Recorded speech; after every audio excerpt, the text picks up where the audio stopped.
my enemies long ago. The last one left to go was me. But you were cold enough to burn. I kept my feelings out of you. You held my head against the flame and made me give my crown to you.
Spirit, but lucky all the same. Sweet taste of empires crumbling in the gloom. Napkin men with metal hearts around us, drawing nearer, bodies fill the room. Talking heads parade their faces every day, showing us the way to think and feel, helping us to understand the rich man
Happy Sunday, everyone. Welcome. Welcome to another Chill Art Sunday. Thank you so much for joining, everyone. Space Knight, Lincoln Van Lee. I don't know how to pronounce the rest of your name. I'm just gonna say Lincoln. Thank you so much for joining, guys, and welcome. Happy Sunday. Alright, let's do some art today, shall we?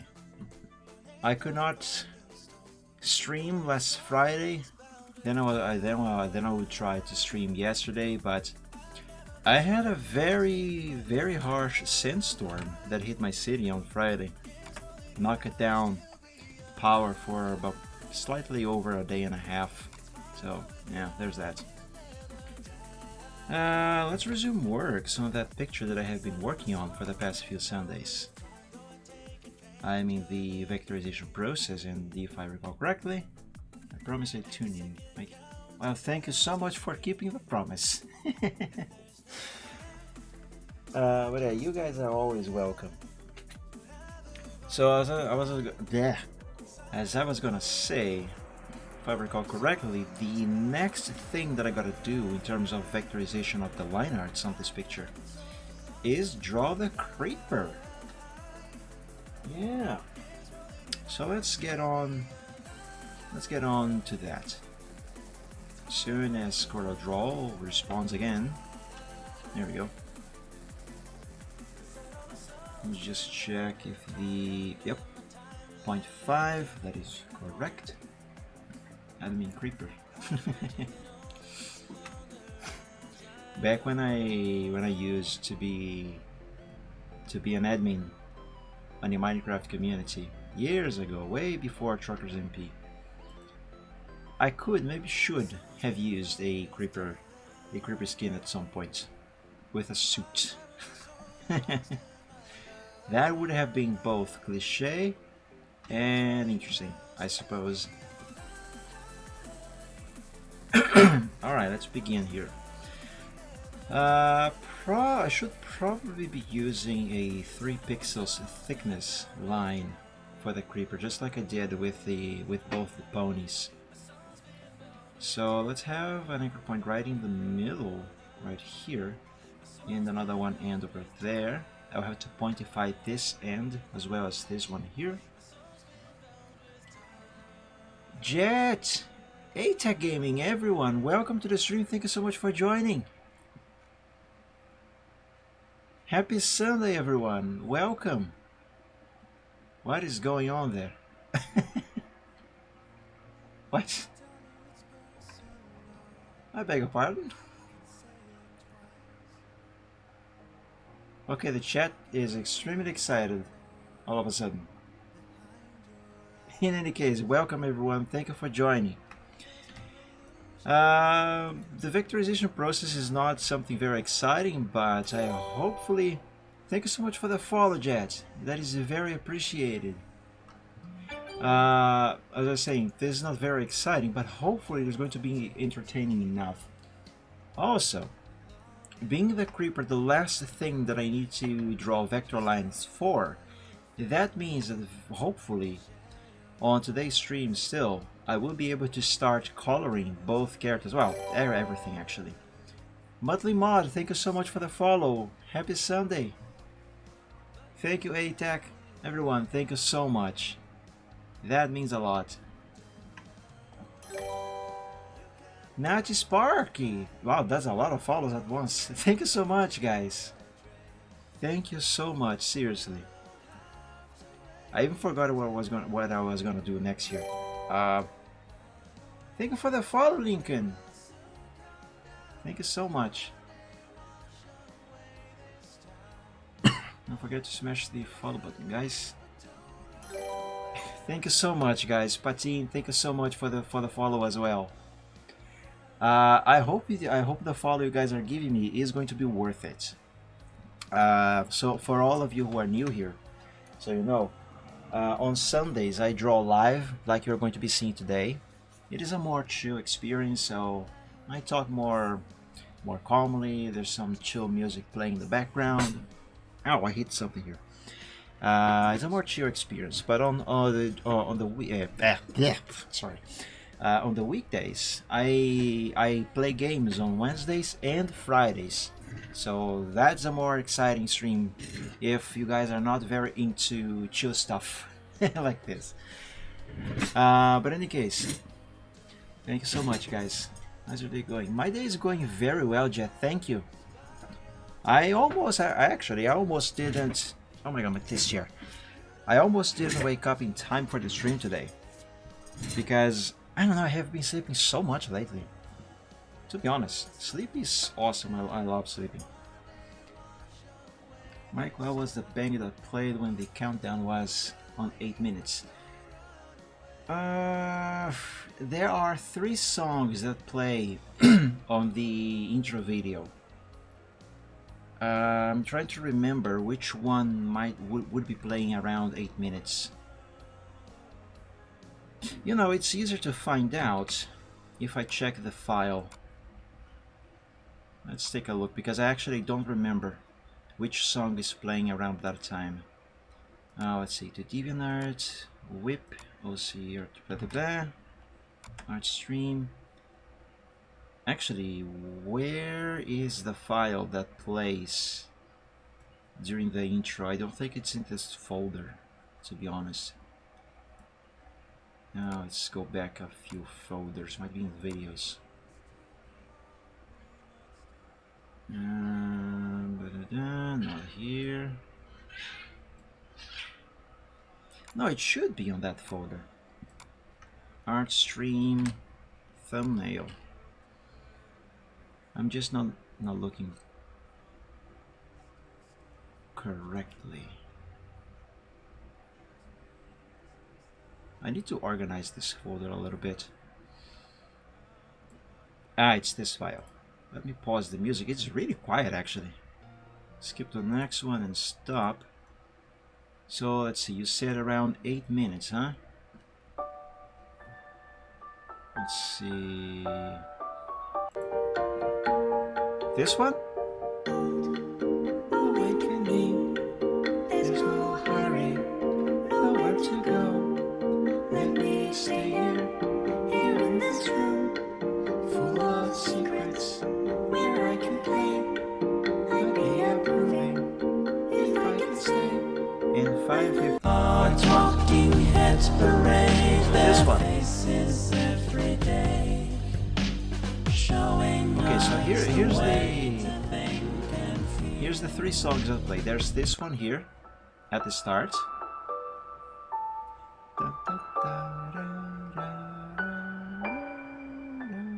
And then there's this one that plays right after. I kept my feelings out of you. You held my head against the flame. And there's this one by the end.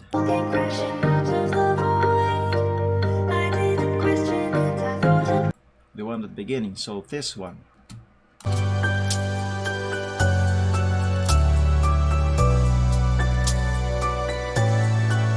I love this one.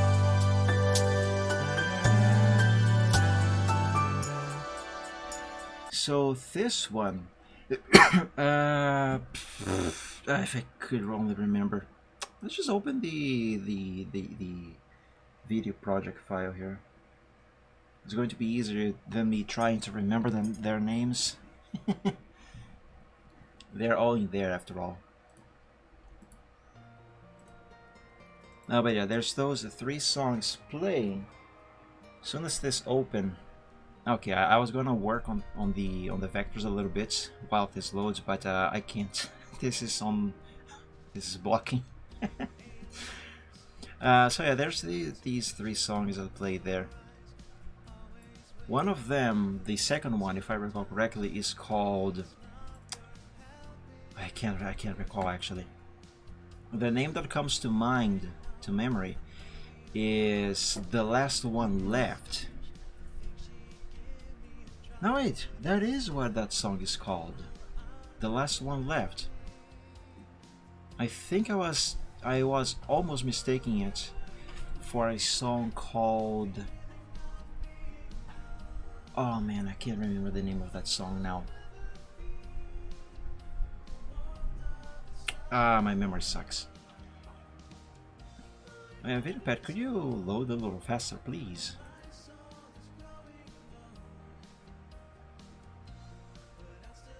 Now, while that loads, let me seek the folder where I know the songs are. They are in this one. What might make him sweat? I mean, yeah, I can't really do much while this is on the screen loading, because I can't check the contents of the project because it's not loaded yet.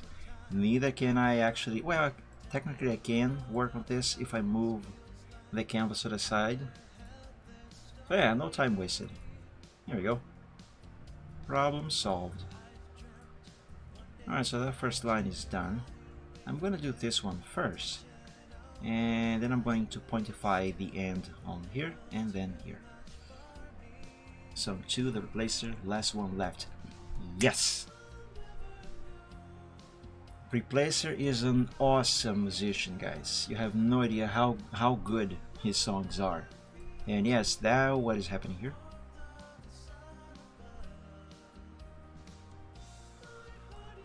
Why is this? Oh, that's why. Oh, I'll fix this later. But the songs are, the first one, Lutari Fan. I mean, the artist is called Lutari Fan. From the album Voyager. The song is called Where the Heart Is. The second one is The Last One Left by Replacer from his album Starlit Flames. And the third and last one is 25 Days of Silence, also by Replacer. Now, I don't know if you guys like My Little Pony. Some of you might not, maybe all of you might not. But you would never guess that though all three of those songs that you guys seem to enjoy are actually My Little Pony inspired. You would not know if I didn't tell you, or if you didn't look it up by yourself. No, not Liberian. It's a Lutari Fan. Here, let me open it for you. Lutari Fan. Where the Heart. I'm gonna drop it on the chat. Where the Heart Is. Yep. Well, they are not from MLP exactly. They are inspired. Yes, I will put it on the chat, Lincoln. No worries. So this is the first one that plays.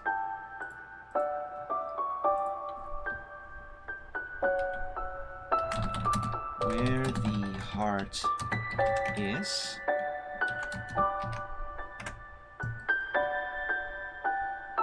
And the second one, it's by Replacer, isn't it? Replacer. The last one left. It's this one. Oh, I love this song so much. So good. I think some of them might be on Deezer. A lot of them are on Spotify also. What was I going to do here? Oh yes. Last one left.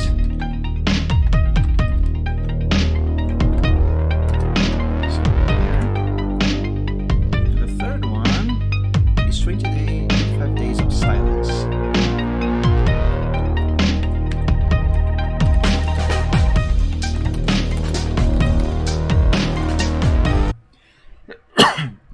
Ah, there we go. This one. Wait, is it this one? Okay, I think the file might be named wrong. There's 25 here for some reason. I'm gonna put this one in the chat as well, in case you guys might want to check this for yourselves. Also, why isn't this light?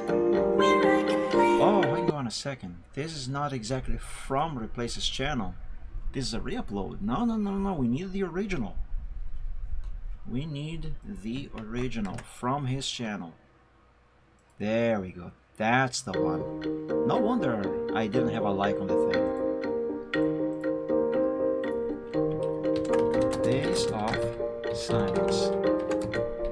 There we go.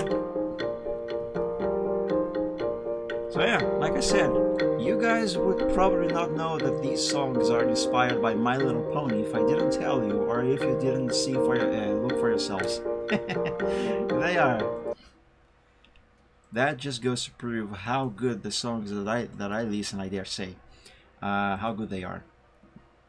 Also, this one is very quiet. I can barely hear it. Let's raise the volume a little bit. Volume 3. Yep, now there's no sound.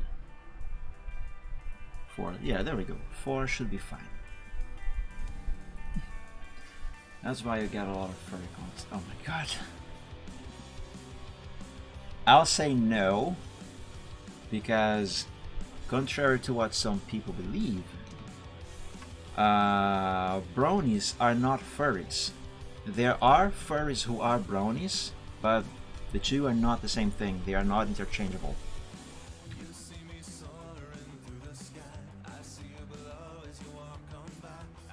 So yeah, there's that. But seriously, that's YouTube recommending furry stuff, even though I don't watch furry stuff. I'm not a furry, for the record. That has... I didn't bother much, but it's happening so frequently lately that it has started to bother me quite a lot. And I bet you, if I go on YouTube now and scroll down my I apologize. And scroll down my recommendations, I am pretty sure there is going to be at least one furry recommendation in there. YouTube's algorithm sucks. For the most part, yes. Sometimes it gets stuff right, but a lot of times it is just meh. Awful stuff.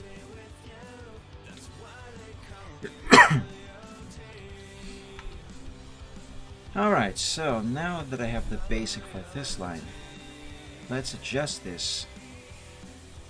I think this should work. Seems fine enough, I guess.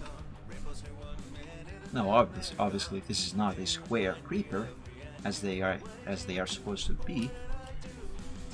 But that's because this is a somewhat artistic interpretation to match the design of the characters here.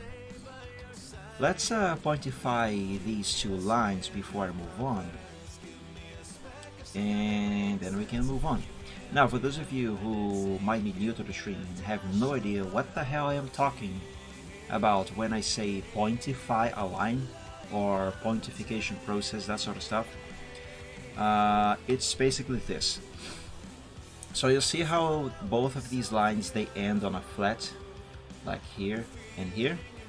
Well, what I made up this term for the, by the way, what I call pointification process, or to pointify something, you know, this stuff, is to do this.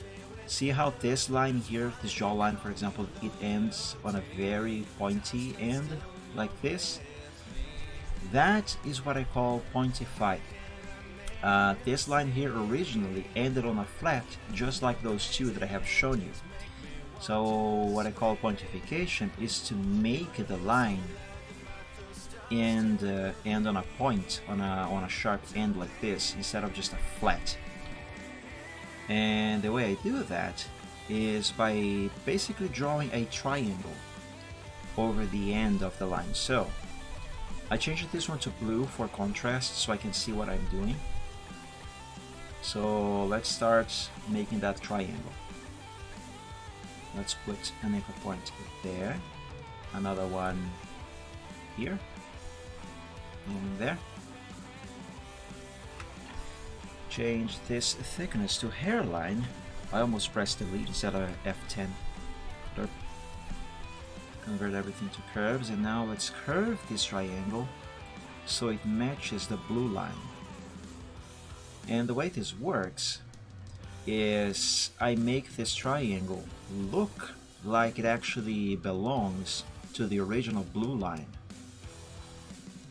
That way, the triangle and the blue line, once everything is finished and hopefully done correctly, they end up looking like both are actually one single line. So it's as if the blue line never ended on a flat to begin with.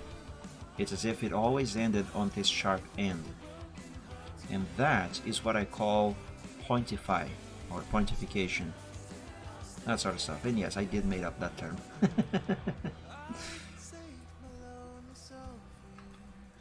Now I'm gonna be honest, work with vectors, which is exactly what I'm doing here. I like, okay, I like doing vectors.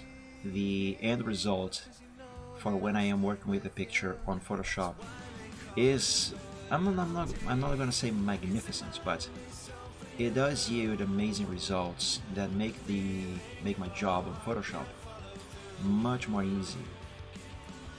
However, the downside of working with vectors for the final line art instead of just manually drawing them one by one over the sketch line art is that it is so time consuming, and because it is time consuming, so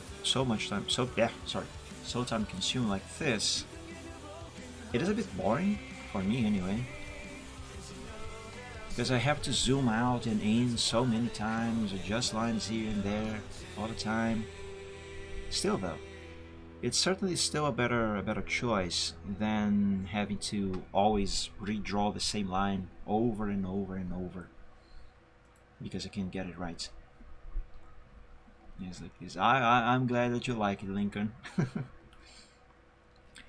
Okay, so now that I have that triangle set in the shape that I want it to be, we can see here obviously that the blue line is still showing.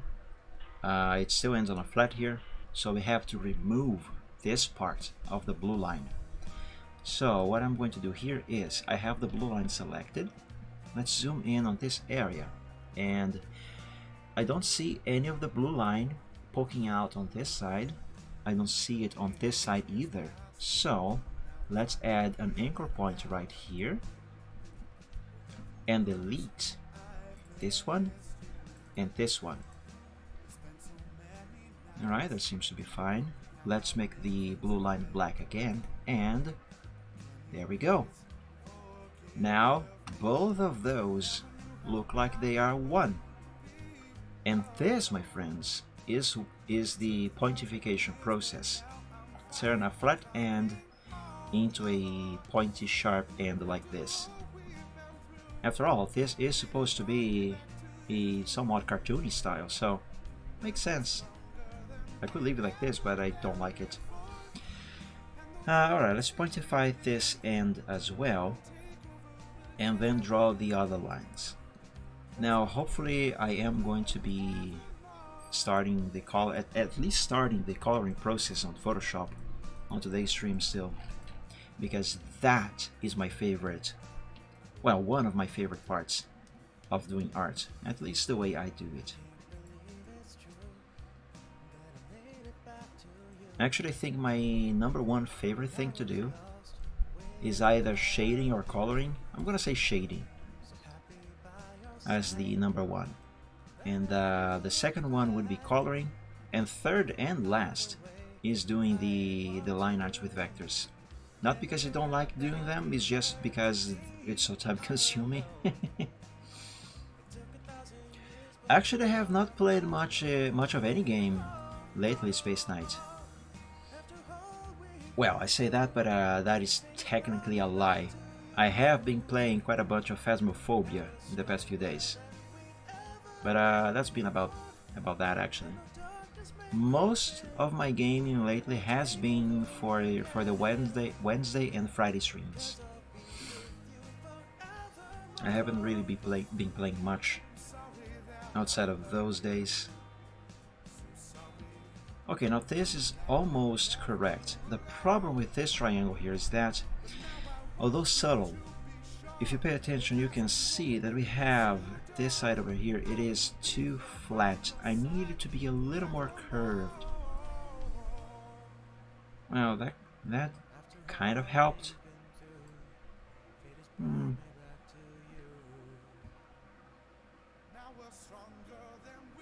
Yeah, I think this is one of the cases where if I try to fix it more, I'm just gonna make it worse. So let's leave it at that. Find the point where I can cut the blue line. It seems to be a good spot right here. And snip. And there we go. Now we have that line done. And it looks like it is the same line. Let me drink a sip of water.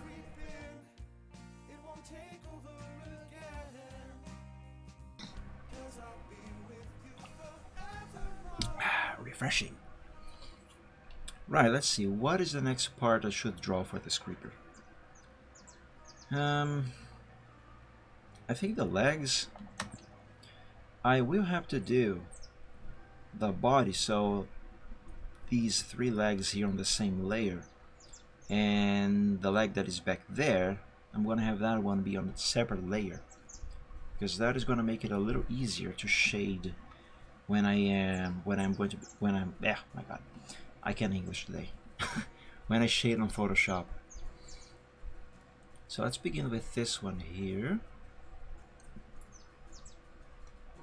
I'm going to do these claws separately. Convert these to curve. Let's begin with the basic shape of the leg. State! Oh, goodness, voice crack. State, thank you so much for the follow. Happy Sunday and welcome. Thank you so much for joining. Yeah, voice cracked when I see your name. Sometimes I voice crack. I'm not afraid to admit, actually voice cracks are kind of funny. Alright, so this is almost good.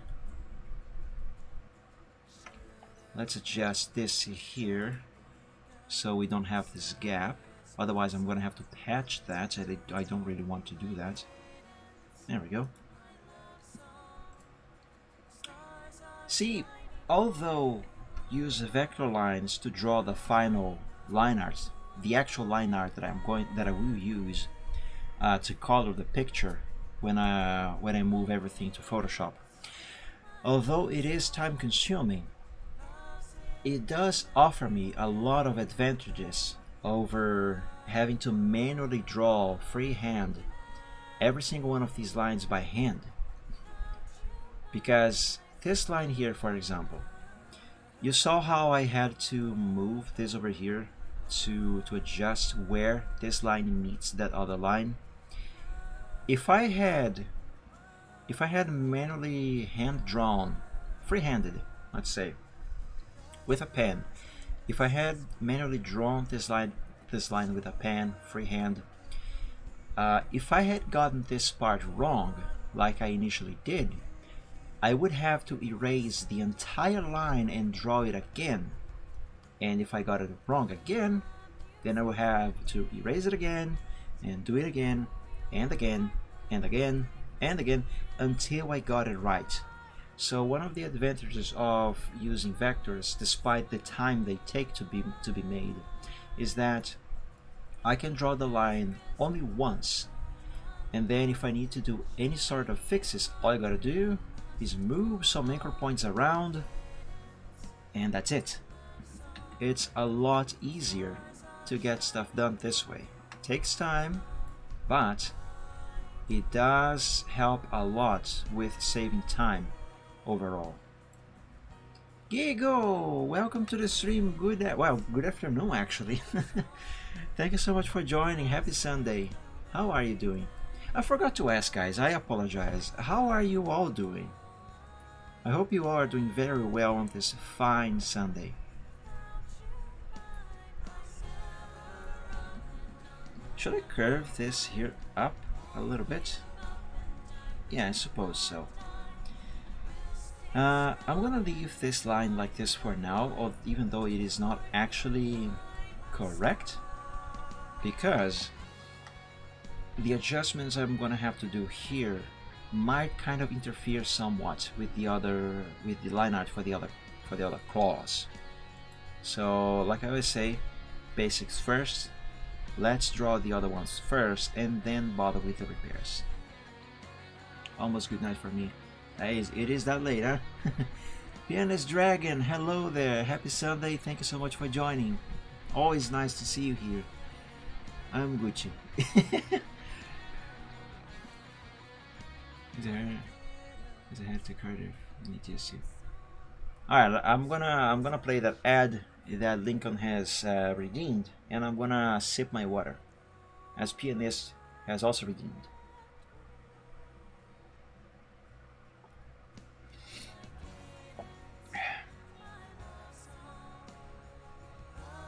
I actually put ice on this water so it is just at the right temperature. Elkiz, welcome to the stream and happy Sunday. How are you doing? 2 p.m. Ah, you are a couple hours behind me then. It's 4 o'clock for me right now. TDW24, thank you so much for joining the stream as well. Everyone, welcome. You guys are always welcome here. Except for malicious bots. Malicious bots are not welcome here. Those can go lick a lollipop. A sour lollipop at that. I'm doing very well, thank you. I am happy that you guys are here. Oh, I put an extra anchor point here where there should not be one. It's just a straight line like this. And then it goes here. Excuse me. Alright, let's change this to 3 pixels thickness. Convert to curve. And do this. 10 p.m. It is getting late there. Then again, you are living in Europe, aren't you, Lincoln? So that would explain why. Oh, you Europeans always living in the future with the wrong time zones and stuff. I'm kidding. From the Netherlands, yeah. Please don't feel offended, but for some reason, when I read Netherlands, the first thing that came to mind was Minecraft. Probably because of the Nether. Oh, I gotta play Minecraft on a stream again.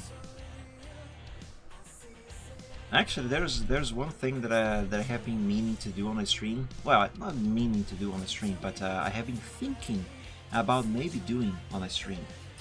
And it is about Minecraft, but it is, instead of actually playing the game, working on modifying a few textures, because there are a few adjustments that I want to make to the textures that I use on my pack. And I thought, hey, maybe it would be interesting to stream that. Maybe, I don't know, some people could learn something, who knows? I don't know. Just an idea that crossed my mind. Okay, so now I have the basic lines. Well, I say basic lines, but what I mean is the basic shape for these 3 claws. I could leave them like this, but let's be honest, they don't look very good as they are right now. Let's turn that around and make them look good. So now that I have the basics in place, it is time to do the adjustments. So one thing, and the main probably thing that needs to be fixed here, is these claws, they are way too pointy. Let's change that. And the way that I'm gonna do that, the way that I'm going to eliminate this very sharp end on all 3 of them, is by yeeting this anchor point right here. And to do that, well, if I simply delete this, it is going to mess up the shape of the claw, so let me demonstrate. See, it messes up. So in order for that to not happen, I have to make one anchor point right here, another one right here, and now I can delete this one, because having these 2 here, they manage to, not manage, but having them here prevents the rest of the line past them from changing shape as well. And boom, there we go. Now all I gotta do is adjust these rods here. I call them rods, but I don't know what these are actually called. And there we go, that looks a bit better. Let's do the same thing with the other ones. Anchor point there, anchor point here, delete this one, and adjust. There. And there. This could be slightly better. Well, let's fix this one here, and then I'll look back into that.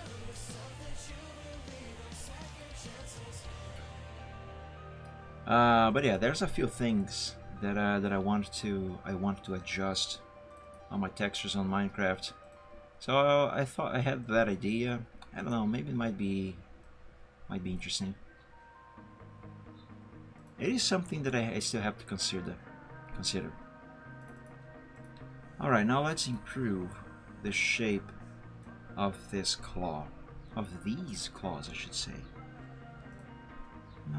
This one seems to be fine as it is. This one I do feel like it could use a little bit, a little bit more adjusting.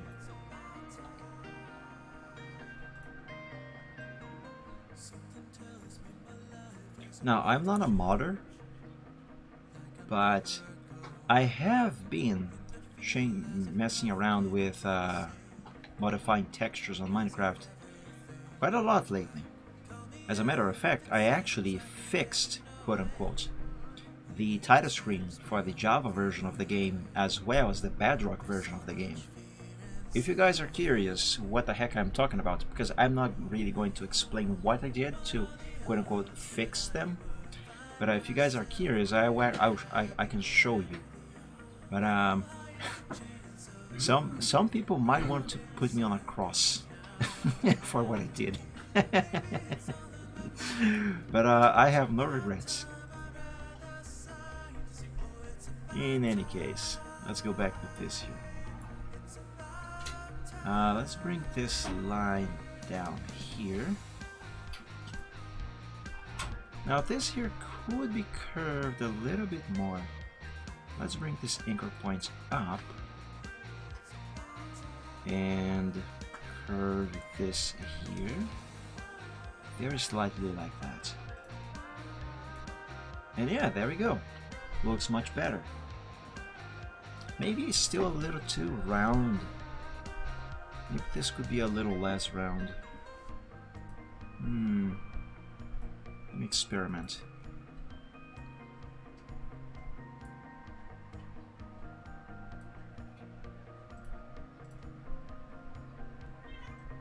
Not bad, but not very good either. Let's leave it the way it was. Do you guys hear some meowing? Hey Bobby. How you doing, boy? My cat just walked into the room. Here's something that he always does. He always greets us.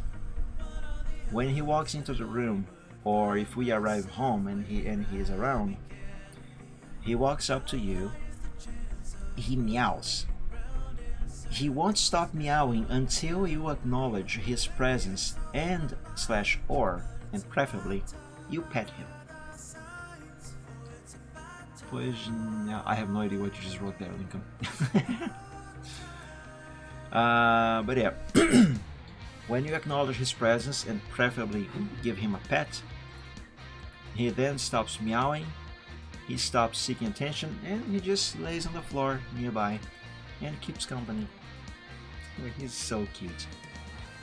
I love that cat.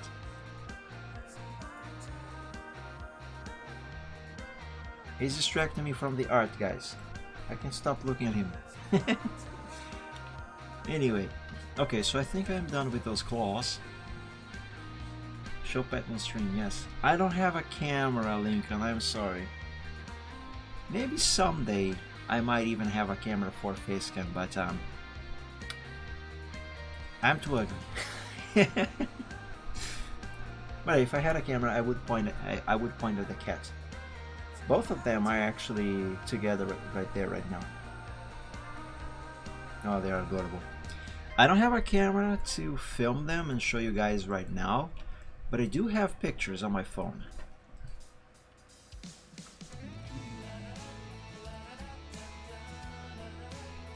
Let me just do this line here. And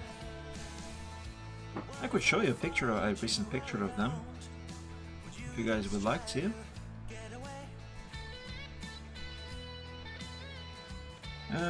Okay, so this line seems to be mostly correct. Now, although you guys probably can't tell, it is very subtle, but there is a corner right here and here, which means this anchor point needs to be smoothed out a little bit.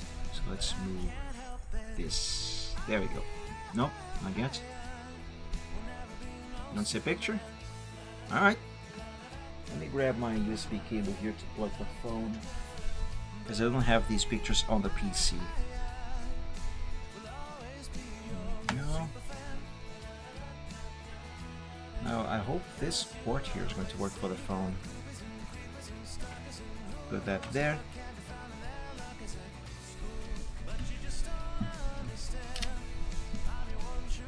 Plug this here.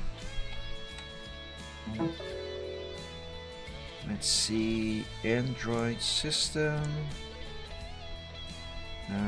file transfer. Let's put the phone down there.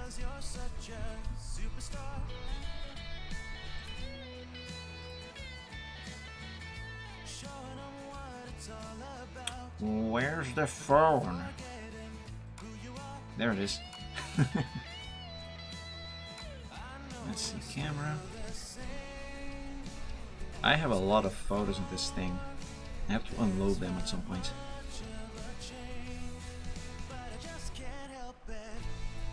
Loading, loading, loading.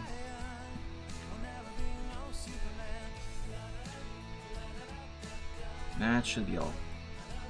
By the way, guys, remember when I said there was a sandstorm that hit my city on Friday?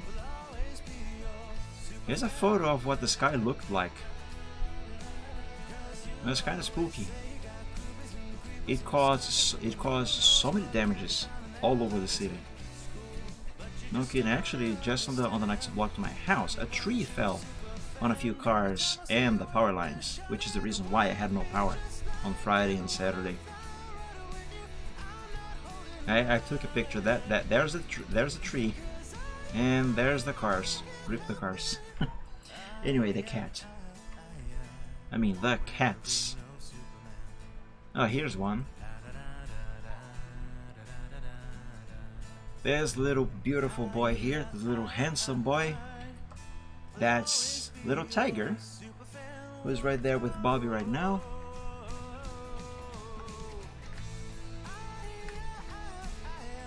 And let's see, I haven't. There it is. Here's them together. I don't know what they were doing here. So the white one is Bobby, the orange one is Little Tiger.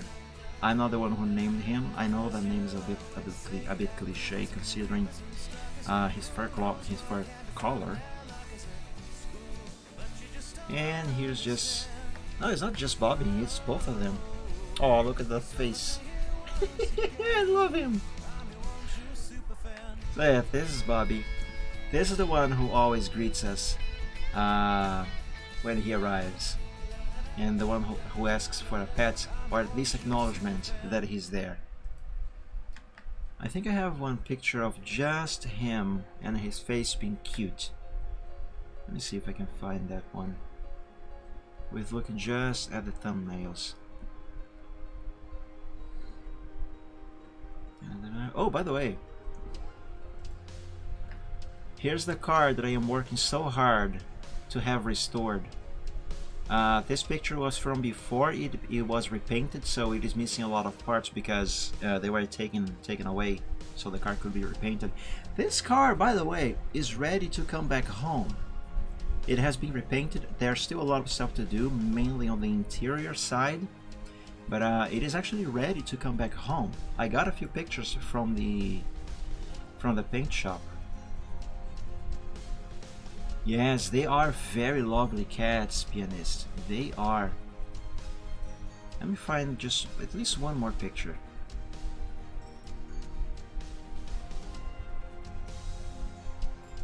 Ah, yes. Oh, look at them sleeping together. These two cats, they are not brothers. They live like brothers, but they are not brothers. They were not born from the same mother. Bobby, he was born, I believe, in December last year, and little Tiger was born just a few months ago. Probably like 5, 6 or 7 months ago, more or less. He was adopted by us much later. Quite some time after Bobby was born. The reason why we adopted him is because Bobby's mother, she disappeared, and Bobby, he used to be a very happy cat, always very active, and when she disappeared, he got visibly really sad. He was always moping around, meowing, seeking company all the time. He was a much different cat from what he used to be before his mother disappeared. We have no idea what happened to her. We want to believe that someone simply just stole her and took home, and hopefully she's being cared well. But I digress. So Bobby was alone. It was just her and him, so he was alone and sad. So we adopted little Tiger over here to keep him company. And you know how cats usually, when a new cat arrives, the older cat, he always like hisses at the new one, tries to fight. Usually they don't like each other right away. It was the complete opposite with this cat here. Both of these cats, they are very well behaved. And it was the complete opposite with these two. Bobby befriended little Tiger immediately. There was absolutely no hint of hostility between either one of them. Bobby just took him in like a brother, and the two have been friends from the very first second. And that was awesome because Bobby really needed someone to keep him company, apart from us obviously. And the little Tiger, who was very young at the time, I think he arrived home with just a month of age, more or less. So he also needed company. I just glanced at them right now on the floor, and Bobby is sleeping with a little Tiger and using little Tiger as a pillow. That is so cute. Oh guys, I gotta take a picture of this. I gotta take a picture. Hold on. No boys, don't wake up. Don't wake up.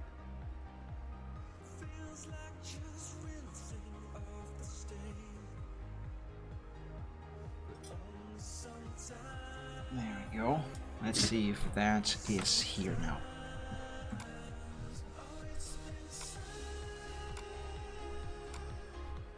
So far I have spent more time looking at pictures of cats than actually doing art. No! Don't tell me the picture just corrupted.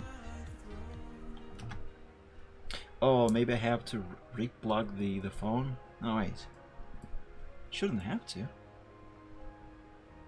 Oh no! It says zero bytes there. What the heck? Alright, let's unplug this and plug it again. No data transfer. File transfer. Oops, wrong one.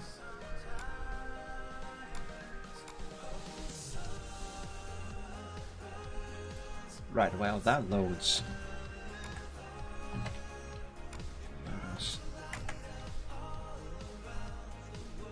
I didn't. Oh, I did put those here.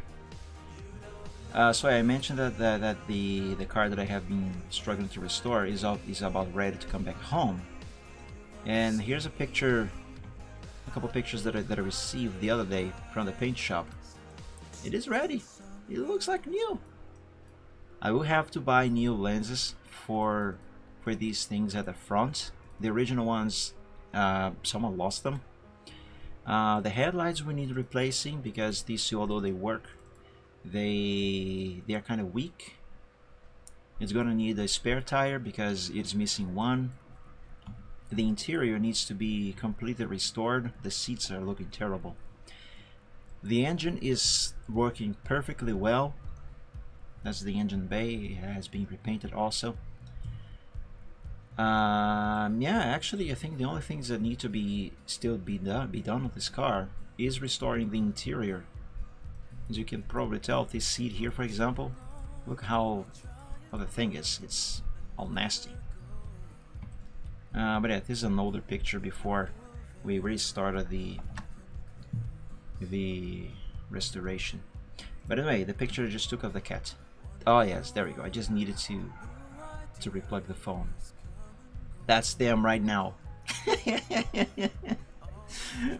Oh, that is so cute.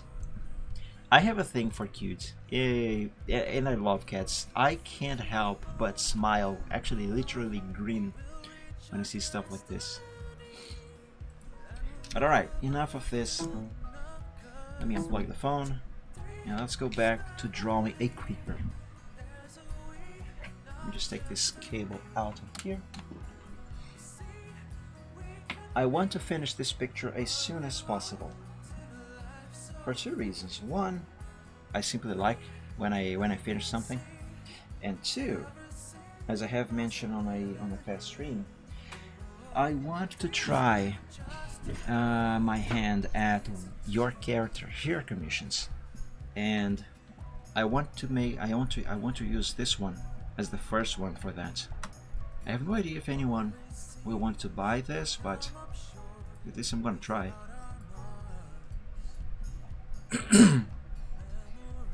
And okay, this line seems to be good for pointification, so let's pointify it.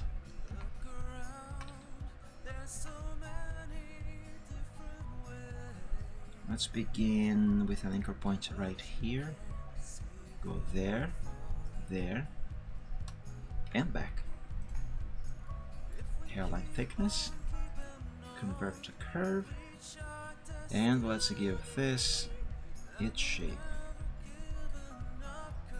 I have a feeling that I'm gonna need an extra couple of anchor points right about here, more or less.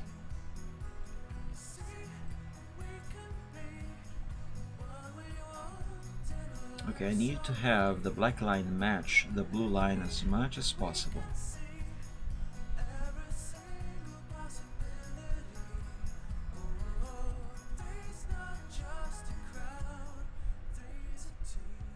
Alright, this is not good. We can see some of the black poking out, but let's leave it like that for now, because that might change when I move these around.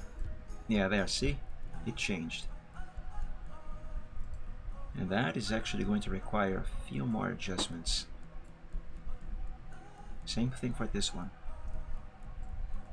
Let's bring it down. And let's bring this one down. Again, the black must match the blue as much as possible. That seems fine. Now let's curve this a little less. Alright, Lincoln, sleep well, dream of dragons. Dream of dragons and cats. Have an awesome week, Lincoln. Thank you so much for joining the stream. I hope you have enjoyed the little you saw here, even though it was mostly looking at cats. No, but yeah, have an awesome week and sleep well.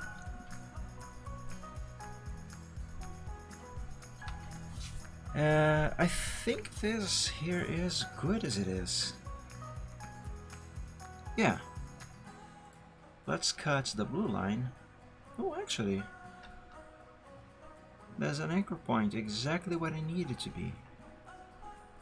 Seemingly. Yes, perfect. Now I know there's this little thing here, but this is irrelevant. It's not even gonna show on the PNG file when I send this to Photoshop. Okay, so that is done. This here is going to be really easy. Just one single line going all the way across, like that.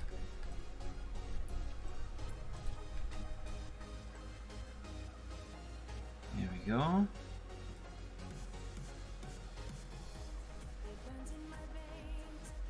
Oh, but this is poking. It cannot poke out like that.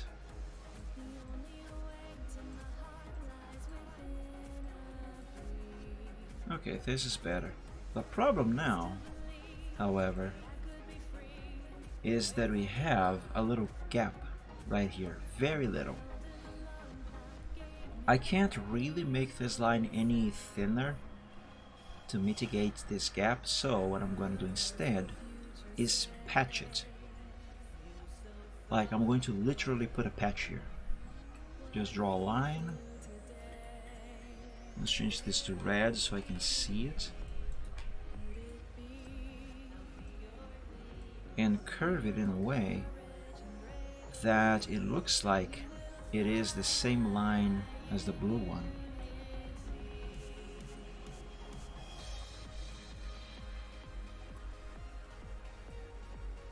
And there we go. That should do it. Now if I change these to black, yep, there we go. Looks like one single line. This one here, for this other leg, instead of using one single line and then pointifying it, I'm going to use also one line, but I'm going to draw it going around the sketch line art. And thus I will use multiple anchor points, because that will allow me to have the thing ending on a sharp point, if that makes any sense.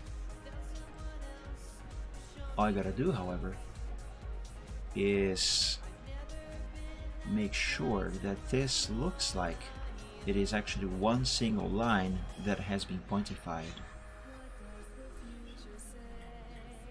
So for that, I gotta work on the curvature of the line.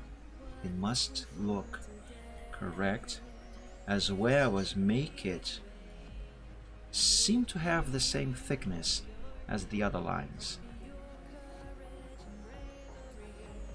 Now the problem here is that this is going way too far. Way too far, and I don't think I'm going to be able to fix this very easily. Not without sacrificing the thickness of the line. Oh boy. I mean, I could leave it like this, and then just trim this out with the eraser on Photoshop, but I don't think it's going to look very good. Here's the alternative. Fill this triangle of sorts with black and remove the outline. Now I have just the interior of that thing to work with.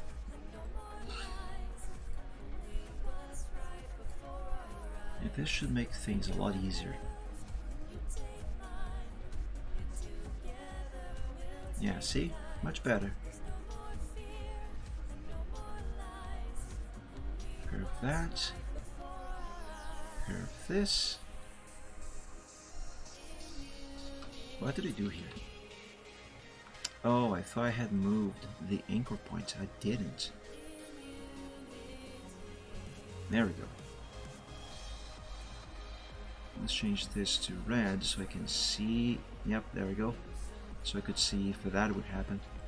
Alright, so this one is going to require a patch instead of simply moving. So let's patch it. Oops.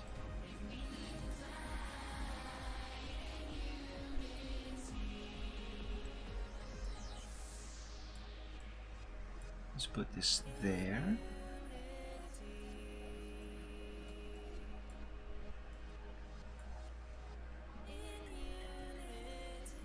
go. Curve this just a little bit more here and there. And okay, that seems to be good. Yep, looking perfect. Well, maybe perfect is not the term we should use for this, but it does look good. So let's move on. I think that for this line here, I'm going to do the same way that I did for that one. I don't really see much of a need for a single line to be then pointified. Such a simple line after all.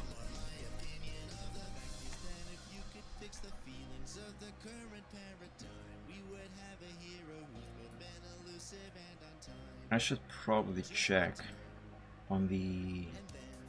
Let's close this. Let's also close this on the sketch here to make sure I am curving this correctly.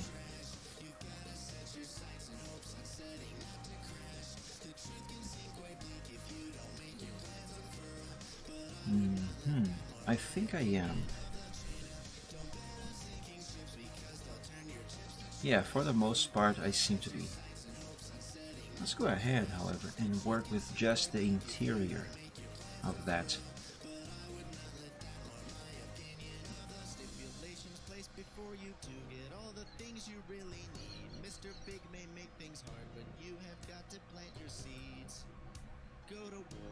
That is good, but too thin.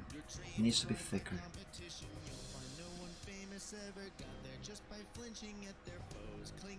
Well, it must look like it is thicker anyway. Almost got it. Let's bring this up.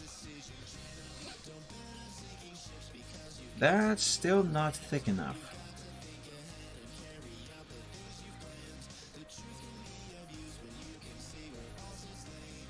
Okay, I think that is better. Also, this here also needs to look thicker. There we go, that's better.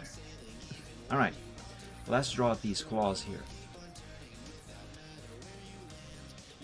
Anchor point right there, there, and here. Yeah. 3 pixels thickness. I should probably actually start with this one. Yeah, I'm gonna start with that one instead.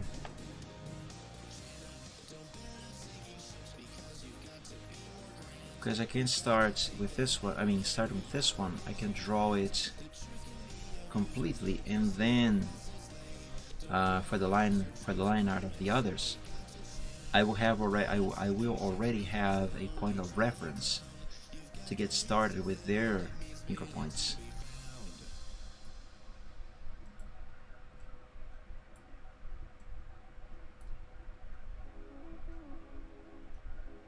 Okay, for the basic shape, this seems to be good. Let's adjust accordingly and then draw the others.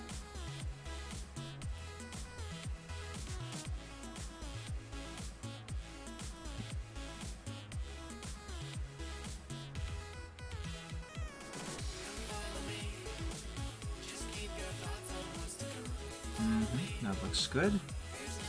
I'm gonna go ahead and roundify this end here.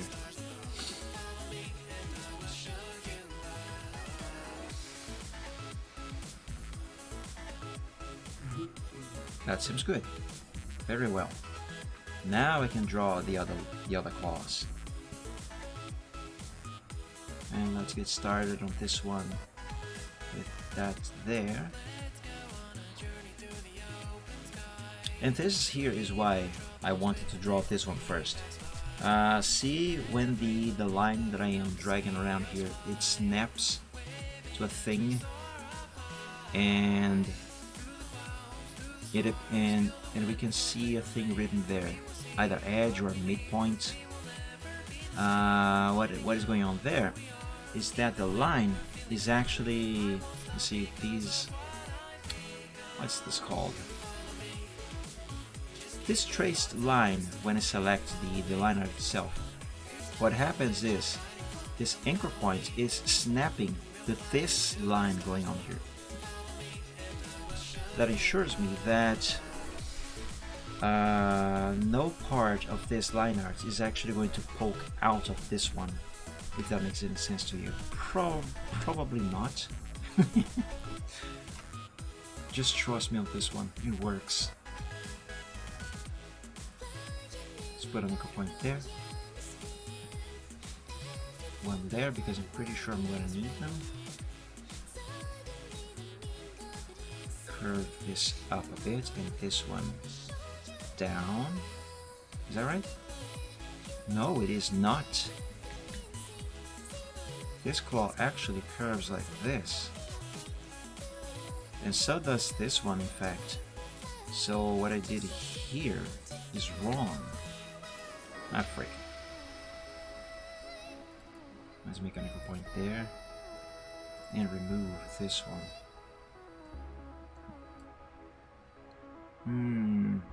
That's a bit of a problem. A bit of a problem that I have just fixed. Awesome. Now let's see about this claw here. Alright, that there's good.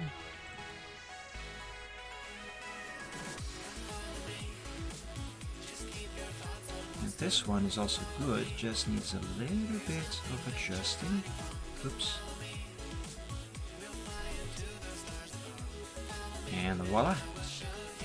Now one more claw and I will be done with these. Actually, I am almost done with this layer. Yeah, I just gotta draw these lines over here, close this up here, and then I can export this as a PNG file. So it can later be imported into Photoshop for coloring. For coloring, shading, effects, and everything else.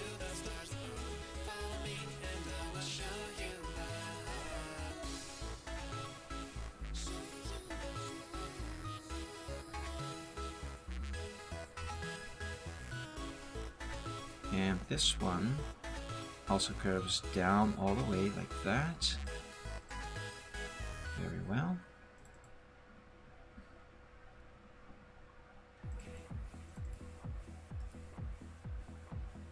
Here's my top favorite song of all time for the past few, at least 5 years, I'm gonna say.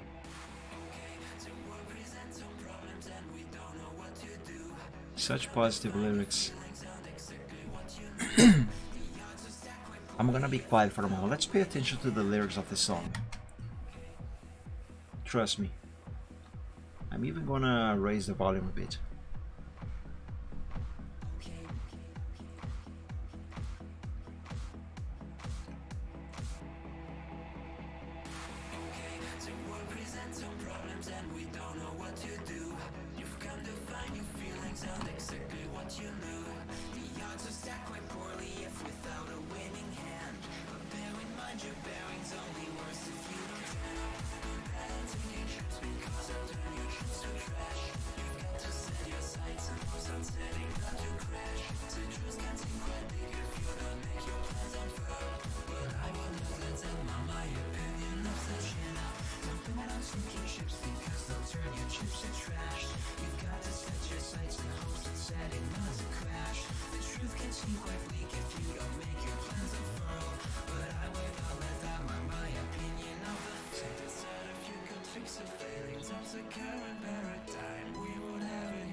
Just on time, and then we would all contrive new conflicts, you know, to bet on sinking ships because they'll turn your chips to trash. You've got to set your sights and hopes and setting not to crash. The truth can seem quite bleak if you don't make your plans unfurl, but I would not let that mar my opinion of the ship.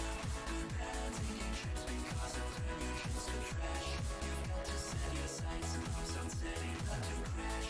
The truth can seem quite bleak if you don't make your plans unfurl, but I would not let that mar my opinion. Manipulation's place before you to get all the things you really need. Mr. Big may make things hard, but you have got to plant your seeds. Go to war. fight more. Your dreams thrive by competition. You'll find no one famous ever got there just by flinching at their foes. Cling against the torment claw with all your might and what you know. Don't let go. Let's point to fight this line now. Just glow. Don't wait or play to indecision. Don't bet on sinking ships because you've got to be more grand. You got to think ahead and carry out the things you planned. Citrus can be your fears when you can see where thoughts will play. Don't quit on hopes or dreams when you have simply got to chin up. Don't bet on sinking ships because they'll only drag you down. You've got to keep on sailing even when you want to frown.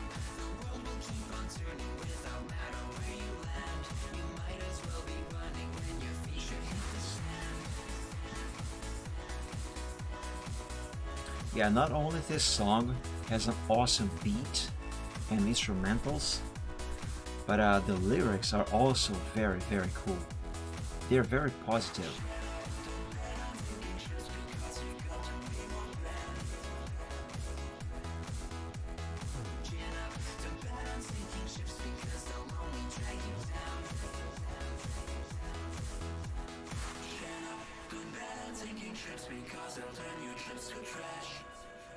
Yeah, I really like the lyrics of the song.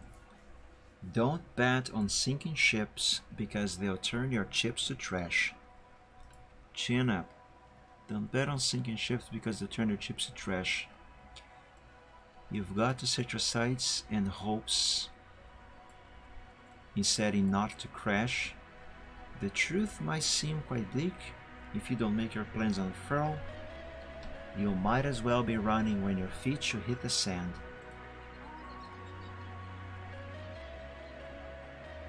Let's do the cut right here, should be a good spot.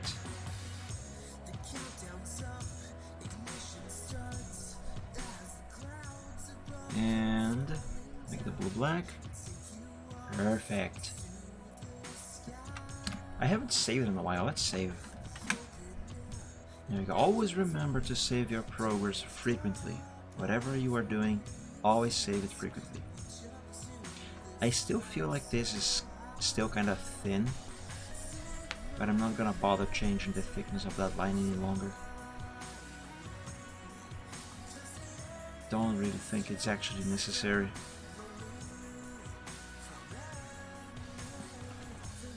Okay, so this one here is a claw.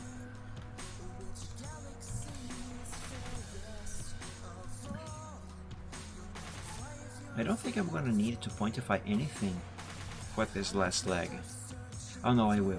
This line and this line. Actually, this one has already been pointified, so just this one. Actually, I will not have to pointify this. I can just draw a triangle, like I did for this line here and that one. That should make things a lot easier.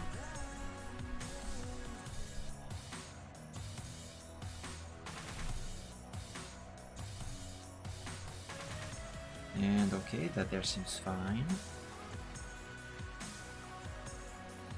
Now to draw the actual leg.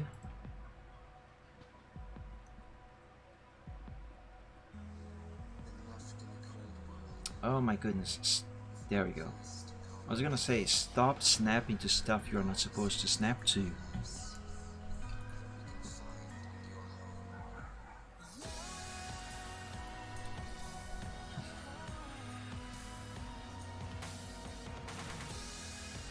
And let's put an anchor point right there.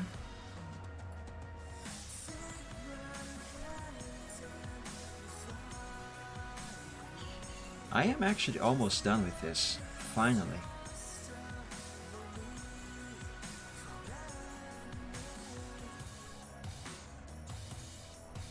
I'm still not quite sure what/how I would do the background, however.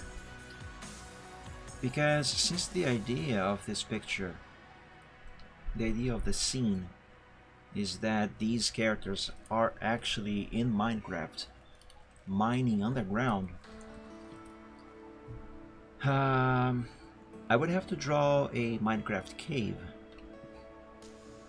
The thing is, there's so many squares in Minecraft. It's not difficult to make it. It's just that I'm not entirely sure how I would be doing it.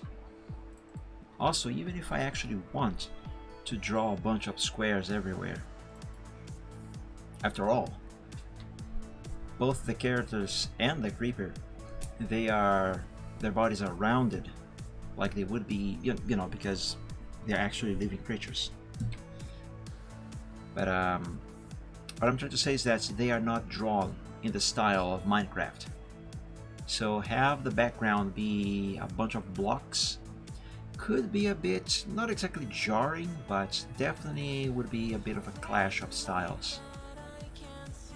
Not that that would be a problem, but I do like things to look natural. As I always say, I don't aim or even try to make things look realistic. I just want them to look natural. And I don't think that such clash of styles would actually contribute much for that. Alternatively, what I can do is, let's have this be hairline thickness. What I can do is actually go on Minecraft, find a cave and an angle that I think could work for this picture, take a screenshot of that, and not necessarily draw the cave itself over the screenshot, but use the general shape of the screenshot, of the cave in the screenshot rather, to draw a somewhat natural looking cave. So instead of having blocks for the stones, have actual stones, like, you know, with rounded edges and that sort of stuff, the way stones actually are. And that could work. I have done that before for a stage. I've shown you guys on a past stream. And okay, I think that line is fine as it is. Let's just close this here. Now I know this line is going over the head, but don't worry. It's actually going to be hidden away by the head itself, because the head is going to be a different layer on top of the body layer. And I think everything here is done. Let's group these together. Save. Take a quick look at what we did. Yep, there we go. That's a creeper body, alright.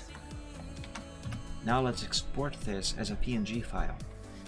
And for that, I need to delete everything that isn't the creeper. There goes the torch, that pickaxe, and the sketch. Creeper body, creeper boy, creeper body, line art. Capital L, please. Thank you. 1000. Okay, that seems to be correct. 2279 1473, 2279 1473. That is good. And excellent, it has been exported correctly. Awesome. Now let's undo all of the removals. And because I have finished this body, let's change those lines to gray. A little bit of a darker gray. That way I will not get myself confused by these lines when I draw others. I think that I'm gonna do the head for last. Let's do these claws back here.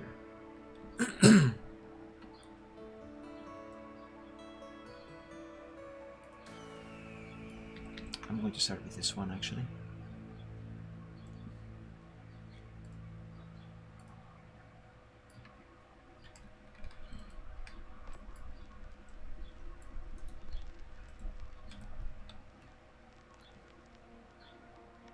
regardless of how I draw the background and what technique I use to do it, it is actually going to be only the second time ever that I draw a cave.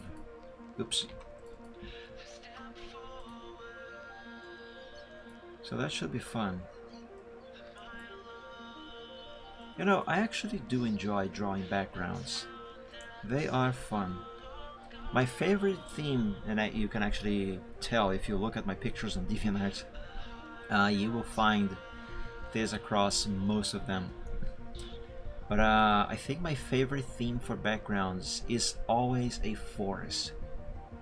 Lots of nature, forest, mountains, a blue sky with clouds. I love drawing that sort of stuff. I'm not good at drawing trees, but I do like having them everywhere. I think I am a nature guy. And I mean, really, trees make everything look much nicer looking than it actually is.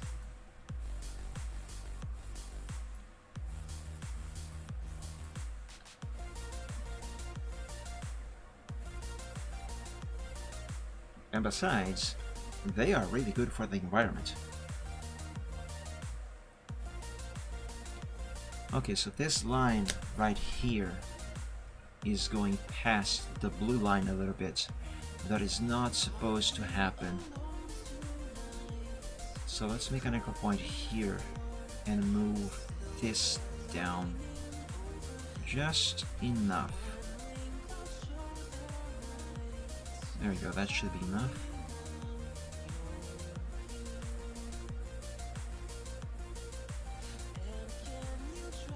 This claw is a bit too round on this end here. Let's try and pointify it a little bit.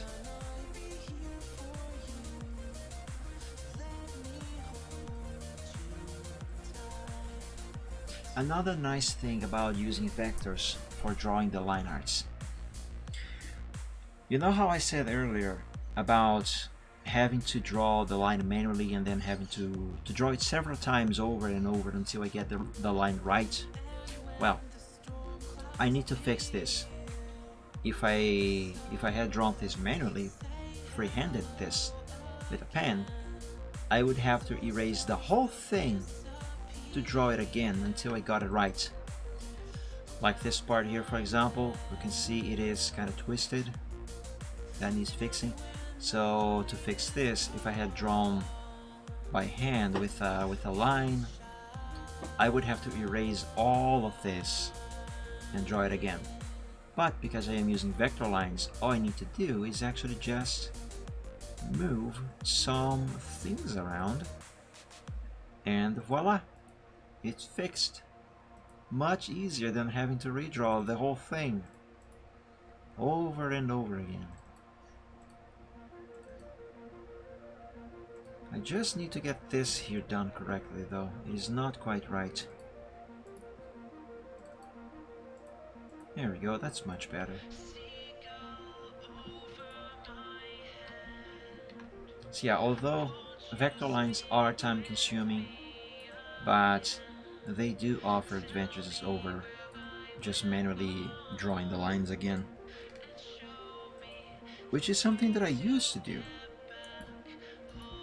I never really calculated, but I'm pretty sure that I used to spend more time drawing the lines over and over again until I got them right than I spent actually doing this way. So that is one of the reasons why I switched to using vectors.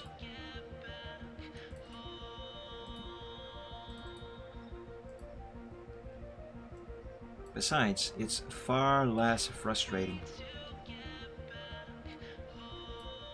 than having to redo lines over and over again.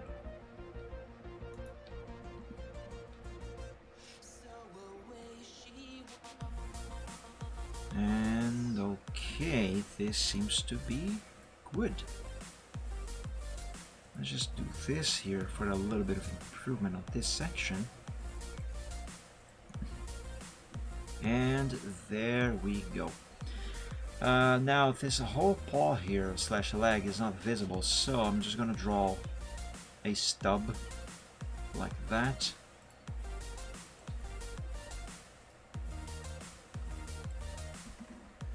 Group it. Yep, that's correct. And save. And let's export that. Here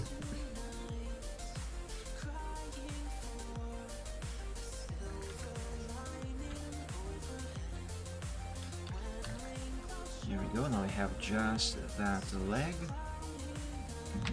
Let's call this creeper back right leg line art.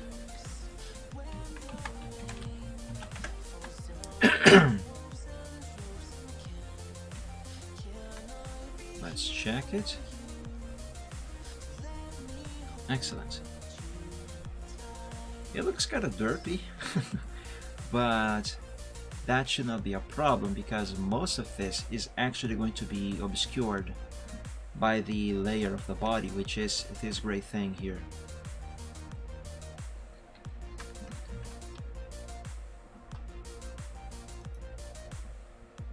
So there we go, save it again. Now the only thing left to do on this creeper is the head. For the head, let me think here. I think I'm going to have, this is not really necessary, but it will help a bit with the shading later down the line. So I think I'm gonna have the head itself be one layer.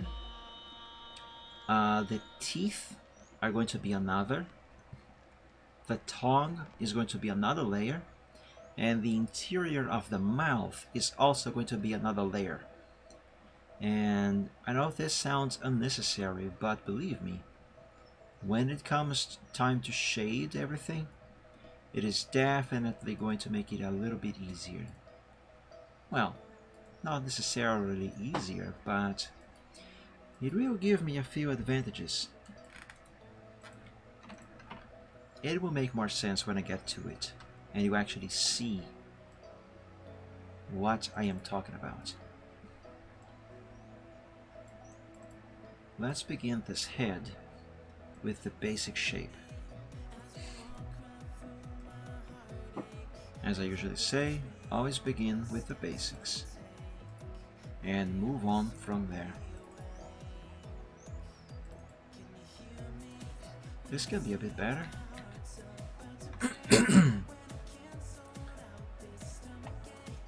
Let's begin down here.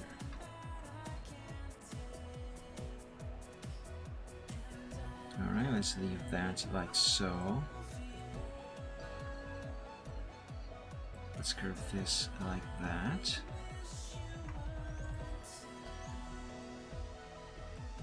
This. And for those, I think that should be like, what the hell is this? For that, this should be fine. Is that a comment reply by someone? It was. That someone is using a rather strange profile picture. What does the comment say? I'm Jehovah's Witness. Ever heard of the teachings of Jesus Christ? Oh, this is much worse. What? That was a reply to a comment that I left on a video. I don't remember what the video was, but I wrote, "Rip that Wii though," referring to a Nintendo Wii that got destroyed. What the heck? I am curious now.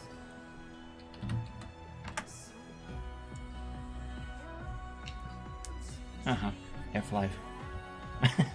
I mean, it's still going, Giggle. Yeah, this comment here.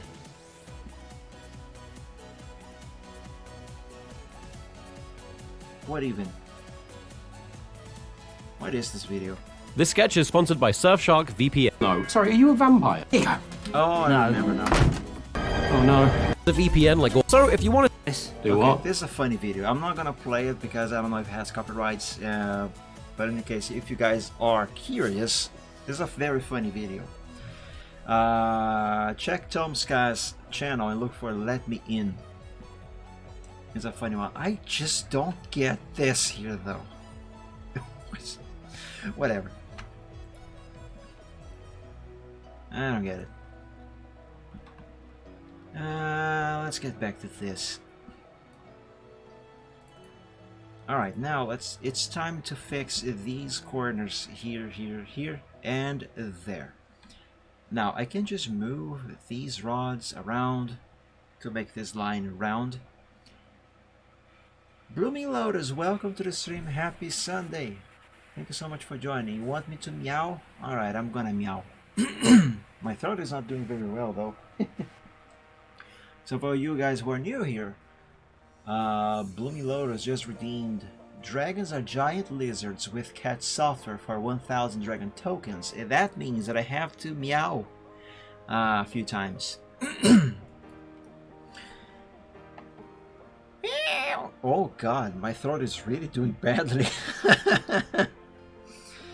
The air has been very dry for the past few weeks, and that actually did affect my voice.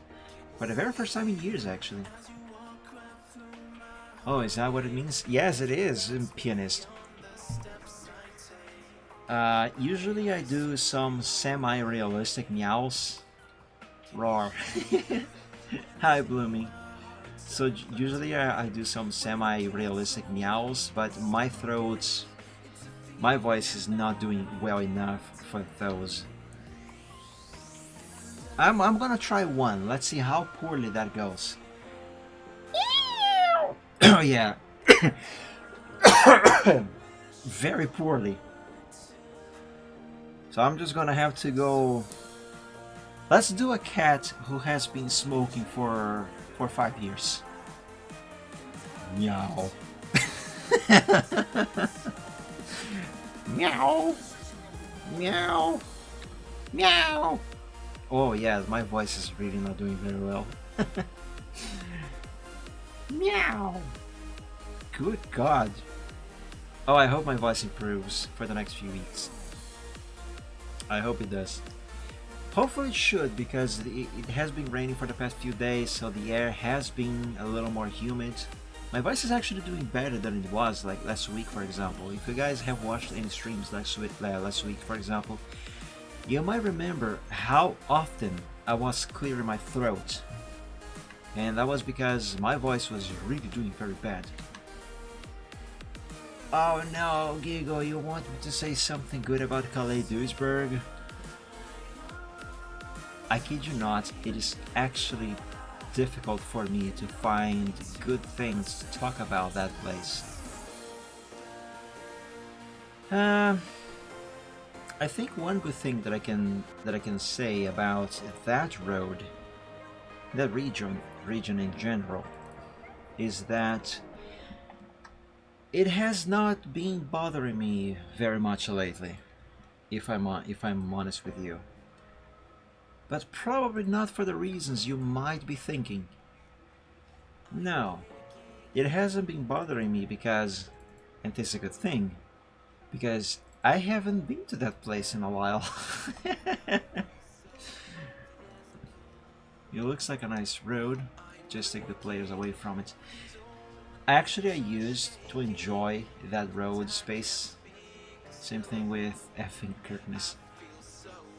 I've only driven by Kirkness once, never been to that place myself, to be honest. But I don't think I would like that place any more than I do Calais-Duisburg.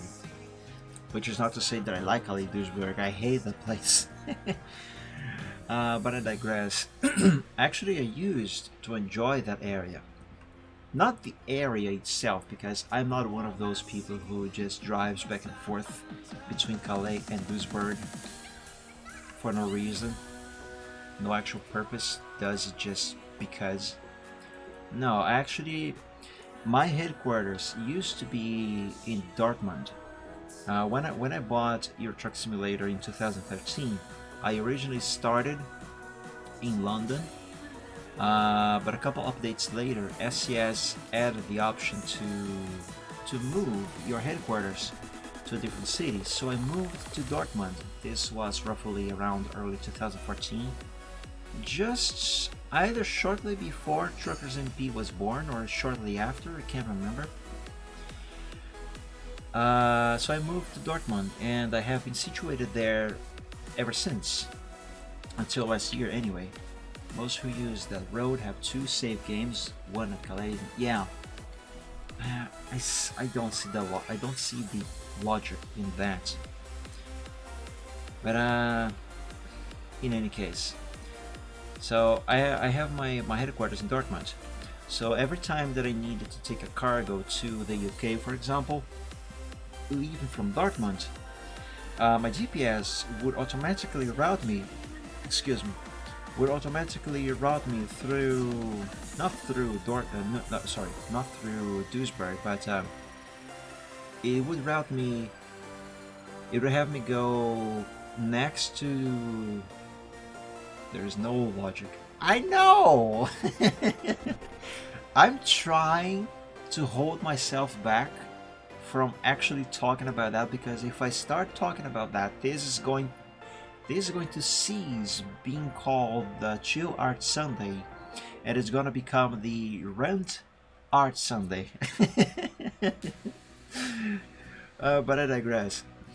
So I would have the GPS would route me, so I would have to drive next to Duisburg, and then through the road that we now call the Calais-Duisburg road. Then I would go to Calais and take the port. Take a ferry at the port over there to go to the UK. And when not, I would actually go to be routed to the train station nearby Calais itself. But point is, I actually had a purpose to take that route, given the point of origin, which was Dortmund, which was my headquarters city. So I actually used to enjoy driving across that road because it had a nice view. It was extremely quiet, as it should be, being a rural, that's a strange word to say, rural road. Wow. You know what I mean. And it was quiet, but then apparently, thanks to some YouTuber, saw at some point in November 2015, suddenly everyone decided to cluster together in that same tiny road, and I still drove there for about another year after that. But then things started to get way out of hand. Actually, no. I would still take that road when necessary for a few more years, up until some point after I became GM in 2017. At which point, I can't really express myself in this regard, but after seeing stuff myself as a player and having some inner knowledge, let's put it that way, of the workings of stuff, I cannot detail that for reasons I cannot mention, unfortunately. I decided, you know what, no, I don't like this place anymore. This is way out of hand. And I'm a guy, mind you, it's nice along the coast with players. Yeah, but you have to understand something about me. I am a guy who has literally a very small what's the word, a very small level of tolerance to idiocy. I actually get angry, even mad sometimes, with idiotic stuff, ignorance from people. And I'm not, let me profess this so nobody would take this out of context or misunderstand. What I am about to say is not being spoken as a game moderator for Truckers MP. Okay, this is being said as a person. I always get angry with ignorant people in general for everything, politics, even art, drivers in real life, people on the internet. That's one of the reasons why I hate social networks, by the way. But yeah, generally speaking, I have a very low tolerance for idiocy, and I'm not going to say that this affects my job as a game moderator on Truckers MP, but it kind of helps me have a more, let's say, I'm not going to say rigid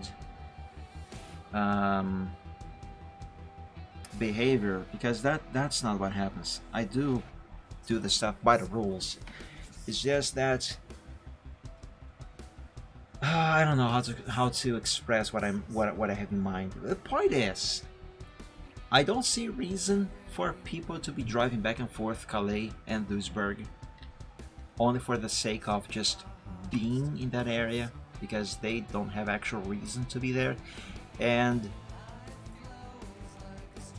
inside, I think I unconsciously I consider that to be something quite idiotic to do, and for that reason I think, yeah, that kind of annoys me. I think that is what I am trying to say.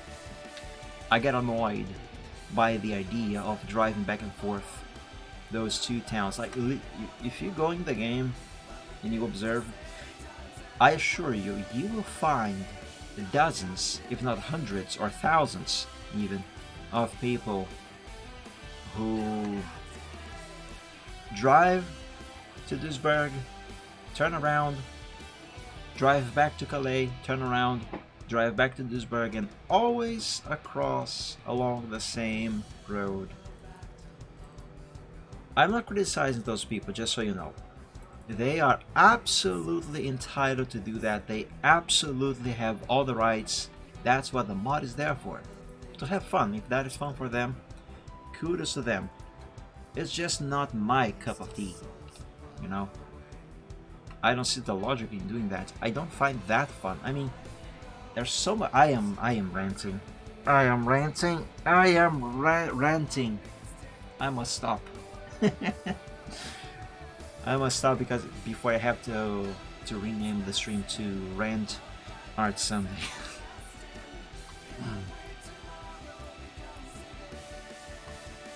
Most players just think of themselves. They do 110 because they can, as that's the server, so it's alright, quote unquote, to do it.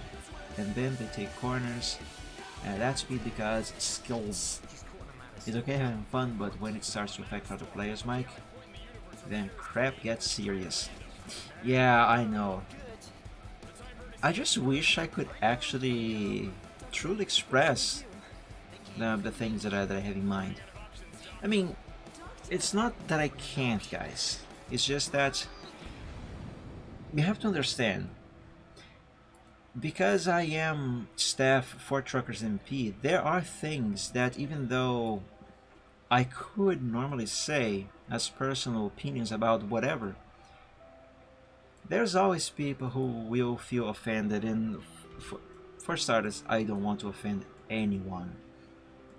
But there are things that I could say that could potentially offend someone because they might think differently. Like, for example, I say that I don't see any logic, any point in driving back and forth Calais Duisburg, and some people obviously will disagree with me, and some people could even get offended by the simple mention of me saying that I don't see logic in that.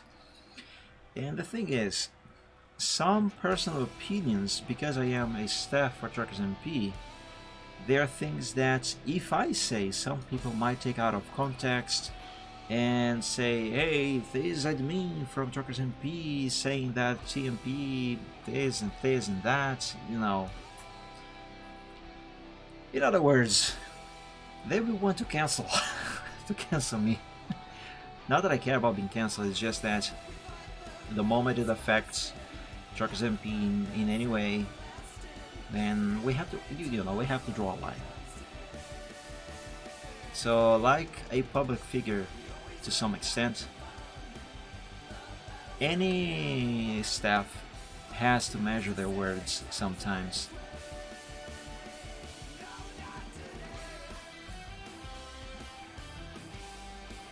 But anyway, enough ranting. I was supposed to say something nice about Kaleidosburg. So the nice thing is that it hasn't been bothering me much anymore for some time now. And that's mainly because I haven't checked on the area myself. But I suppose that is something good, that it hasn't been bothering me. Yeah, there we go. That's the good thing about Kaleidosburg. As of right now.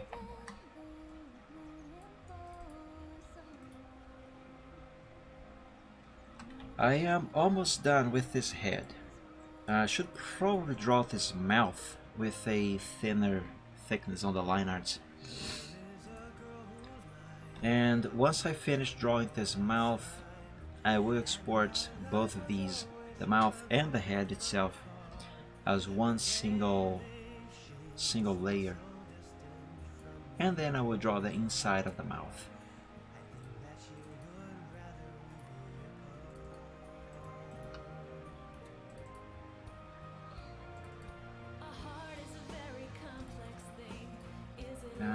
Let's fix this corner here because that is not quite correct.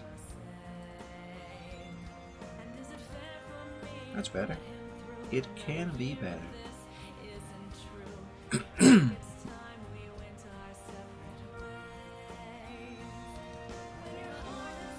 On the subject of Kaleidosburg, I actually will have to drive there myself at some point very, very soon. Not because I want, as mind you, like I said, I don't like the place and I will literally only drive there if I am paid to. Like, seriously, if someday I am live streaming Euro Truck Simulator, excuse me, not doing game moderator work, for the record.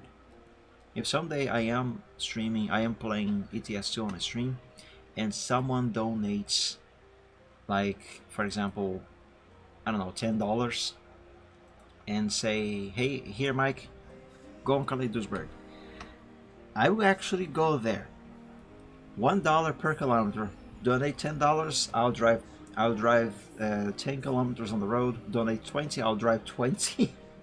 But otherwise, I really do not want to go to that place. Now, having said that, I did just say that I will have to drive there myself for free very, very soon. But that's not because someone donated to drive for me to drive there, but that's because I lost a bet. Well, it was not really a bet, but in some way it was. Thing is, I have a friend who in my tiny group of friends on Discord, who I'm not gonna mention any names, who got the game Phasmophobia several months ago, and I have, for several months, all of that time, I have been trying to get him to play Phasmophobia with us, because I'm a wuss and I can't play that thing myself. It's too spooky.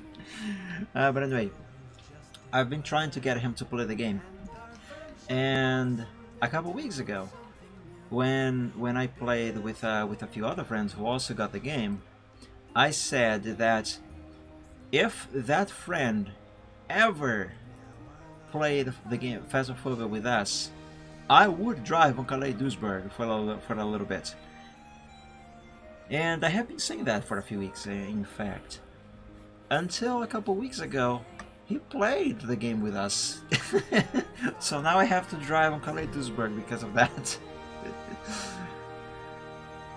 But other than that, I really do not want to set a single wheel on that road again. Definitely not for free anyway. And for the record, if anyone watching this do want to quote-unquote force me to drive there at some point by actually making a donation, if you actually want to spend money doing that just to make me drive there, actually I haven't driven there in about 3 years, I think. But anyway, just so you know, I would 1. Not be logged as admin, 2. Not do any sort of game moderation work while driving there. I will drive just as a regular player, and if something happens, I don't know, I think I would just make a report for someone else to check. In any case, no GM work. And I think I have finished this creeper head. No, I have not. I forgot. I gotta draw the eyes as well. I'm forgetting about the eyes.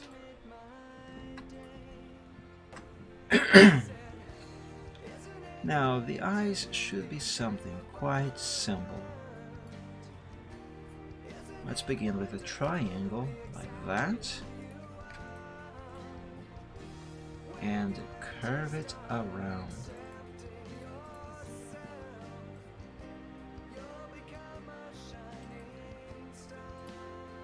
There.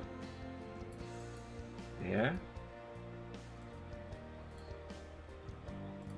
Now start to adjust these curves. So the eye actually seems to be round-ish. Let's put a nickel point there and there so I can remove this one. Here we go. Let's change this here, and that there.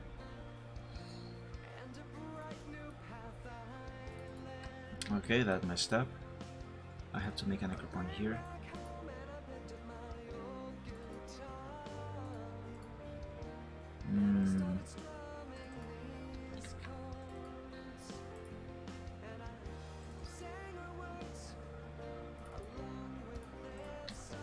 Okay, I think this eye is mostly fine as it is. Yep. Seems good. Let's draw the other one, and then I can group these layers together and export this as a PNG file. By the way, on the subject of game moderation, I am waiting for some answers to a few questions that I have made to someone on Truckers MP. I cannot give you details. And once I have those answers, then I am going to actually schedule the next game moderation stream, guys. So that is going to happen hopefully very soon. I'm just waiting on those answers. As soon as I have them, I will schedule the stream and hopefully make that happen. And the next game moderation stream is going to be on American Truck Simulator. And yeah, hopefully very, very soon. Okay, now the head is done. Let's group all of that together. And there we go, we have a creeper head. Let's save and export just the head.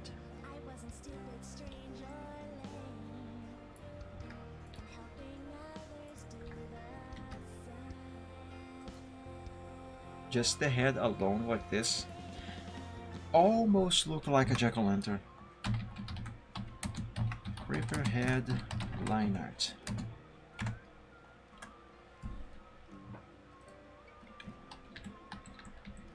Let's bring back everything into view and take a quick look at the head. Yep, seems to be correct. Perfect. Let's make this gray. And oh frick, I forgot another thing. There's a line right here. This line. Ah shoot. I forgot to draw that. that should go on the same layer as the head. So I am not done with this yet.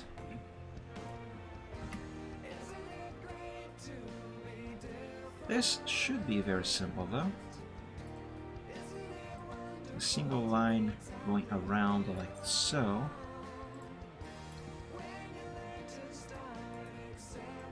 And I'm going to work with just the interior of this line, like this.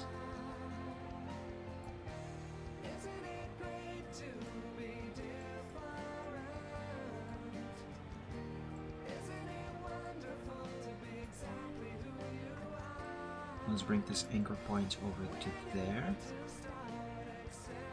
And this one further down a little bit more, like so.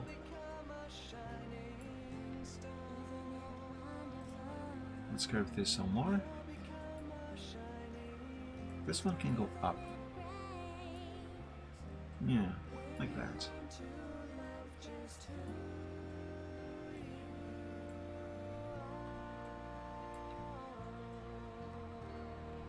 And alright, this seems to be mostly correct.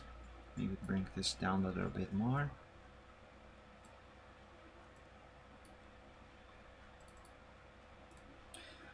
Okay, now the required adjustments. There's a corner here, we have to remove that.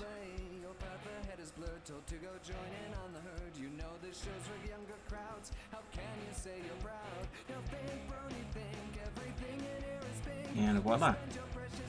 Now I can group this together and export as a single thing. So let's do that again.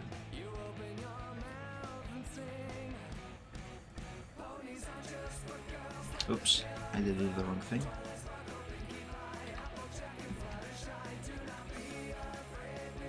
Let's export.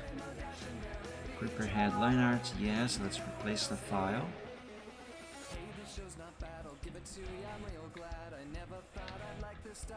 Can I actually move on now, finally? I believe I can. So the next thing that I will be drawing now is going to be the teeth. Now the teeth are going to be one single layer of their own. How should I start this? I think I'm going to start with this teeth down here, and for the upper ones I'm going to start with this one.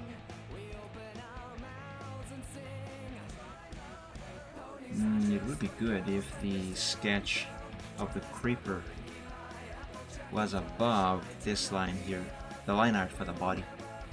Let me see if I can move that up.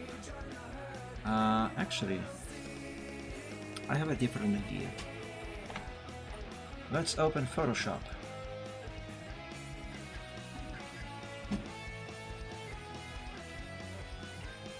And let's bring... Where's the sketch? Here, general sketch. Wait, is this the one that I want? No, it is not. That's the wrong file. General sketch for Corel. This is the one that I want. Right, let's unlock this layer.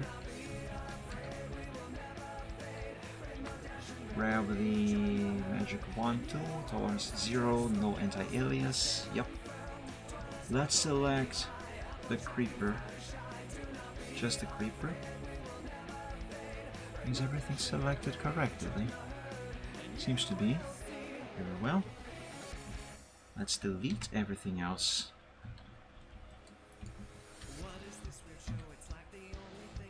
Let's remove this torch. And remove both ponies. Very well, now I have just the creeper by himself, or by itself. Let's save this as a new file. And let's call this General Sketch for Corel Creeper. Now let's go back to Corel Draw and import that file.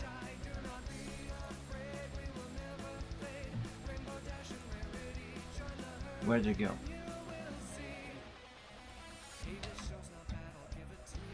why is it on the wrong resolution?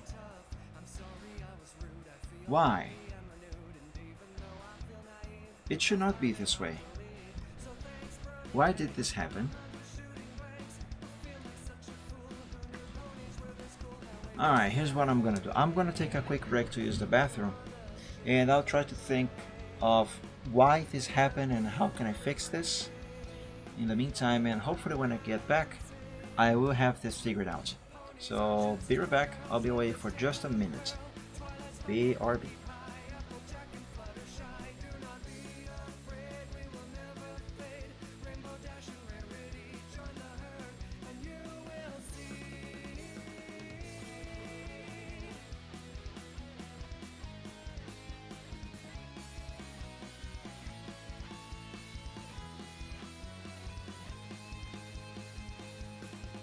So thanks, brownie, thanks. Looks like I've joined your ranks. I never could repay what you've done for me today. So thanks, brownie, thanks. Looks like I've joined your ranks. I never could repay. Ponies aren't just for girls. Let this tale unfurl. Twilight sparkle, pinky pie, applejack and fluttershy. Do not be afraid, we will never fade. Rainbow dash and rarity, join the herd. And you, ponies aren't just for girls. Let this tale unfurl. Twilight sparkle, pinky pie, applejack and fluttershy. Do not be afraid, we will never fade. Rainbow dash and rarity, join the herd. And you will see.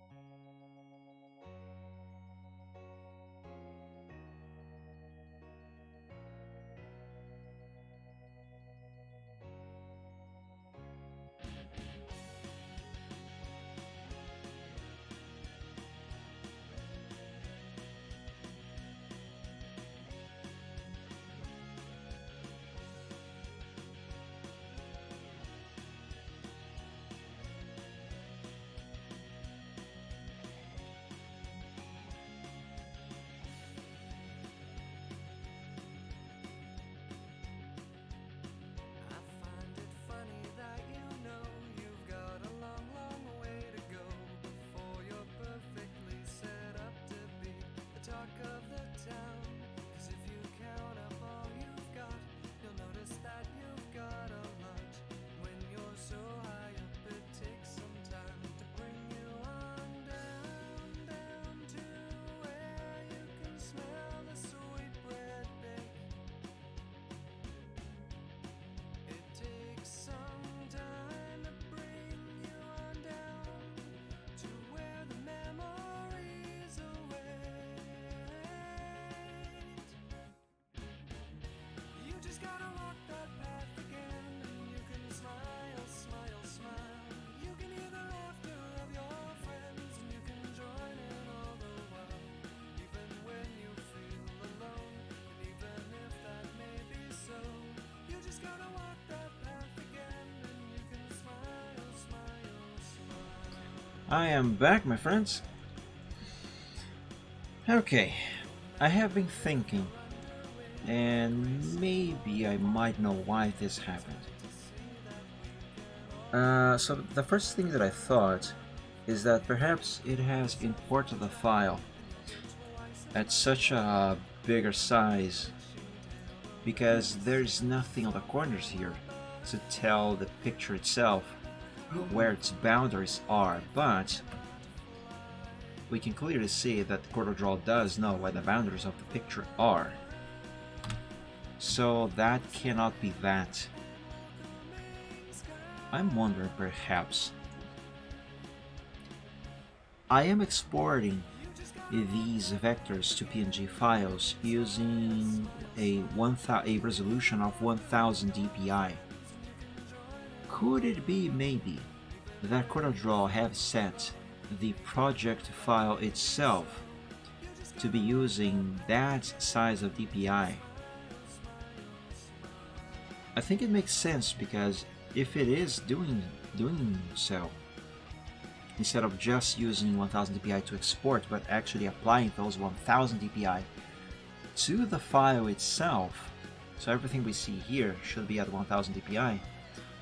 If that is the case, then perhaps the reason why it imported the file at such a higher resolution than what we have here could be because CorelDRAW is reading this file here, this project, and saying, hey, this has a DPI of 1000, so this new file that the user is importing should also be at 1000 dpi, so I am going to automatically increase its size to match the DPI of the project.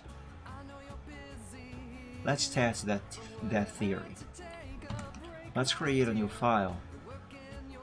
Rendering resolution 500 dpi, which I think was the default that I started this project with.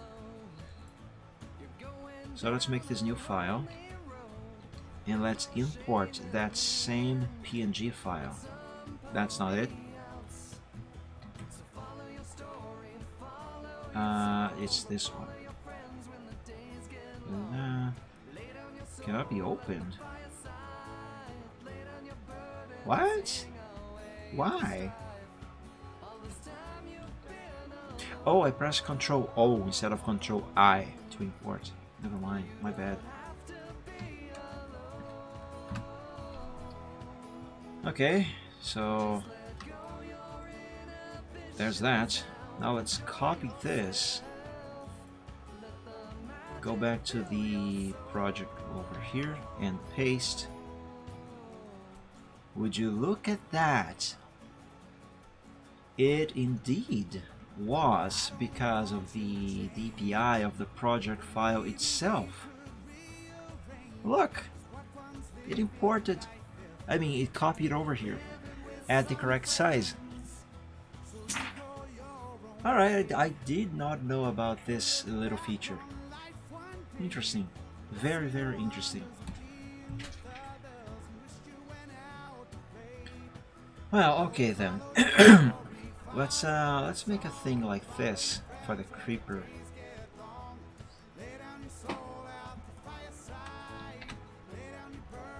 Should be easier to select the layer of the sketch.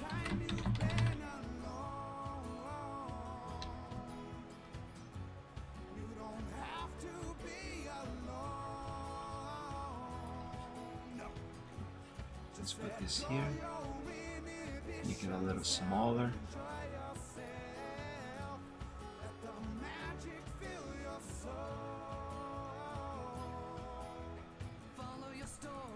There we go. Go back. Select the text along with the rectangle as well as the sketch layer, and perfect. Now let's send this back behind the head.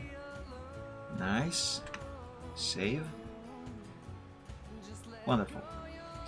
Now I have a more clear view of the teeth of this creeper.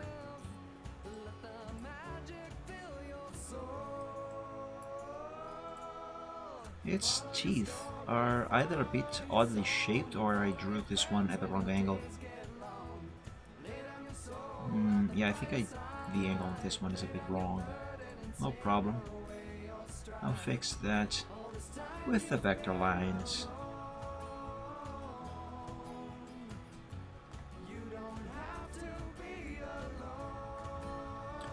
The thickness of the line on this one is going to be 2 pixels.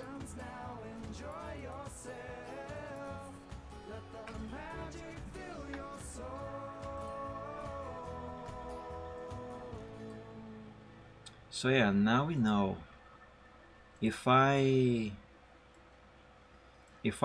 start exporting things at a given resolution, CorelDRAW will set the project file itself to that resolution. So anything else that I import into the project will also be imported at that same DPI resolution.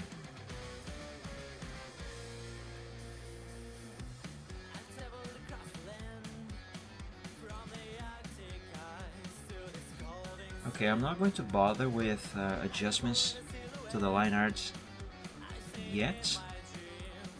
Let's first draw the other teeth, and then I will do the fixes and adjustments as required.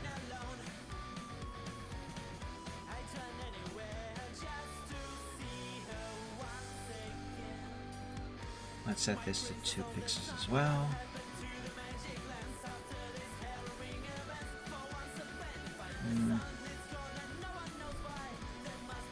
Okay, this one should be curved slightly to the front like this.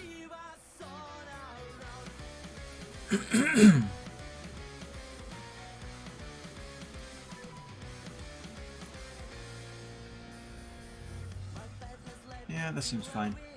I do feel a little bit like this here should also be slightly curved, kind of like that. Yeah, there we go, that's better. Let's draw the other one.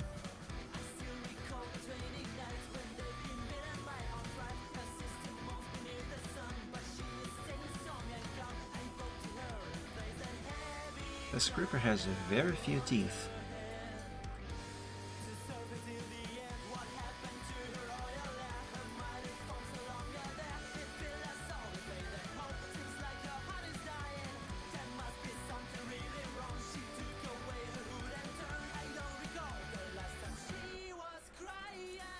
Okay, maybe this here should not be curved so much like this.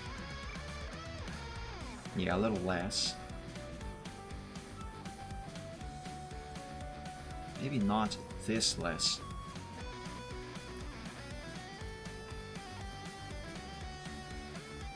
Or maybe, yes. I mean, a little more curved, but instead have this one here not be so curved as it is. Let's have it curve a little less.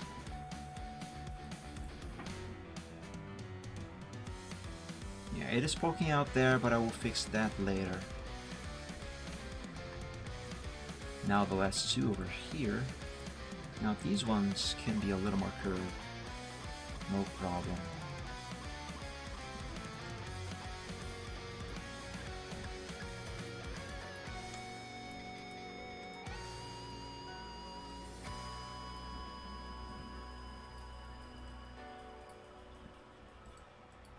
Oops, I accidentally deleted that anchor point. That was not supposed to happen.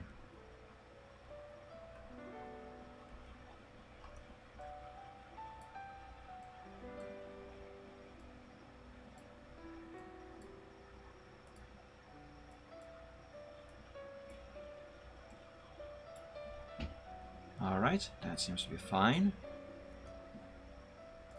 One more teeth and I will be done with the basics for his lower jaw. Did I say jaw or draw? I meant to say jaw, just in case I didn't. Oops. This shall go here.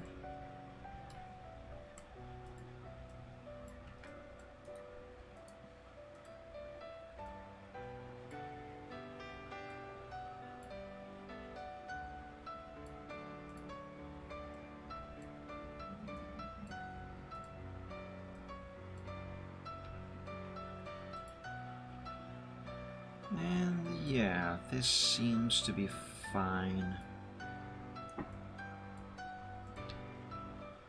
Let's save and adjust those teeth so they appear to be correct. Let's make them not be so pointy.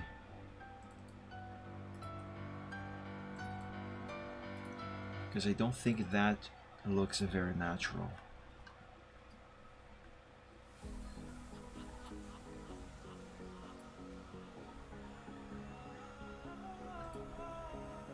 Alright, that looks better. Let's repeat that process on the others. You know what maybe I might be able to get away with? Instead of drawing each individual teeth on the upper jaw,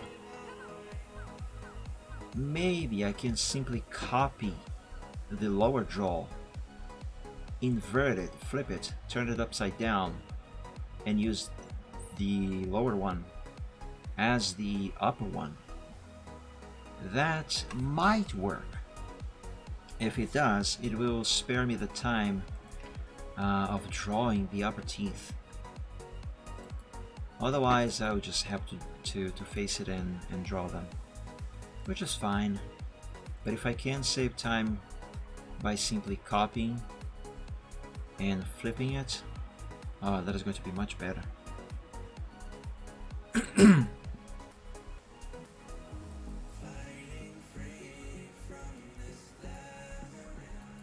It will allow me to move on to the next 2 remaining layers of the mouth much sooner than otherwise. And those should be extremely easy to make, actually. You just gotta draw one line for the tongue and a couple for the inside of the mouth, and that's it.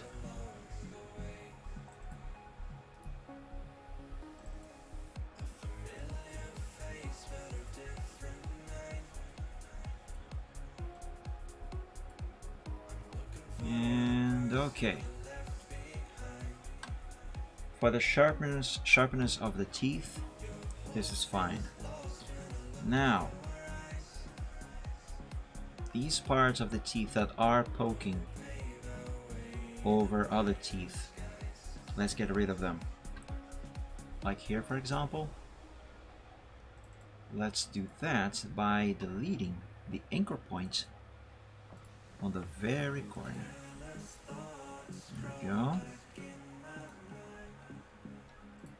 And this here is fine.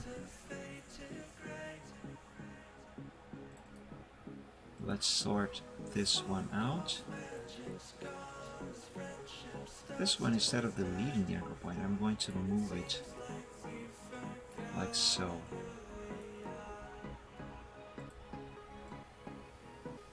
Now I will delete it. Yeah.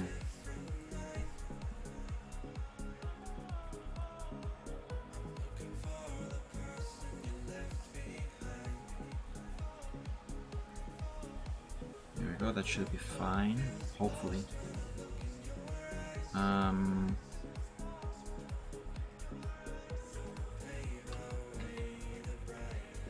Yeah, I really hope this is actually fine as it is. I have to move this one up to make sure. Not quite. This black here and there, that is not supposed to be showing. Not at all.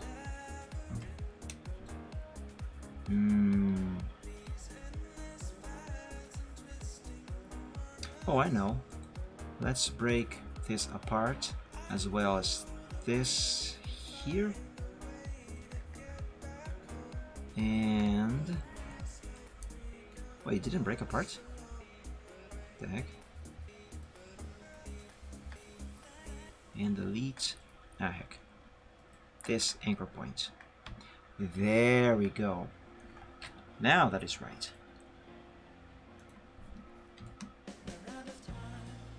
Now just one more teeth over here. Tooth, not teeth. And I think I should do the same way I did down there. Make anchor points here where the lines intersect and break them apart. And then delete. Yeah, there. Now, let's draw this. There is a reason why I'm doing this. You'll see in a moment. This should allow me to draw, to color, not draw, the gum, the part of the gum that is going to be visible. Like here, for example. See, this is very dark. I was gonna say gray, green. That's the creeper's gum. So this line here should allow me to color the gum just fine. Now let's select everything group it together, save, copy, paste, and flip it upside down. Ugh, that's creepy. That is very creepy. Let's see if my idea... oops. Let's see if my idea works.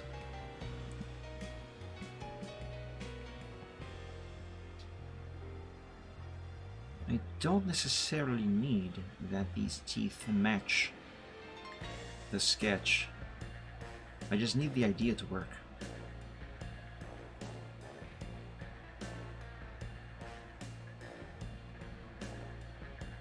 Yeah, my idea works. Nice. And that means that I can select both of these and group them together also. And let's export. Did I say Lex? I meant to say let's. Let's export this as a PNG file.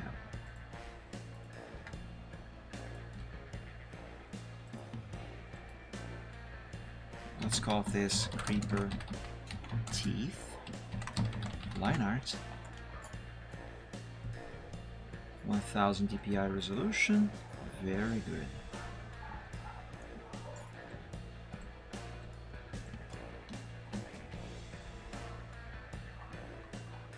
Let's make sure that has been exported correctly.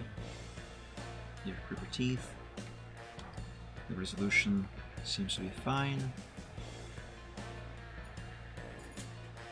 Oh yes, those are some creepy chompers. Creepy chompers for a creepy creature. Okay, so that is done. Let's bring the sketch of the creeper forward a little bit more, so I can see more of the mouth itself. Hang on. I had to unselect the thing. Let's draw the tongue. Now the tongue is going to be really simple, really easy. Just one line going around like that. And close down here so I can color it by simply selecting the whole thing.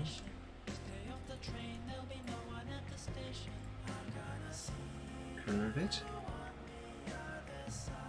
Like that.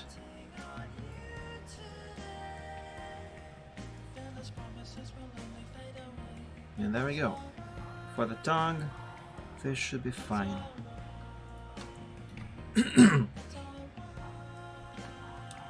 Save, and as before, delete everything except for the element that I need to export.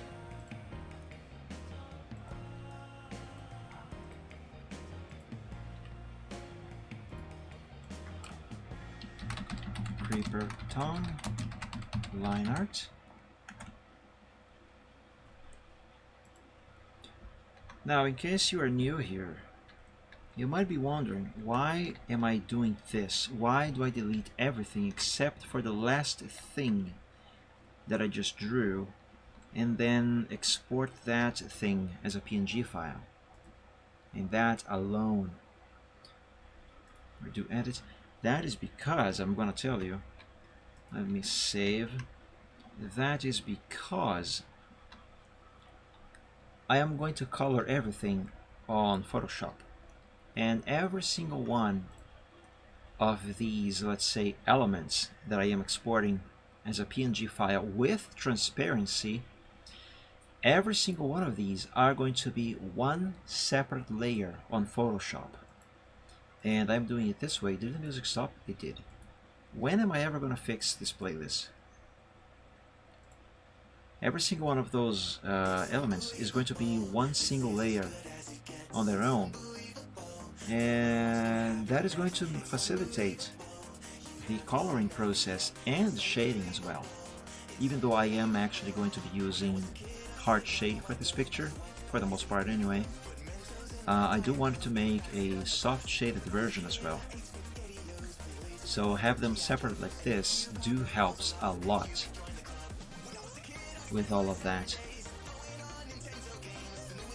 It will make a lot more sense when you see me doing it, which should be very, very soon.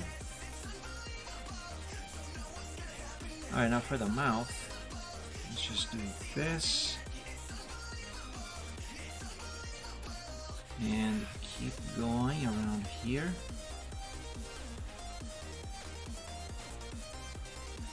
Perfect.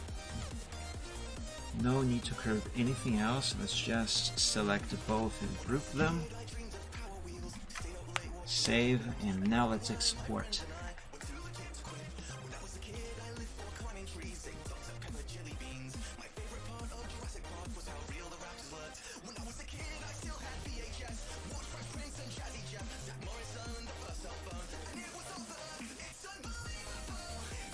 There we go. That's just the inside of the creeper's mouth. And apart from drawing the streaks on Silver and Thundersky's tails and manes, this should be the very last thing that I gotta do with vectors on CorelDRAW. Hopefully I won't have to come back here for any fixes later. Creeper, mouth, line arts.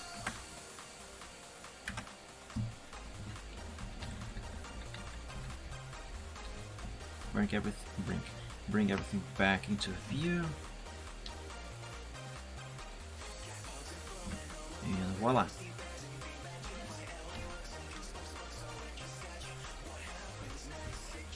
Just change the position of the creeper's sketch. There we go, that should be fine. And save. So yeah, hopefully this should be the very last thing that I gotta do on CorelDRAW. Apart from drawing these streaks on Silvertrot's and Thundersky's manes and tails, because I would do those with vectors, but that I would do later, and that is actually more a matter of detailing rather than actually a need in terms of line arts. Now then, Photoshop. Let's open this first file. Let's copy it, paste it here on this new file, and let's create 3 groups. One group is going to be called Silvertrot, another is going to be called Thunderskies. These are the names of the characters, and the other one is going to be called Creeper. I lied, I'm going to make 4 groups. Pickaxes. Yeah. Pickaxes and torch. I lied, I'm going to be making 5 groups. Background. There we go. Now Silvertrot is behind Thunderskies, so he has to go. His group has to go underneath Thunderskies. The Creeper is technically behind both of them, so it can stay there. Pickaxes, no need to bother with this one now. Background is always going to be at the very bottom of everything. And this first layer here, let's name it Creeper Right Back Leg Line Art. I know that's a long name, but there's a pretty good reason why. And let's move it to the Creeper layer. I mean group. Now, something important to note. If I open this file, you can see that although this does have transparency, there is a line going around the picture right here. There's a black line, which is acting as a sort of frame. And there's a very good reason for that. I call this a guideline. The reason for its existence, I actually created this line on CorelDRAW itself. It was intentional. The reason for its existence is to ensure that the element inside the picture, in this case here, the Creeper's teeth, is to ensure that once I paste this on Photoshop, it is actually going to be stationary on this exact same position. Otherwise, when I paste it without the if I paste it without the guidelines on Photoshop, Photoshop is going to automatically put it on the very center of the picture, in which case I would then have to manually move it around to the position it is supposed to be at, and that is just simply not going to be precise. So in order to not lose the precision, I use these guidelines. I call them guidelines, but it's just a line going around a frame, because this ensures that nothing is going to be moved around automatically. So all I gotta do is remember to remove the guideline. So let's remove the guideline, because this guideline is not supposed to be here when the picture is finished. And other than ensuring that the thing is actually going to stay in the center, there's no reason for me to keep the guideline anymore. So let's open the next file. I'm going to show you an example of what I'm saying. So here, the body. Let me remove the guideline on this one and copy everything, select everything, copy. Now, place your bets. When I paste that body without the guideline, is the body gonna be here automatically, or is it gonna appear here? My tokens are on the second option, that the body is going to appear over here. So let's press Ctrl V to paste, and boom, there it is. It has been centered. Why? Because there's nothing else around it to tell Photoshop that, hey, the edge of this entire thing actually ends on this place or that place. And this is why I have the guidelines. So if I bring back the guideline that I have removed from here, there I have the guideline. If I move, you can see the lines there.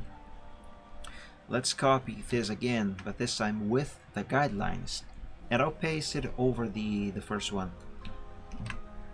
And there we go. See, now because it has a guideline, as you can see there on the corners, Photoshop did not center the body on the very center of the canvas like it did with the first layer that I copied over here, because now the picture had something on the edges to tell Photoshop where it actually ends. So there we go, and that is why I use those guidelines. I just have to remove them after I have the layer in position.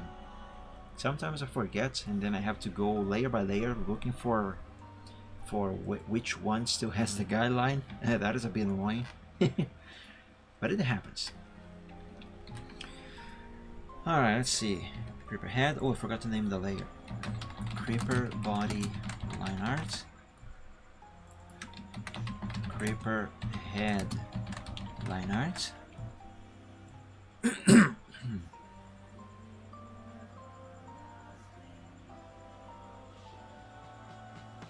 we go.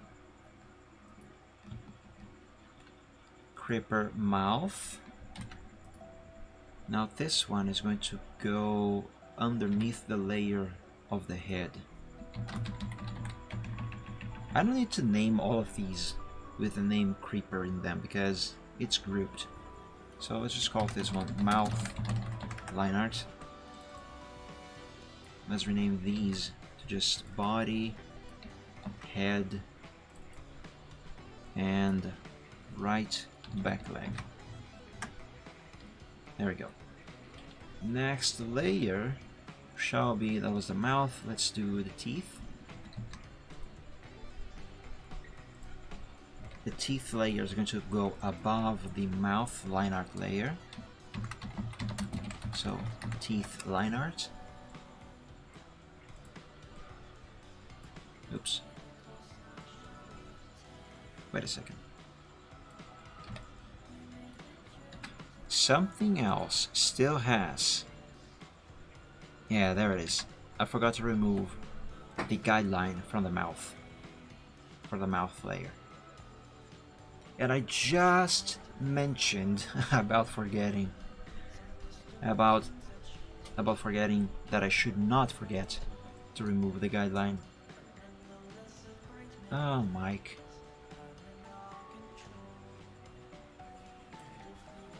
Sometimes it's tough to be me. Okay, so the teeth are in position. Let's bring the creeper's tongue. That's gonna go in between the layer of the teeth and the mouth.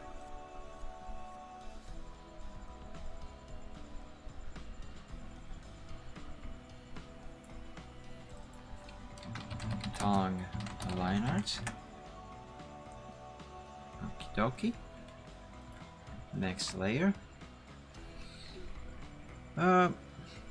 For the creeper, I think that is it. There's nothing else.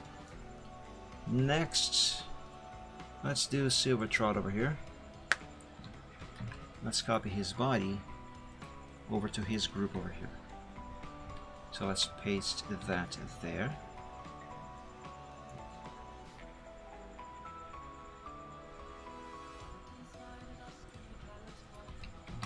Silver body line art.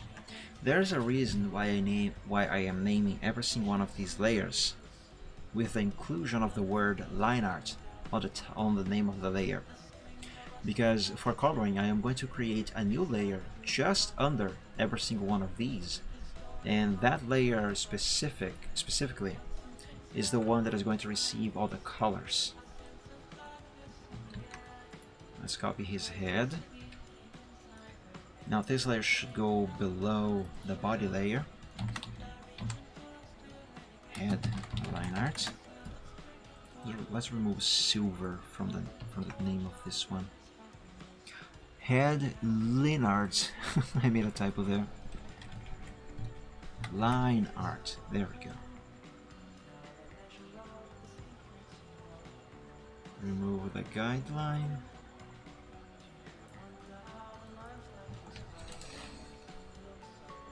Left side. So this is going to go under every single one of these layers. Left side line art. And another reason why I am adding the word line art to these layers is so I can distinguish them from the layers that will receive the colors. So one is gonna say line art, and the other is gonna say color in their name. That way I am sure not to confuse them. Left side, silver's mane. This one will go underneath the layer of the head. So right here, main head line art.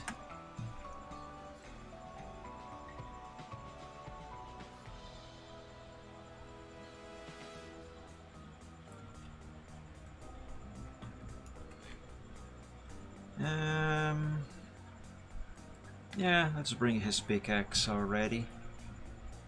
Actually, I could have his pickaxe in the same layer, the same group, as himself. I don't think there should be much need. Well, yeah, I'll have it separately, on a different group. Let's name this one Silver's Pickaxe line art.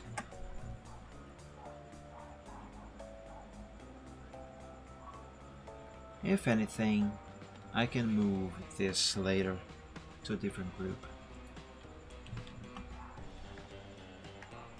Silver's tail. His tail shall go over the layer of the body, so right here. Tail line art.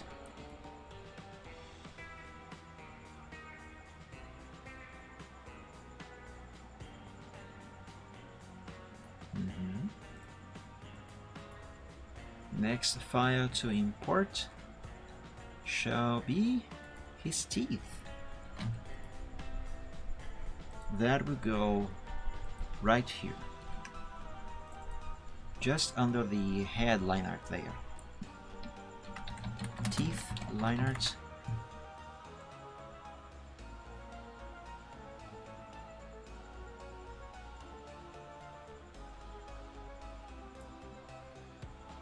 next? I think that is it for Silvertrot. Let's now import the layers for Thunder Skies, his brother.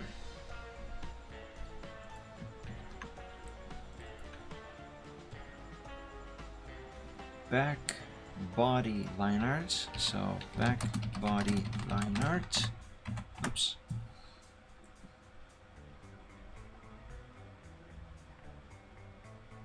There we go. Next layer shall be front body line art. This one will go just over this one. Front body line art.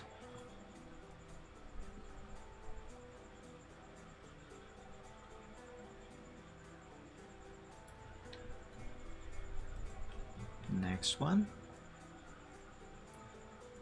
Thunder Skies head. So head line art.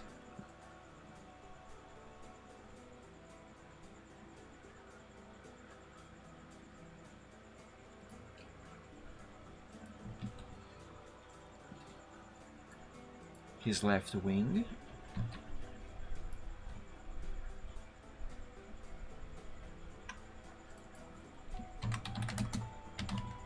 Left wing line art. This layer should probably go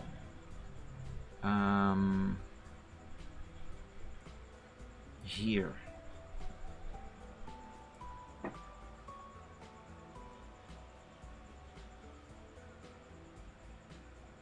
Let's remove the guideline. Yep, that should be fine. So that was his wing, right? Let's bring his pickaxe. This one is on the ground. It will go here along with Silver's. Thunder's pickaxe line art. Let's put this layer up there.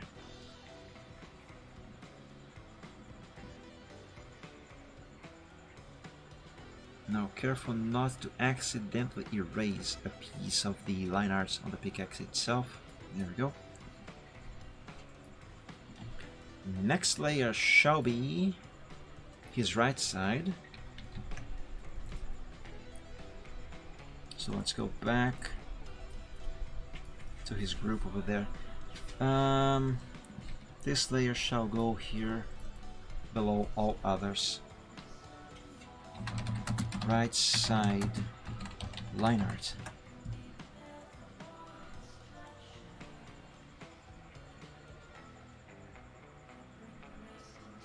There we go. Almost done, guys. His tail and mane. These will go just over this layer and beneath the back body line art layer. Mane and tail line art.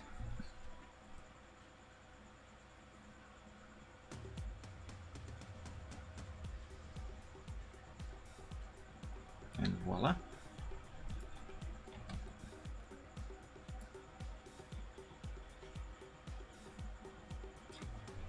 I think I am missing. Yes, I am missing a layer. Where is?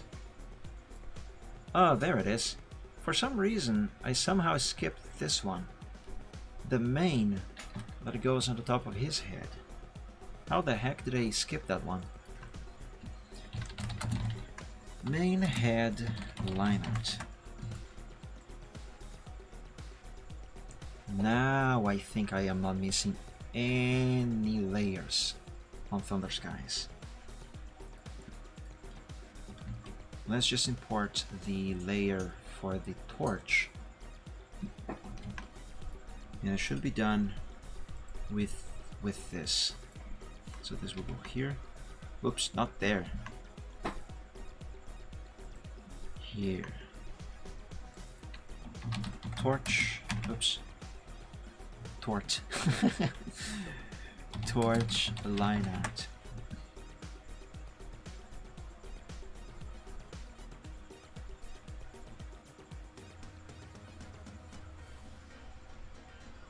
There we go. Alright, let's save this. And this one is going to be called Coloring Alpha 0. Alright. I am not done with this, obviously.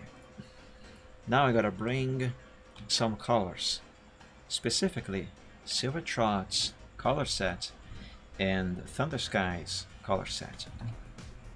I always use the same color set, the same exact colors, the same exact base colors for every single one of the characters that I always draw. That way I am sure that, that they are always colored with the correct colors. So for Silver Trot, let's have his color set go right here. That should be fine. Let's name this layer Colors Set. And let's bring now Thunder Sky's color set. Does he even have one? He does not have one. He does have one, I lied. It's right here.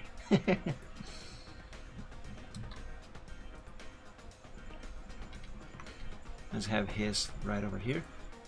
Why doesn't he have a drop shadow? That's strange. Colors set.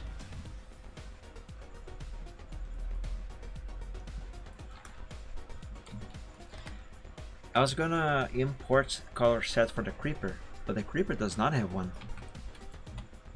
Instead, I'll have to pick.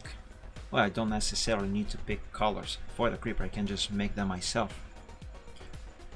But I'd rather have some accuracy. Which is, speaking of, that reminds me, I now have to export the sketch as a PNG file. So this here needs to be exported from CorelDRAW on the same resolution, DPI resolution. So this is going to be called General Sketch from Corel. Also 1000 DPI, and let's close this without saving.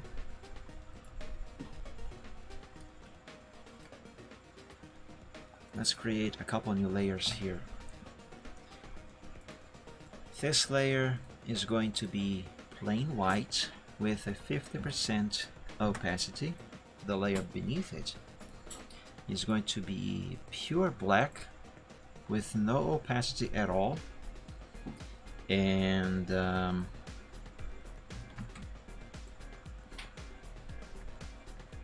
where's the folder of this project? Here. General Sketch from Corel. Where is that? There. Let's copy this and paste it right here. Let's give it a 50% opacity. Now, the reason why I exported the sketch itself from Corel using a 1000 DPI is because I need it as a guideline so I can draw the characters' eyes. So as you can see them here on the sketch, I will use this as a guideline so I can draw their eyes correctly. This way I can see them without having the sketch itself actually be on top of everything and causing confusion. Even though for the most part I'm gonna have it hidden away like this. So for the moment, let's leave it like this. I need a sample for the Creeper. There's one. What best sample than the Creeper itself? Oh, they even almost have the same size here. Nice. Very nice. Let's call this Creeper sample and make a new layer and call that one color set,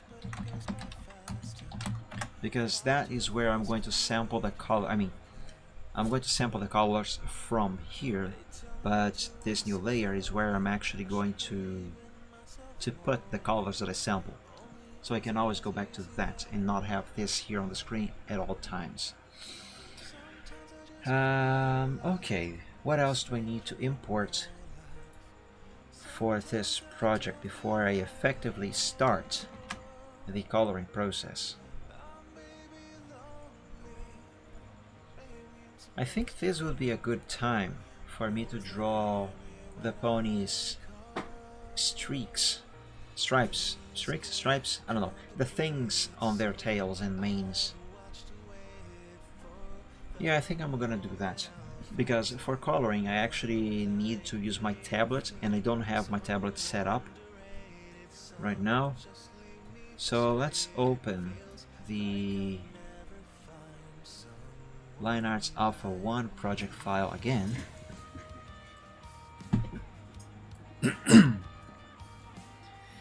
And I'm going to save this, not export. I want to save as Alpha 2 because the changes that I'm going to be making here are more significant. And let's see.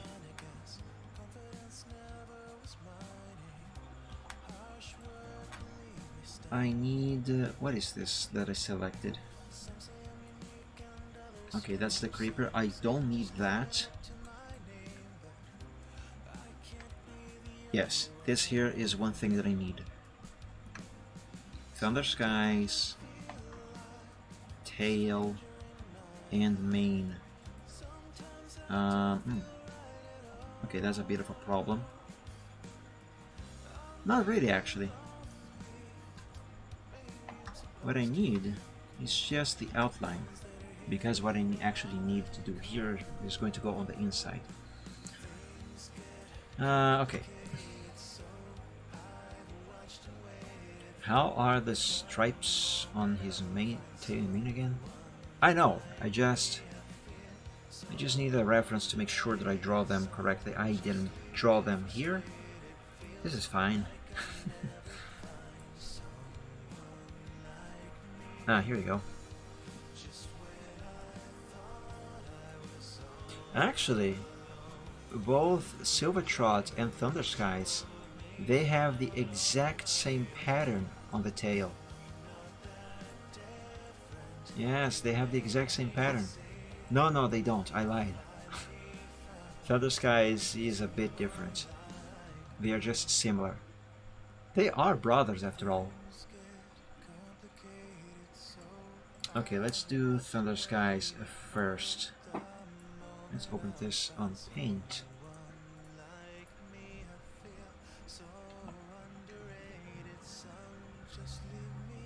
Flip this around.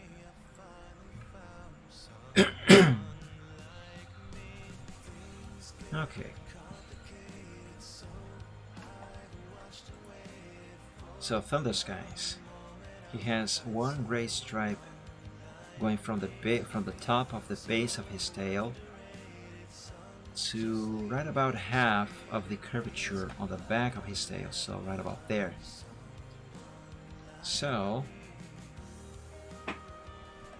that line, because of the angle at which we are looking, should go more or less about like this. This must be a very thin thickness. Now let's run this line inside the line art of his tail.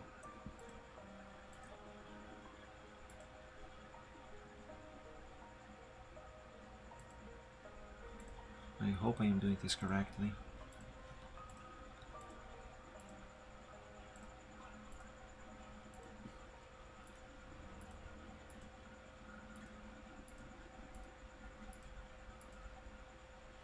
What I am still doing, is essentially prepping the project on Photoshop for coloring. Okay, now that this is set, let's curve this line Now, because his tail and the angle, because his tail curves back there and we are looking at this from an angle, the curvature here has to be a bit different from what we see here. Well, it's not necessarily different, but there should be a little less of this stripe visible on that area there.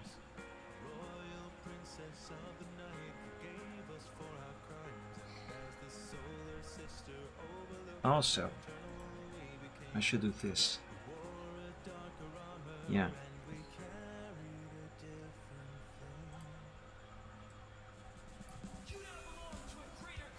This whole thing is supposed to be colored after all, just not blue.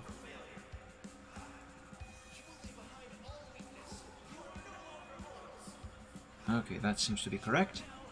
Let's move on to the next element. The next stripe, rather. There's a bug flying around here. Go away, bug. I hate bugs. They bug me.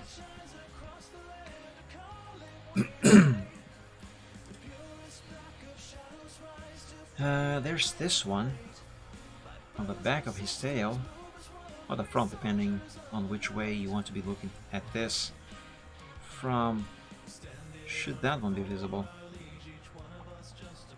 Or how much of it should be visible? Some of it should be visible. I will not draw it as of yet. Instead, I will do this one. So this one, it goes to that very tip of the tail there, right about here. So here,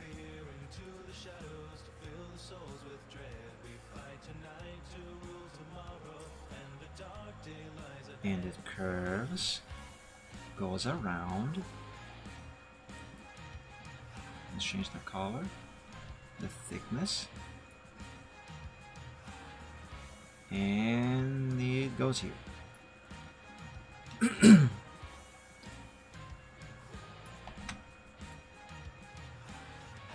Okay, now it goes back up.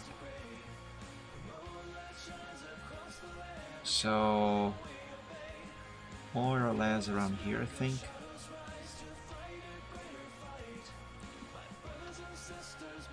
This is going to curve more or less right about so, and then up there. I'm going to give this a shape before I remove the outline and fill it with color like I have done for that one there, because it's important that I see the black lines for the tail while doing this.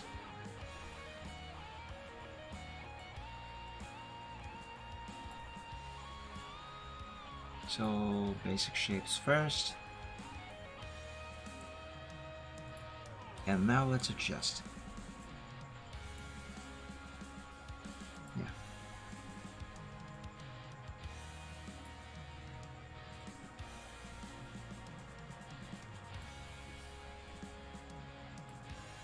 This anchor point can go here. And I suppose this one can go further up a little bit, like that. Curve that a little less. Let's bring this one over to here.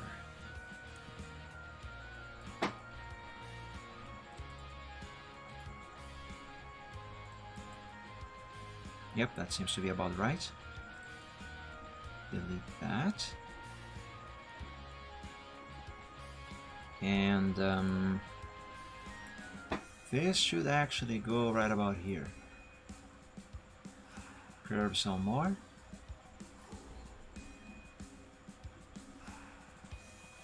That almost looks nice. Let's make an anchor point here. Yep, that seems fine.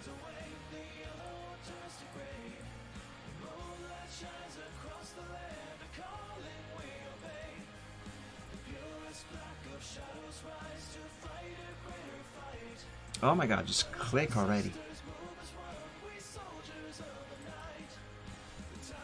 Nice, this curve here. Gorgeous.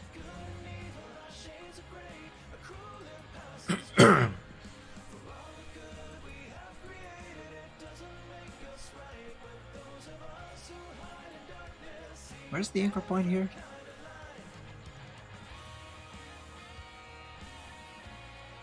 Right here. Found it. Yeah, that seems about right. Also, hold on a moment. Guys. This part of the stripe is not simply going on the side of the tail, like Silver Trots here, for example. It actually goes on top of this portion of the tail. How exactly do I do that?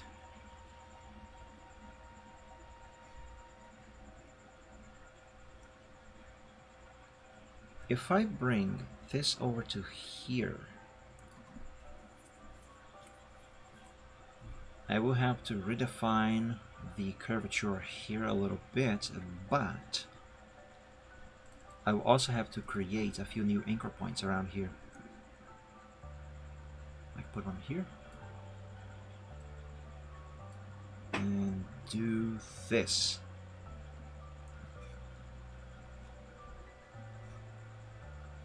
Let's make a new one here. Bring it over to here. I hope what I am doing is actually correct. Put that there.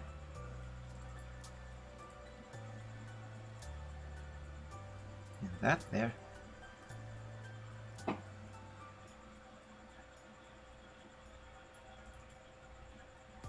That seems fine.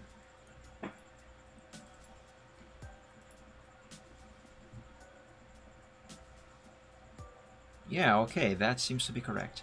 Just gotta sort out this curvature here. That's not very good. Let's manually do it. Okay, now I can make an anchor point there and delete this one. Nice! There we go. Let's fill this with color and remove the outline. Very good. Everything still seems to be in order. Let's just move... Oops. Oh, that's why I unselected. It's over here. Let's move this like so, a bit more.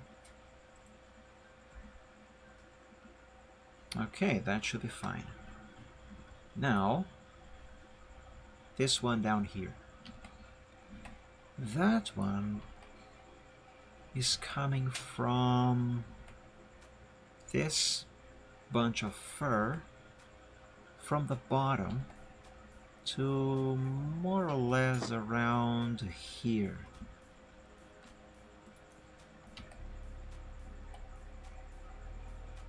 So let's see, it should start there and curve up to right about here more or less.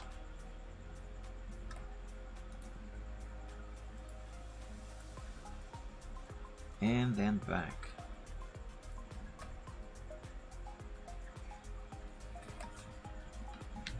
Not quite there, but oops.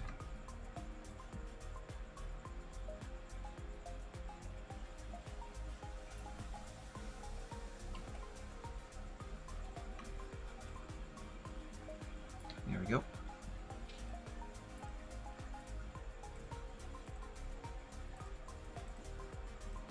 Oops, messed that one up. There we go. Convert everything to curve, and obviously curve it.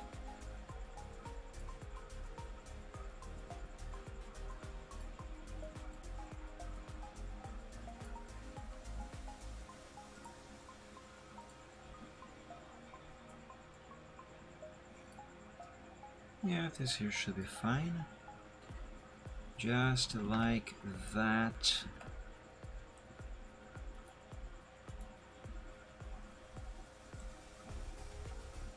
Yep. Now then. Let's save. I haven't saved in a bit. And I did make a lot of progress here. Now then, that last streak over here. So that one is starting just slightly over this one that I have just drawn. And goes to right about here, the midsection of the tail, where it curves to go to the base. So it would start more or less around here. And just curve up to about here. Now I don't have to make this completely precise because most of this part of his tail is actually hidden by his rump. So what I actually need here is just to have the part of the streak that is visible to be in the correct shape. Everything else can just stay in the backstage.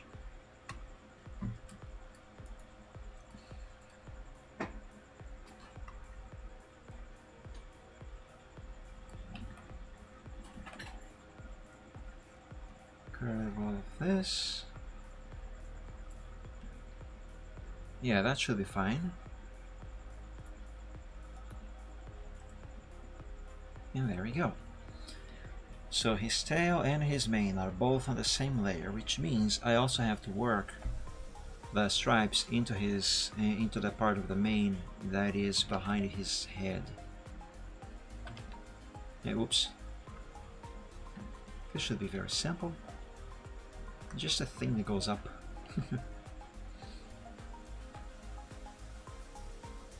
And not very much of the streak is visible. Well, maybe a little bit. So right about here.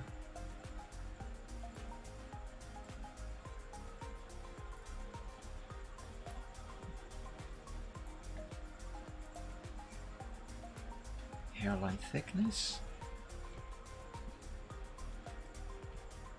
And this shall curve like so, although this anchor point must be moved over there.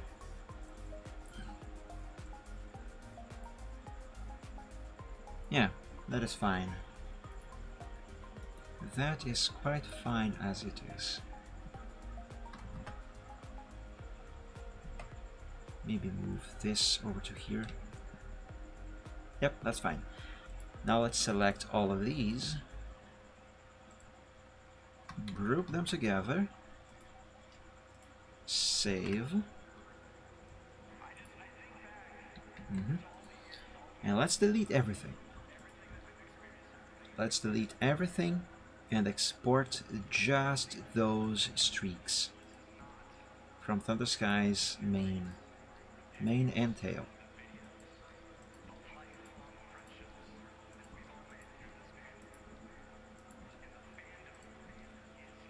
Also remove the line art. There we go. It is no problem that this is blue. What shall I call this? Thunder's tail stripes. Stripes or streaks? I'm gonna call it streaks. Thunder's tail streaks. Okay, let's import that into Photoshop right away. There it is. So let's see, Thunder Skies. Where's the line art for his tail and mane? Right here. So let's put that right underneath it. Mane and tail streaks.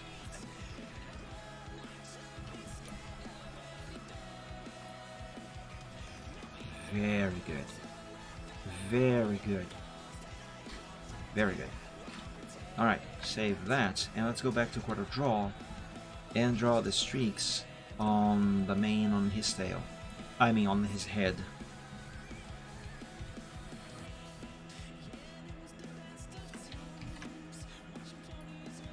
Okay, save this.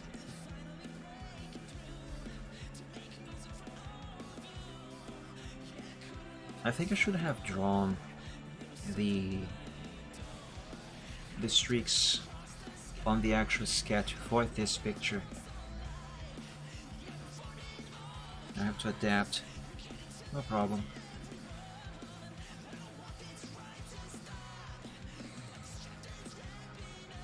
He has 1, 2, 3, or at least 3 of them on the very top of his head. And on the sketch we are seeing 1, 2, 3, 4 of these ends. So there's 1, 2, 3, 4. So what we see, what happened there? So what we are seeing right here are these over here. So we should have only 3 streaks visible. This one, and this one. Let's begin with this one on the very bottom here. Actually, that one... No, that one is going to be visible, just partially.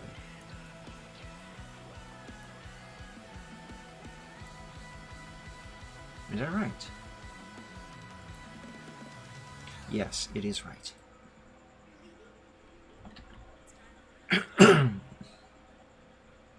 Wait, is it? I have some doubts.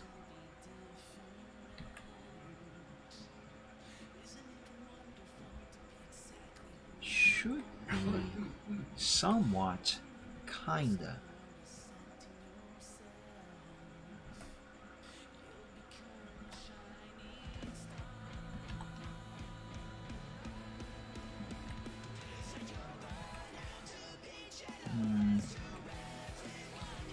Maybe I should start with the other ones. Alright, so this one is not going to be visible. Or if it is, just very slightly over here. Yeah, let's do it.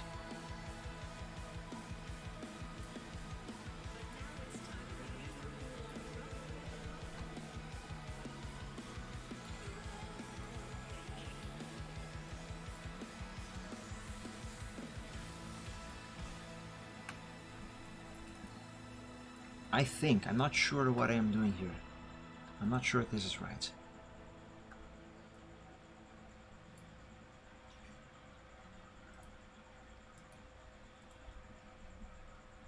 Alright. Now the next is going to be this one. This one will be very visible. So that one goes to the top of the mane, of this portion of the mane, and down to the side. It starts on the top. I mean, it starts down here, across the side, goes to the top, and keeps going on the other side until it ends back down on his head, on the other side. How do I reproduce that over here?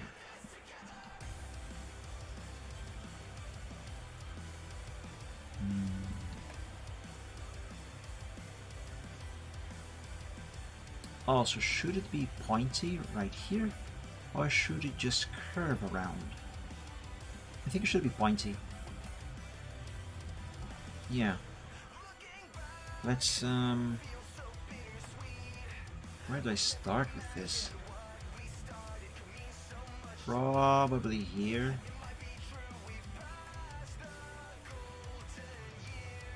Yeah, probably here. And shall curve up. Right about here. And now let's bring this further forward some more. And then it ends right about there, somewhat.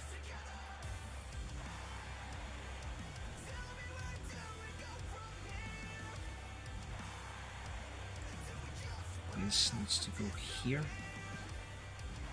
and that needs to go there. Not quite there. Here.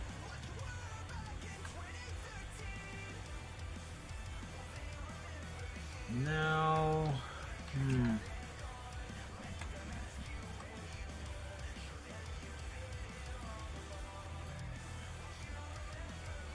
let's put this here.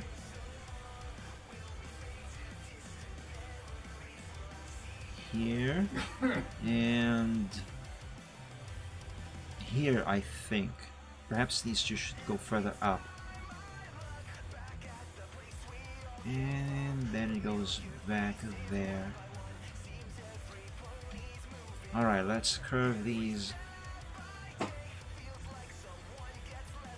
and see if what I'm doing here is right.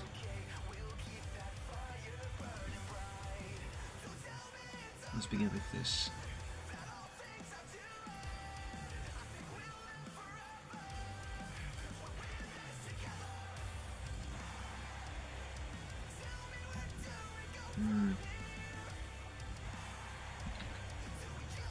Keep that anchor point there, and instead remove this one.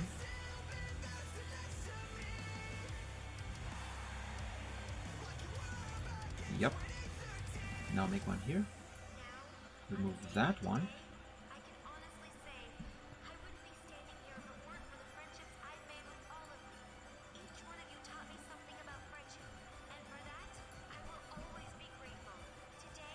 Yes, I think this is right.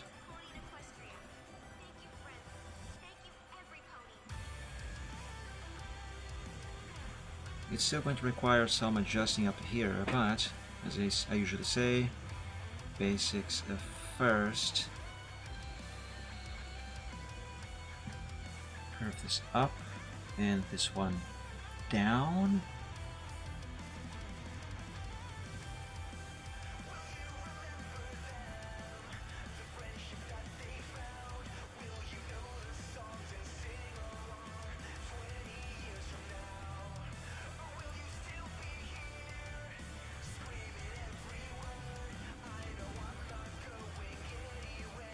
How should I curve this here? I gotta bear in mind the angle at which we are looking at this and the shape of his mane.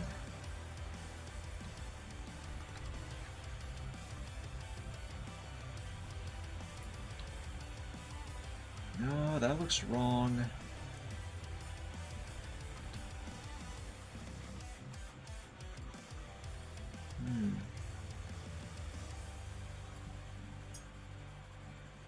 That also looks wrong.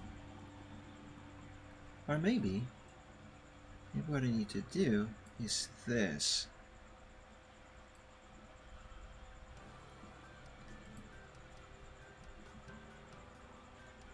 Yeah, this can definitely look a lot better. Let's try and make it better.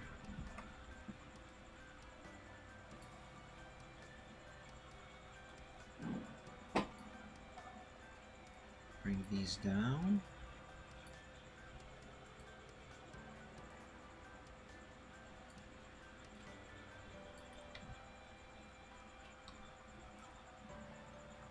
Let's put that over there.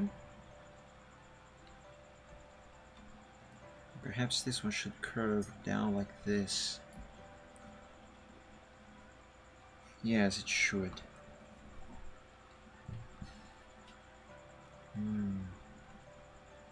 This one further up.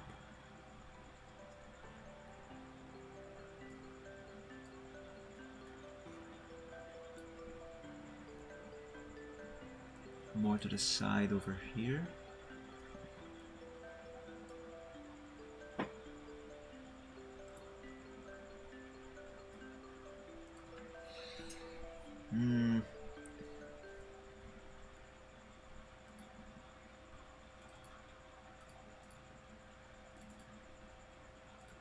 Maybe a little less up here.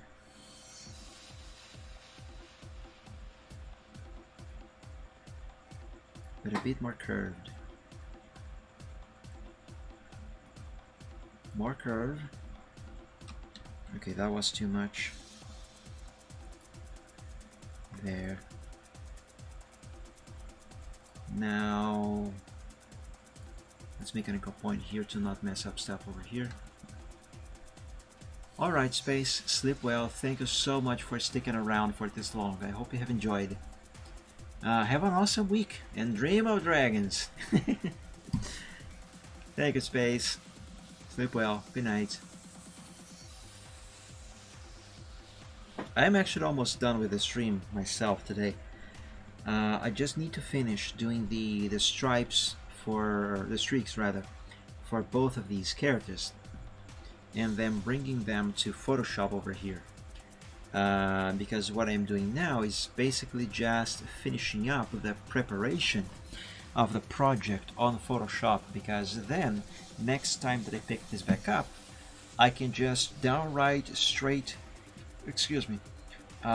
start doing the coloring of everything. So hopefully no more vectors on CorelDRAW. And the coloring should be far more exciting than vectors. This here needs to go over here.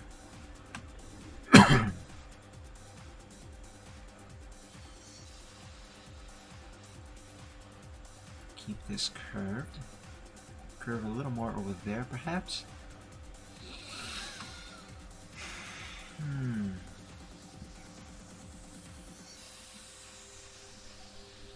What happens if I delete this anchor point? Not much. Okay, that seems better. Delete that, create one there and delete this one. Yeah. Kind of feel like this here should be curved a little more. But at the same time, no. Oops, that's Photoshop. I want Paint.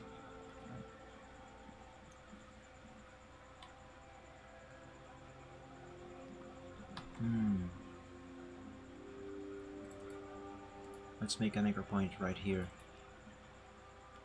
Yeah, that didn't help much. Let's just do this.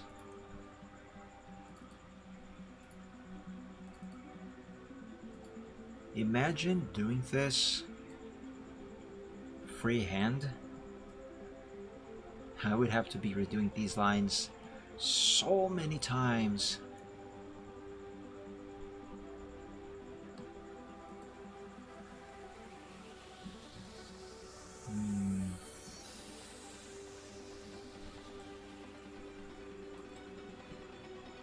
I am not quite convinced by the curvature over here.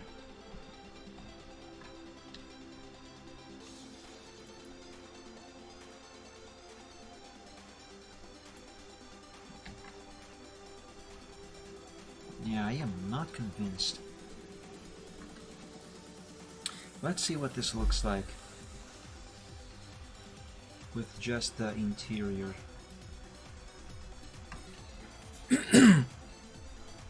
You know, it actually doesn't look very bad. What maybe I should do instead is to have this actually go further up and the curvature over here actually be completely rounded instead of a corner like that. Perhaps that's what I am missing.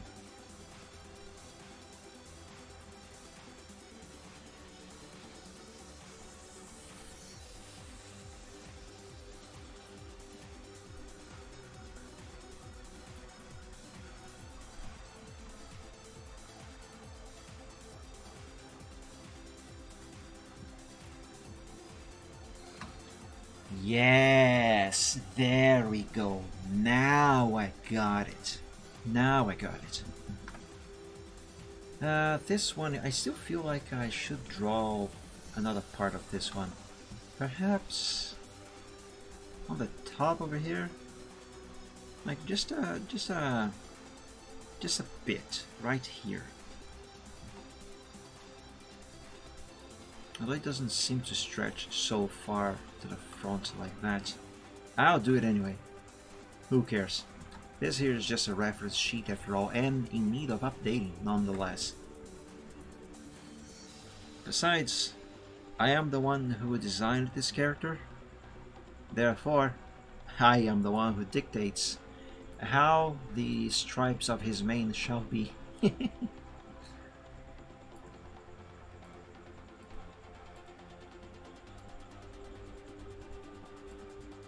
we go.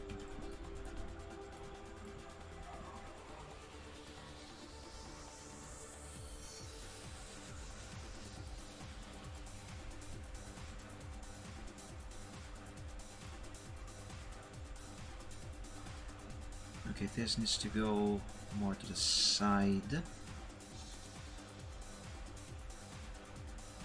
Let's make an anchor point right there to serve as the guideline for this.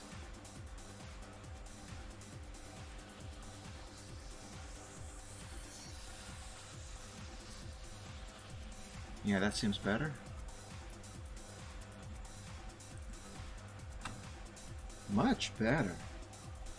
Nice. Okay, now about the one down here.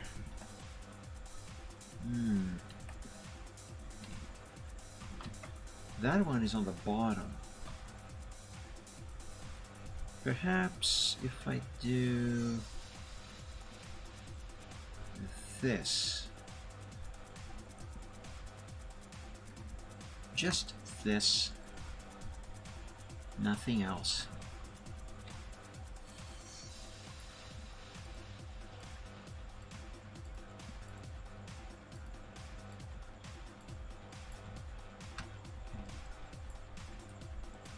Convert everything to curve.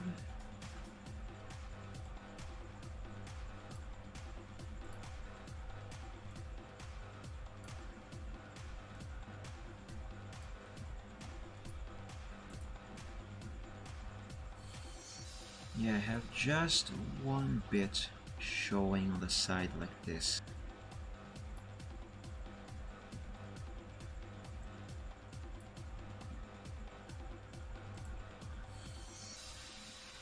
Maybe a little more curvature.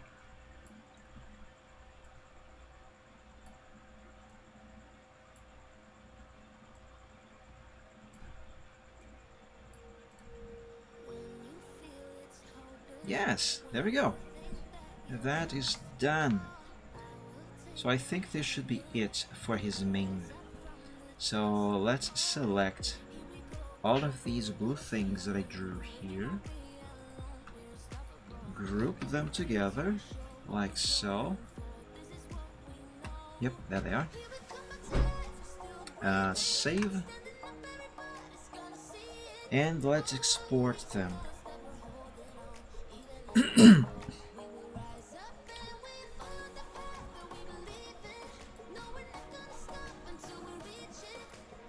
Delete everything first.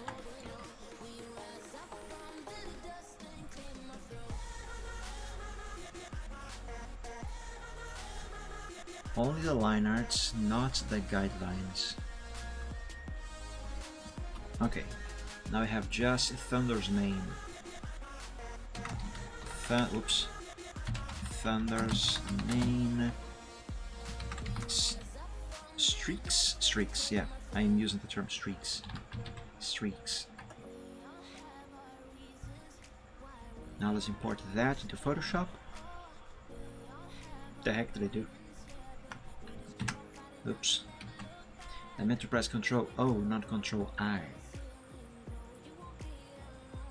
Thunder's tail streaks. Where's Thunder's main streaks?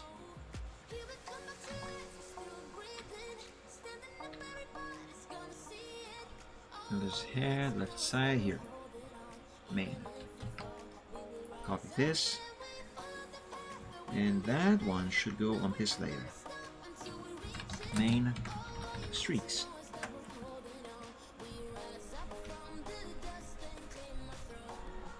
Yep, looking fine, I guess.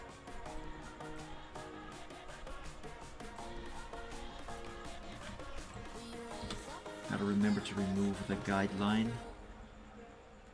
There's more stuff that it still has their guideline in place. What is it? Probably the other streaks. Yep. I forgot to remove the guidelines on the streaks, on the layer, on the streaks of on the main.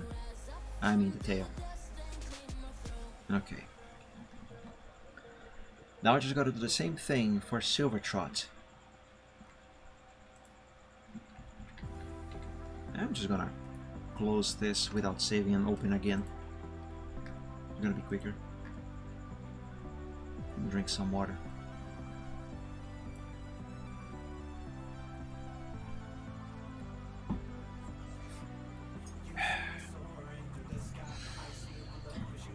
Right. I need everything Silvertrot to be on the very foreground now.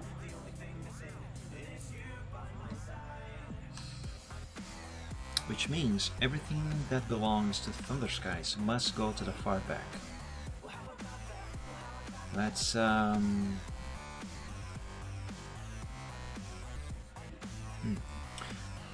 let's save this as Alpha 3 and delete everything Thunderskies.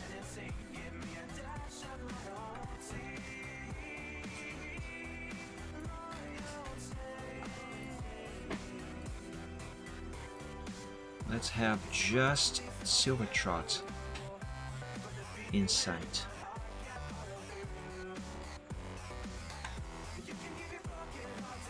And this is enough. So, his tail. Let's begin with his tail. A very bushy tail.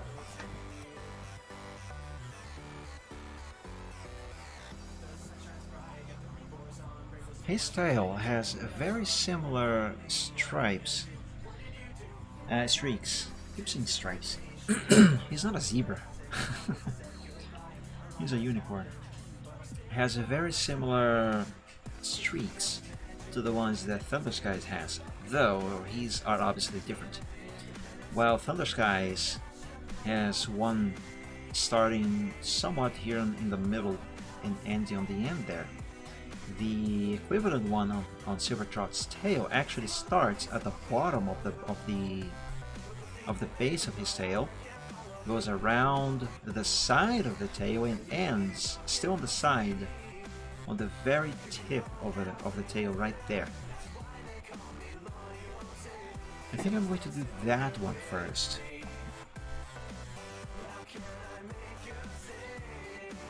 So it should start here, go up, curve around here, go to the back here, curve back up to there. Just like so.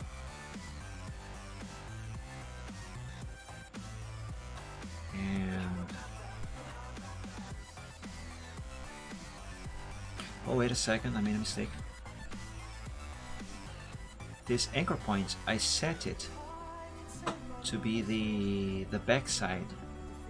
This is the top, so it should go here.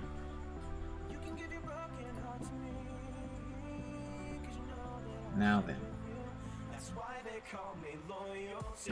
here, up there. I'm doing this wrong. I am doing this quite wrong. I derped this one is supposed to be the one on the top, not the one on the bottom. So this one goes here. So it goes there. Let's move this over here. And this one goes there, where the first one was originally. Oops. The heck?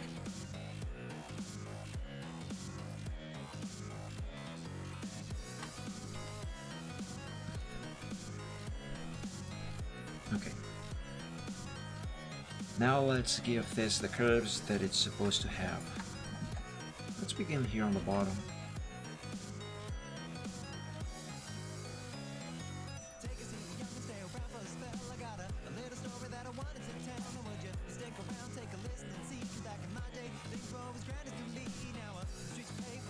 Curve somewhere like so. Okay, maybe that was too much.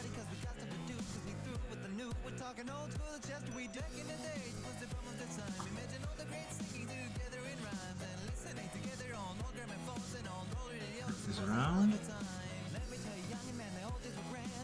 Curve this up. There.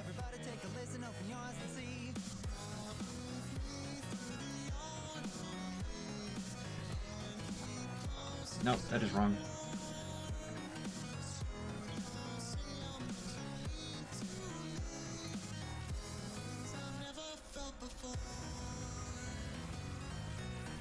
I'm pretty sure you can already see this thing taking shape. You can tell what this that I'm doing here is actually supposed to look like when done.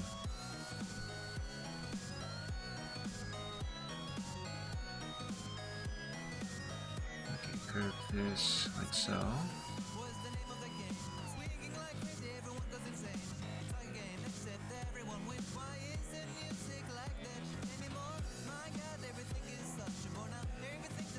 Let's put an anchor point right here because there needs to be some changes on this end here.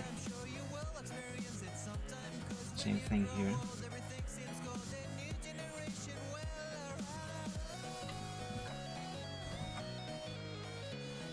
Okay, now this seems to be more correct, as it is supposed to be.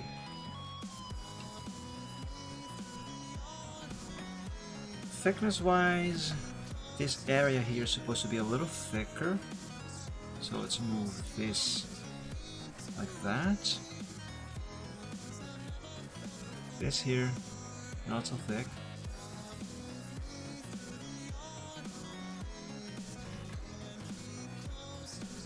Alright, now it begins the process of fixing and adjusting.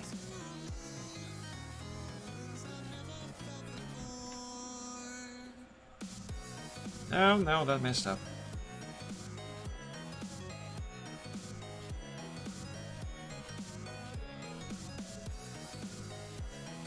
Let's bring this down. Nice.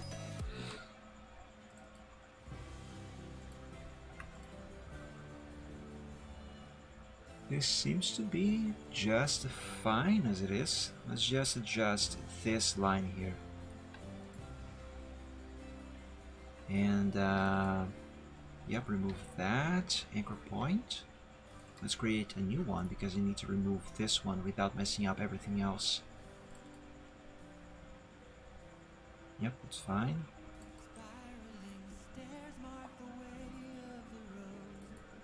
Anchor here.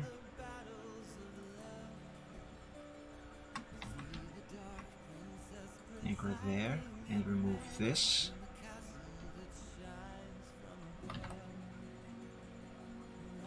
This is almost correct. Let's bring this down some more, like so. Same thing with this one.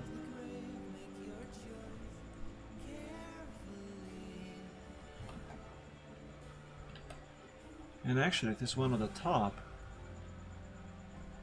Should be more to the side like this.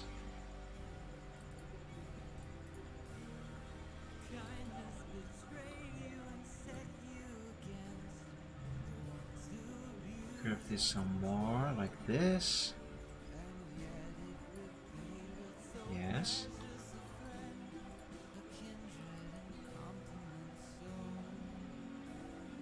Now let's fix this section here that I accidentally messed up knowing that I would. When I changed that there.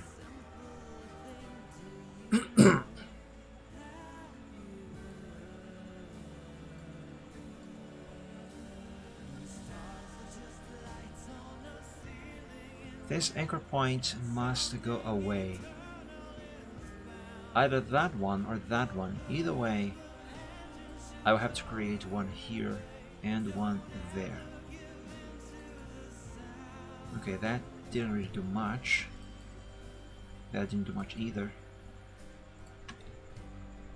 Both of them, still not much difference, but it seems the problem right now is actually here. Yes, it is.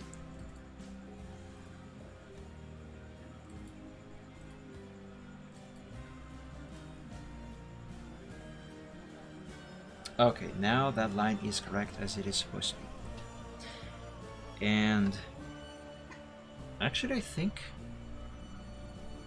this is done? Question mark?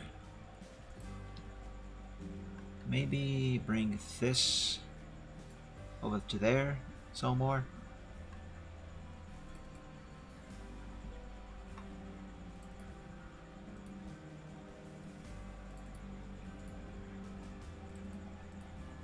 Oh yes, definitely. Definitely.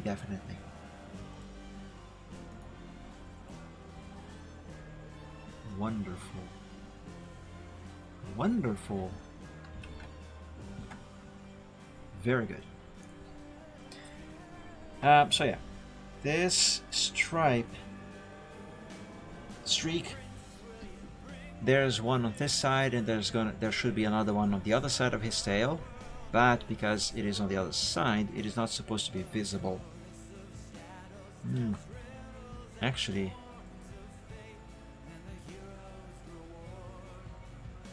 hold on a moment.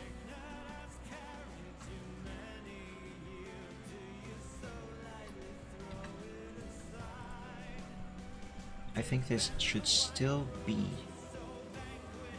further this way.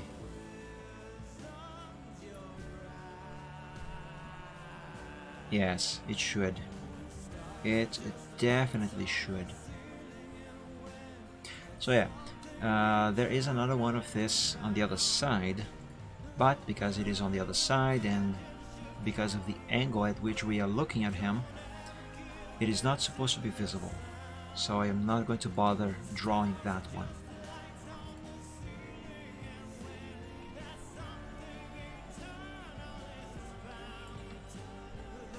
Gotta do a little change down here. There we go. Now this is fine. Very nice. Oh, maybe a little bit more change over there. No, here.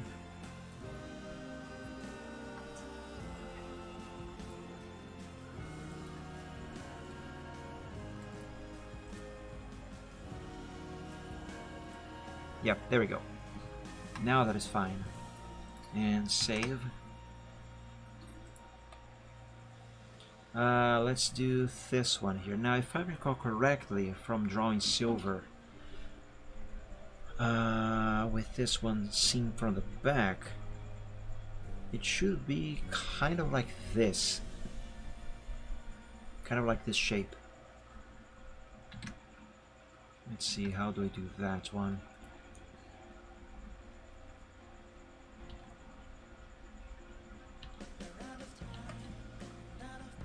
Should be starting more or less. Actually, hold on.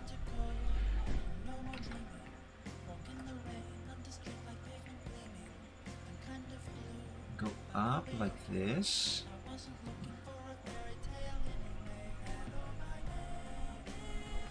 Yeah, I think it goes all the way up there.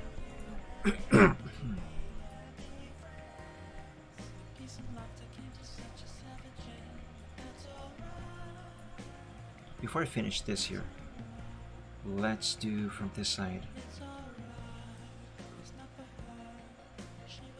And here.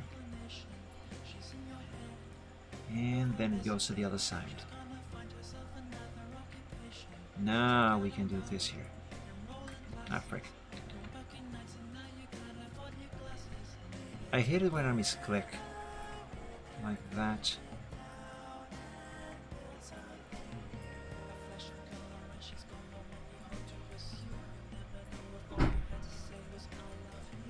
Who the frick is banging doors out there? Just stop it.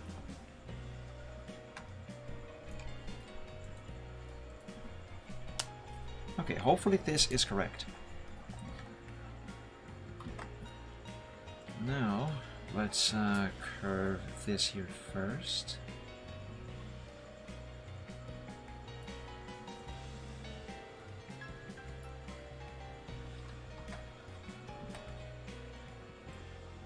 Curve this one. Not completely like this though. Also, I reckon that this anchor point over here should go further down some more. Yep, like so.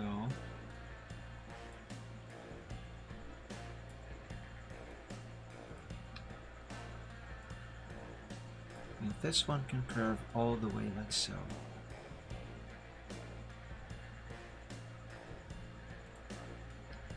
Is that right? Mostly.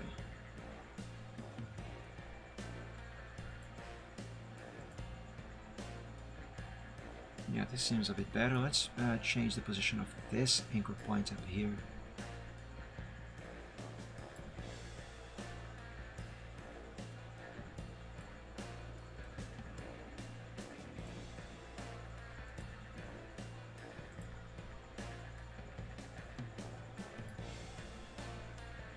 And this thing. Nice. Now, I'm not entirely convinced by this curvature here.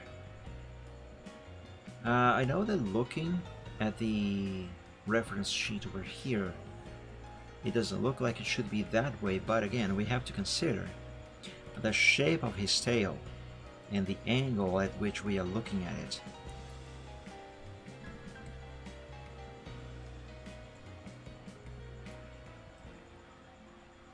What if we do it all the way like this? Yeah, actually could. It works. Yeah. I'm gonna do it this way. There we go. That's another streak done. Only 2 more to go. Let's do this one here. This one is on this side. There should be another one on the other side as well, around the same area. And they don't meet each other. So that one should be...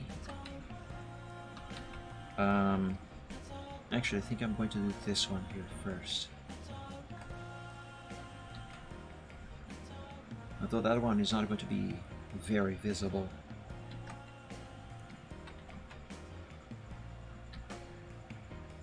So this fur bit over here should correspond to that one. And if that is the case, then this one corresponds to this one. So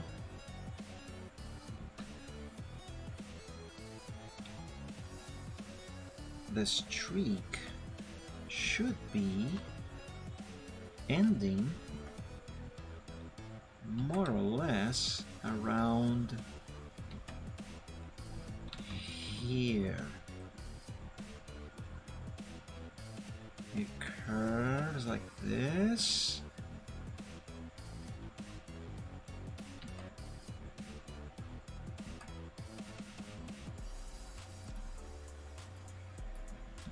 and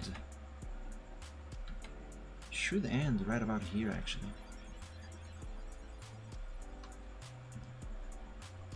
Let's put this anchor point here instead and move the rest to there.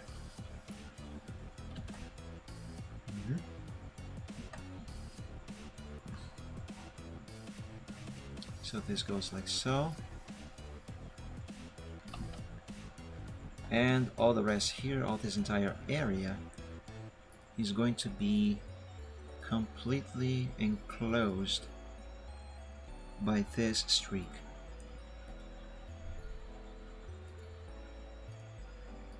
So let's do this.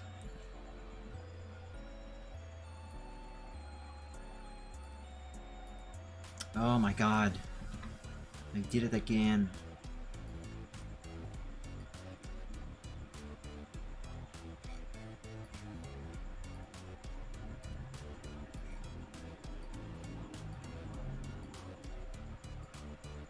There we go.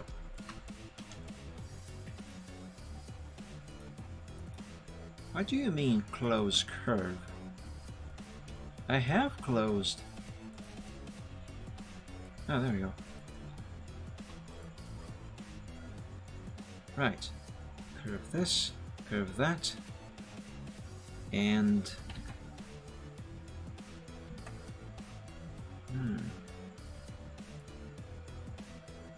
curve this slightly.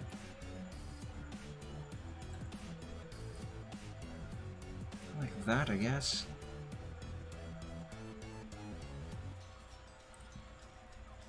Actually, not quite like that.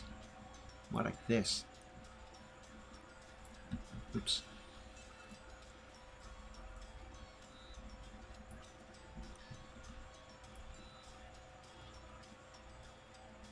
Curve this one like that.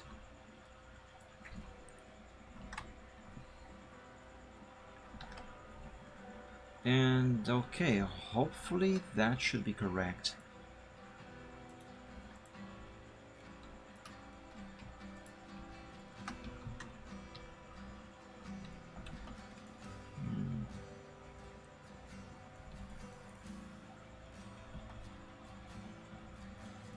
Not as good as I hoped, to be honest.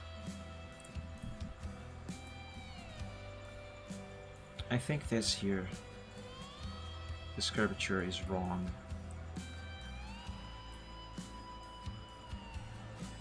Not just the curvature, but also where this anchor point here is ending. So it should go here.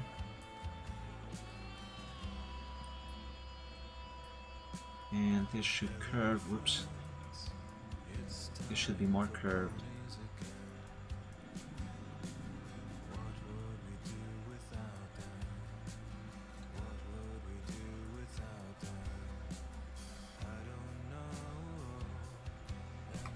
The problem here, however,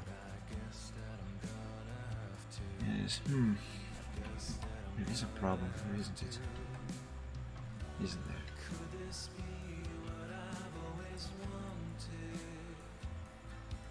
Go back to having a line art here, an outline rather. Let's make an anchor point right here, where these lines intersect, and let's make another one, put it here.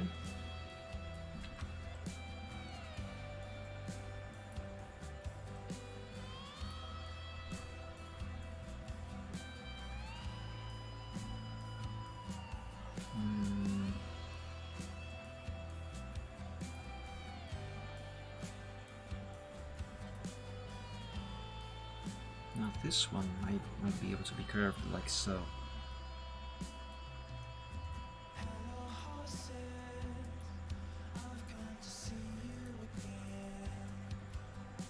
Yes, now that makes more sense. Now that makes more sense. So let's save this.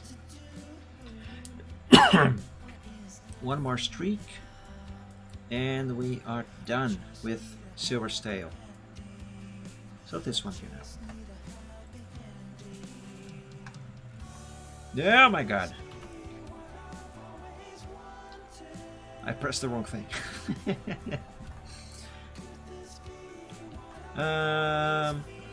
Let's see, let's put an anchor point right there.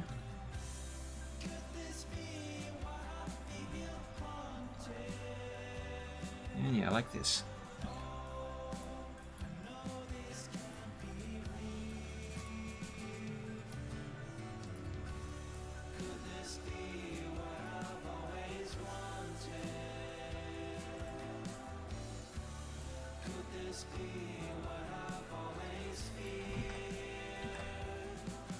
This shall go there.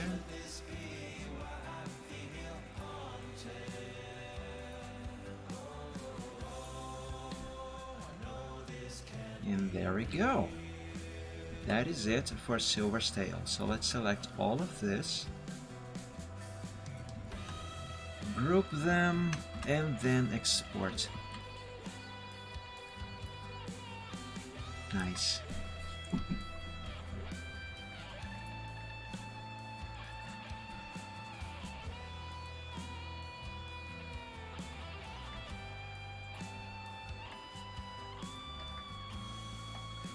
Let's see, export.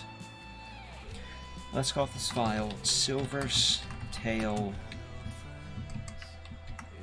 Streaks. And of course, let's bring that over to Photoshop.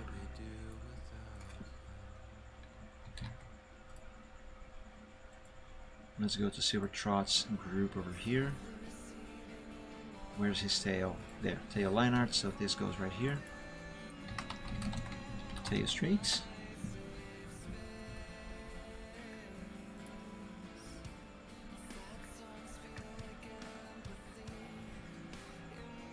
Yeah, there we go. Looking quite fine, if I do say so myself. So say, oh, hold on. I forgot about the guideline. Gotta remove the guideline.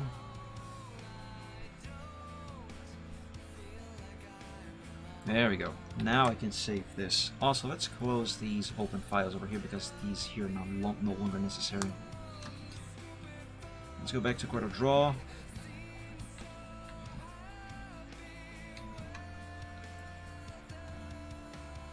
Actually, I'm just going to close these and open again.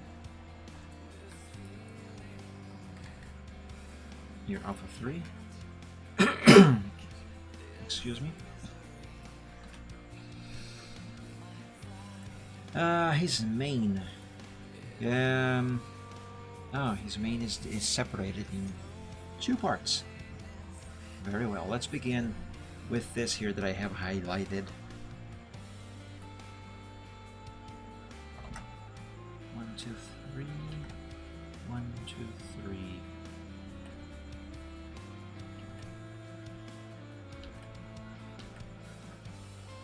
That should be this and that.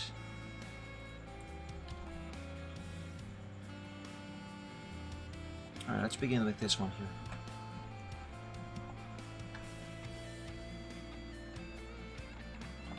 And that one. I have to bring his head forward.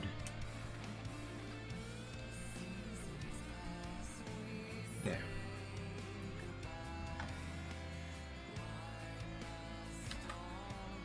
Let's begin with this very corner here.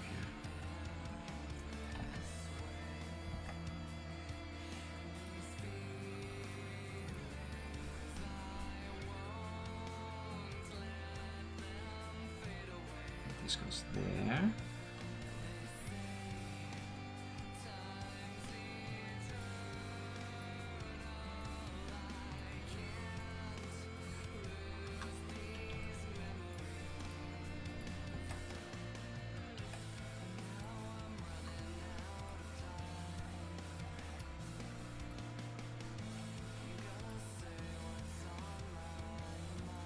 Now let's do the same thing with this side here on the bottom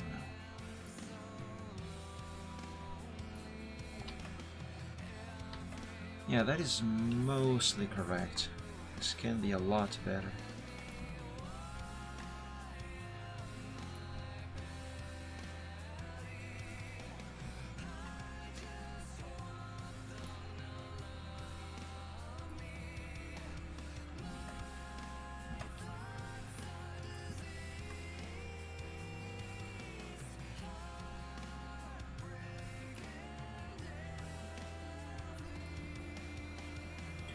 Okay, let's fill this and remove the outline. Let's see what this looks like.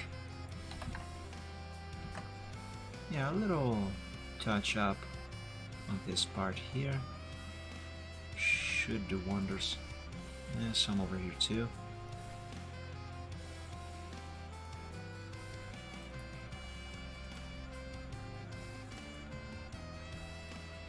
Lovely.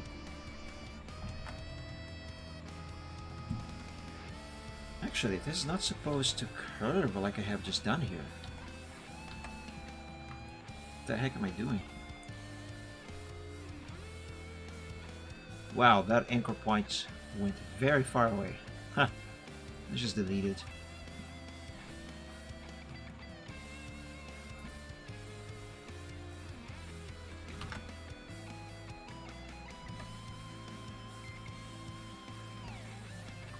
Also, this one here is not supposed to curve in that manner.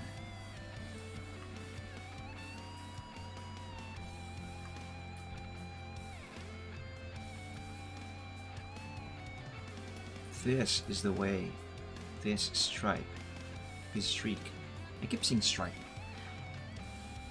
This is the way this is supposed to curve.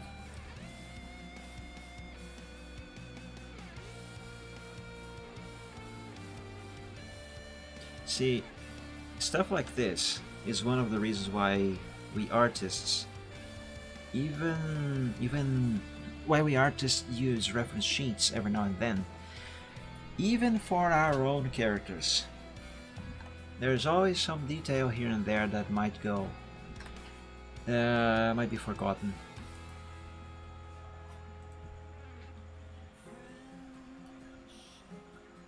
Hey Daniel, I'm doing very well. Thank you so much. How about you? Welcome to the stream. Happy Sunday. And thank you for joining, obviously. Okay, so that is done. Let's save and draw the next one, which is going to be this one. There's one for every single piece of main that goes like this.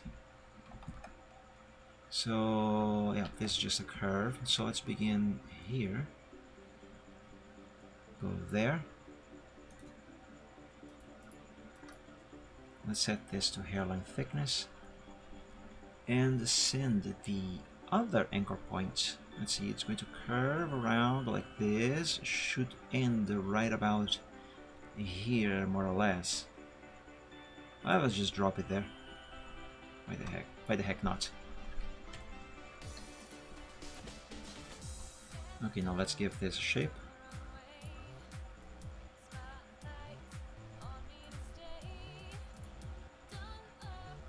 Yep, like this. And now this part over here. Oh my god.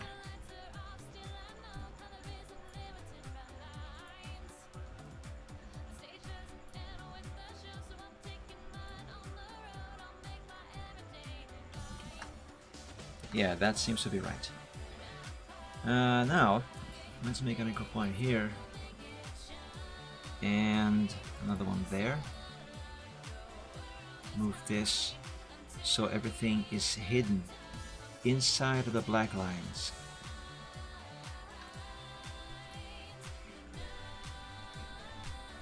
Just like this.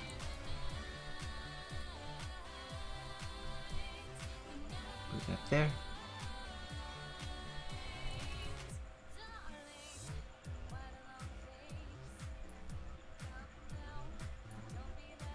That should work.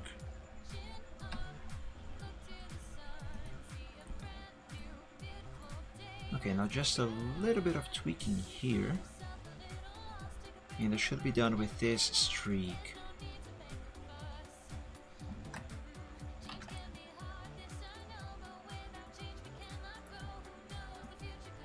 Okay, that one is done. Let's do the next one.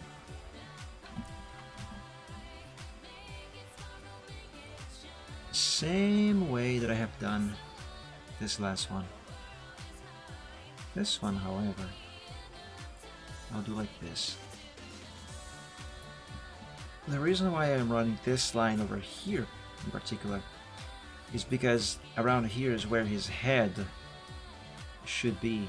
So if I were to continue this line to meet with this line here behind his ear, that's where his head is going by. So this is supposed to be here. Oh my god, no, I don't want the ruler.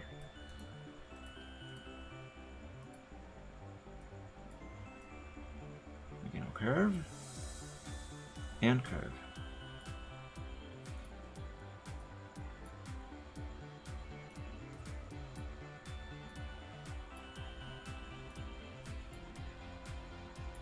Let's bring this down here. And alright, that seems fine. Let's anchor point there and here. Put that there. And that one there.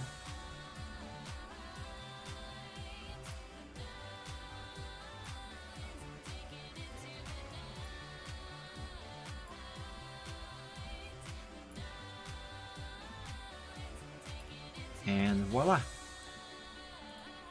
Now fill this, remove the outline, do some tweaking.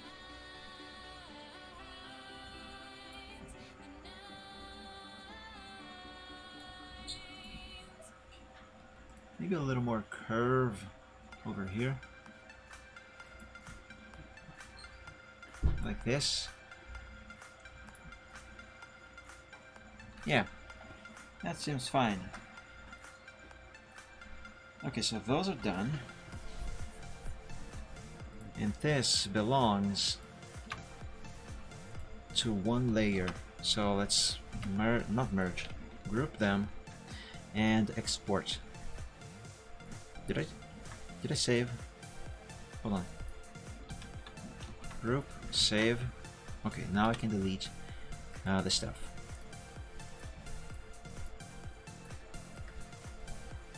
Let's delete all of this, including his tail, because that is no longer necessary.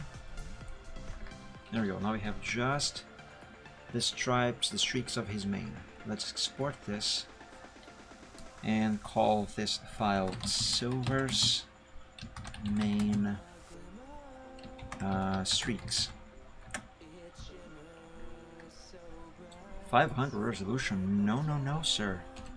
1000 dpi.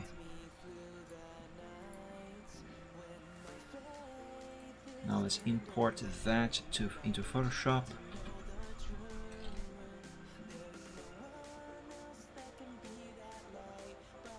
Here's Silver's Mane Streaks. Copy. Yeah, this here's the layer that I want, so put that there.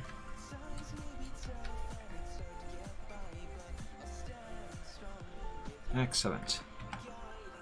Let's remove the guideline and then name this layer.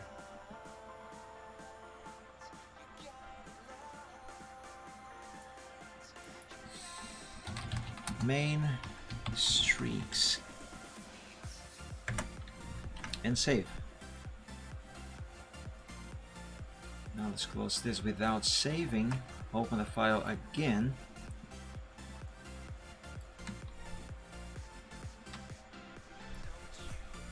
Wait a second. Where's the rest of the streaks, the streaks that I drew here? I saved. I 100% remember pressing Ctrl S on the keyboard to save. What happened? Excuse me.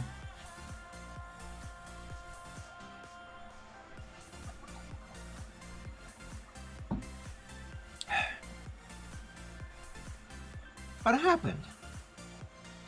Why hasn't it been saved? What the hell? I am not redrawing that. I am not. I definitely will not draw that again. There, I drew them. And I 100% saved. I always save before I export. I have no idea what happened. But I'm not going to redraw these. I'm just going to move on. What if I open this?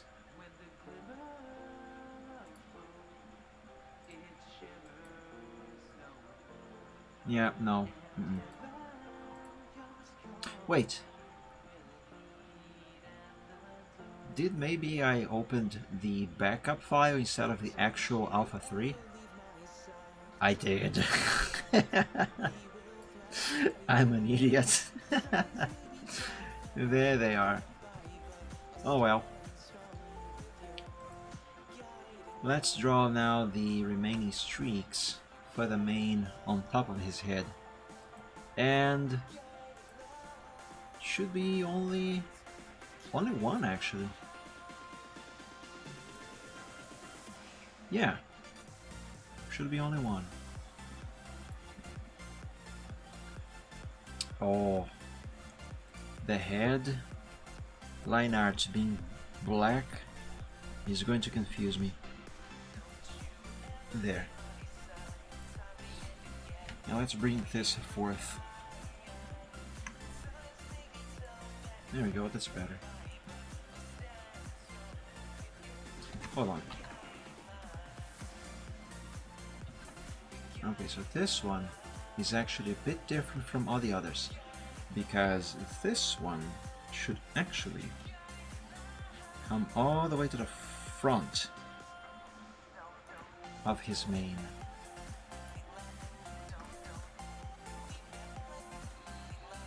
And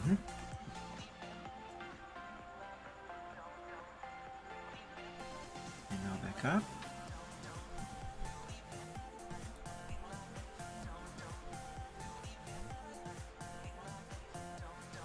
And now I can curve it.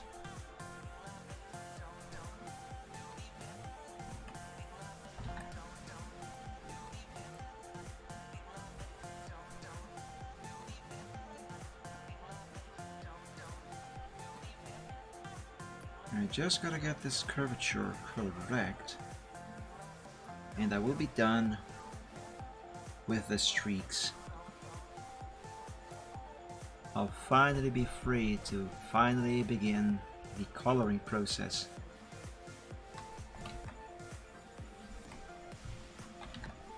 Okay, maybe not that forward.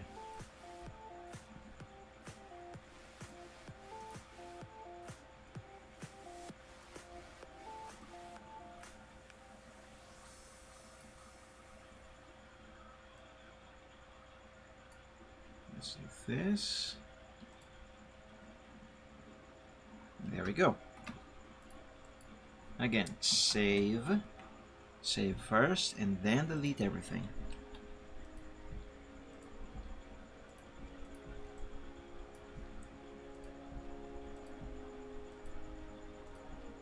Oops, I deleted the guideline. That was not supposed to happen.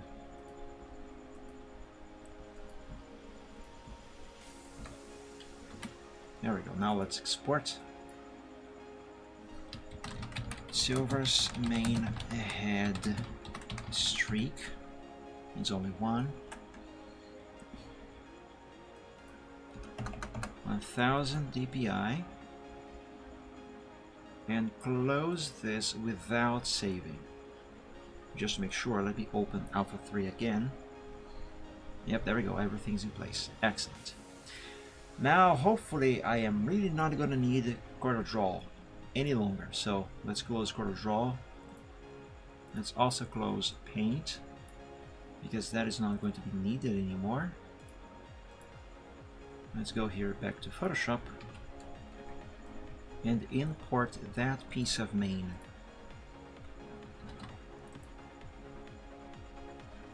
Where's the main line art? Here. Main head streak. Erase the guideline.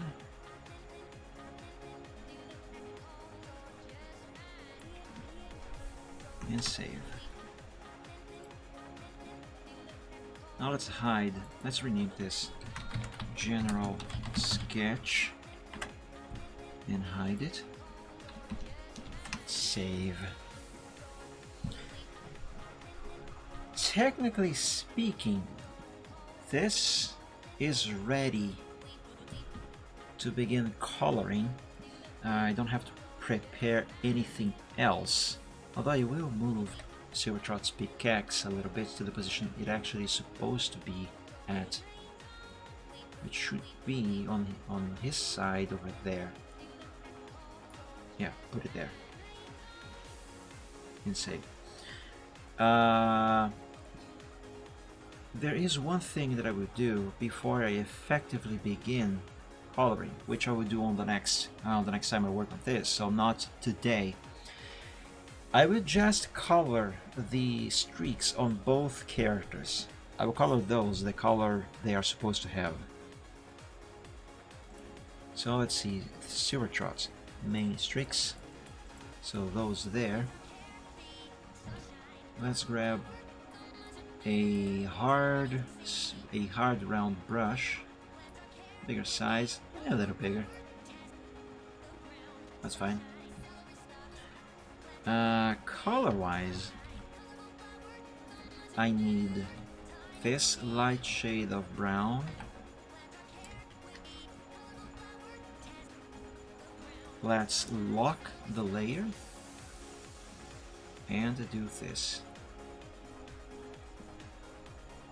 There we go. Now let's repeat the same thing for the other streaks.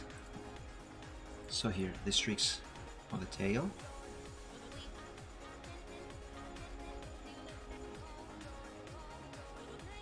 Nice. Main streaks, I have already done that. Main head streak. So there we go, that one. And that's it for Silvertrot. So let's close his group and expand the Thunders. And for Thundersky's main, I need this shade of gray.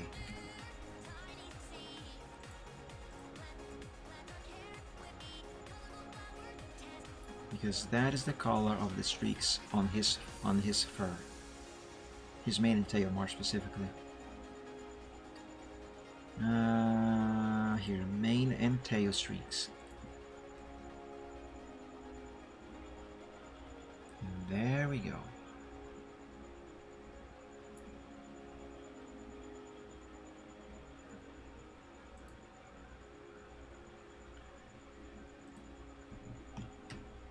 And save. Very well. I think that when I start coloring, I will begin with Silvertrot. Oh, also, there is something else that I gotta prep before I end for today. I need to import their cutie marks. I'm not going to draw their cutie marks. I have already done that, so every time that I need to have the cutie mark on these characters when I draw them, I simply import the one that I drew on a higher resolution. So yeah, this one for Silvertrot. Let's put it over here. Cutie mark. And let's leave it there in a big size. Because what I will do is I will move this around and position this on his flank, resize, give this an angle, perspective, all that sort of stuff, so it should look like it was actually drawn on his flank. Oh, this is the Thunderskies group. Oops, it's not supposed to be there. This is supposed to be here on Silvertrot's group.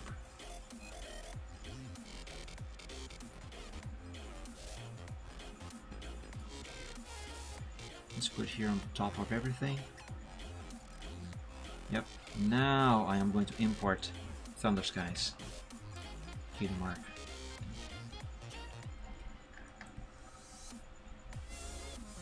Thunder Skies, Fluffy Mane. Oh yeah, that was the nickname I gave him. And that's his Cutie Mark. So let's put his over here.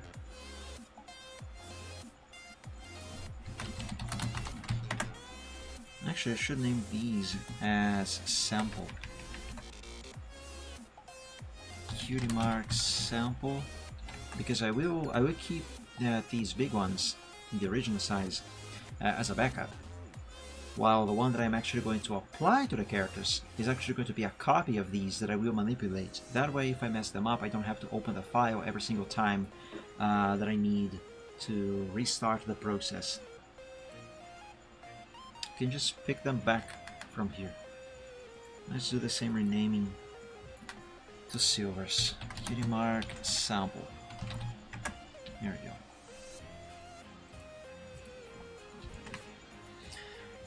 Alright, now then, in terms of preparation, I don't think there is anything else that I gotta do for now. So yeah, I think this is going to be it for today, my friends. Let's not save that. I'm trying to think here real quick if I am forgetting anything that I should do today. I don't think I am. So there's Silver Trot, there's Thunder Skies, there's a Creeper. Okay, let's save this and give you guys the end of stream reminders. I have a Discord server now. Everyone is welcome to join. However, as the server is still new, I'm not entirely sure what to do with the server actually. So I'm keeping access somewhat restricted. Members of the art group Dragon Realms on DeviantArt can join. They have access to the server, as well as subscribers here on Twitch. So if you are a member of Dragon Realms on DeviantArt or a subscriber to my Twitch channel here on Twitch, then you should have access to the Dragon Realms Discord server, my very own server. So if you are a member of the group or a subscriber, scroll down below the stream. There is a link for you to join the server.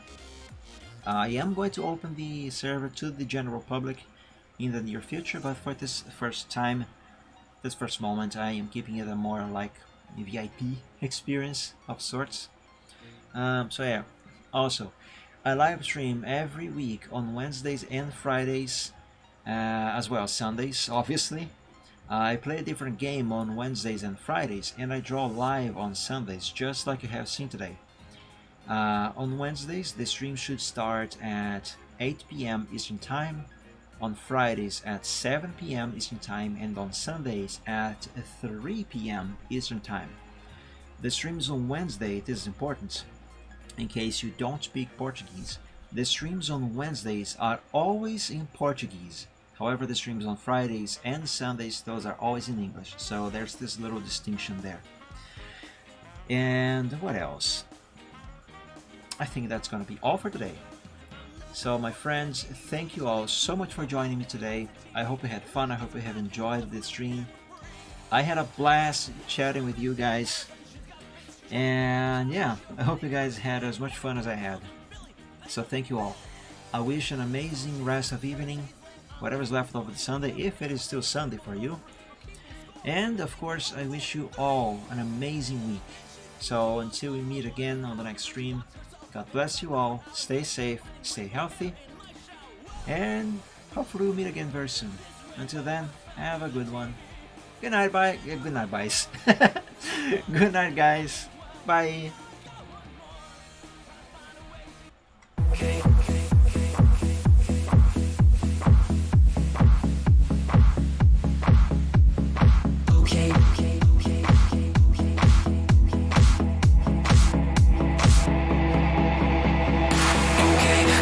Present some problems and we you don't know what to do. You've come to find your feelings aren't exactly what you knew. The odds are stacked quite poorly if without a winning hand. But bear in mind your bearing's only worse if you don't turn up. Don't bet on taking trips because I'll turn your trips to trash. You've got to set your sights and hopes on setting not to crash. Citrus can seem quite big if you don't make your plans unfurl. But I will not let that my opinion of such enough. Don't bet on sinking ships because they'll turn your chips to trash. You've got to set your sights and hopes on setting not to crash. The truth can seem quite bleak if you don't make your plans unfurl. But I would not let that mar my opinion of the fact that if you could fix the failings of the current paradigm, we would have a hero who's supposed to be elusive and on time. Just on time. And then we would all contrive new conflicts, you know. Don't bet on sinking ships because they'll turn your chips to trash. You've got to set your sights and hopes on setting not to crash. The truth can seem quite bleak if you don't make your plans unfurl. But I would not let that mar my opinion of the show. Don't bet on sinking ships because they'll turn your chips to trash. You've got to set your sights and hopes on setting not to crash. The truth can seem quite bleak if you don't make your plans unfurl. But I would not let it mar my opinion. Stipulations placed before you to get all the things you really need. Mr. Big may make things hard, but you have got to plant your seeds. Go to war, fight more. Your dreams thrive by competition. You'll find no one famous ever got there just by flinching at their foes. Cling against the torment claw with all your might at what you know. Don't let go, just grow. Don't wait or play to indecision. Don't bet on taking trips because you've got to be more grand. You got to think ahead and carry out the things you planned. Citrus can be your fuse when you can see where fossils lay. Don't quit on hopes or dreams when you have simply got to chin up. Don't bet on sinking ships because they'll only drag you down. You got to keep on sailing even when you want to frown. The world will keep on turning without matter where you land. You might as well be running when your feet should hit the sand.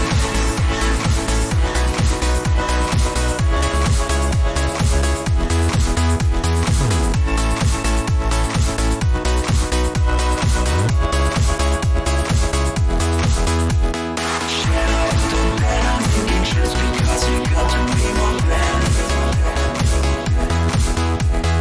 Chin up, don't bet on sinking ships because they'll only drag you down.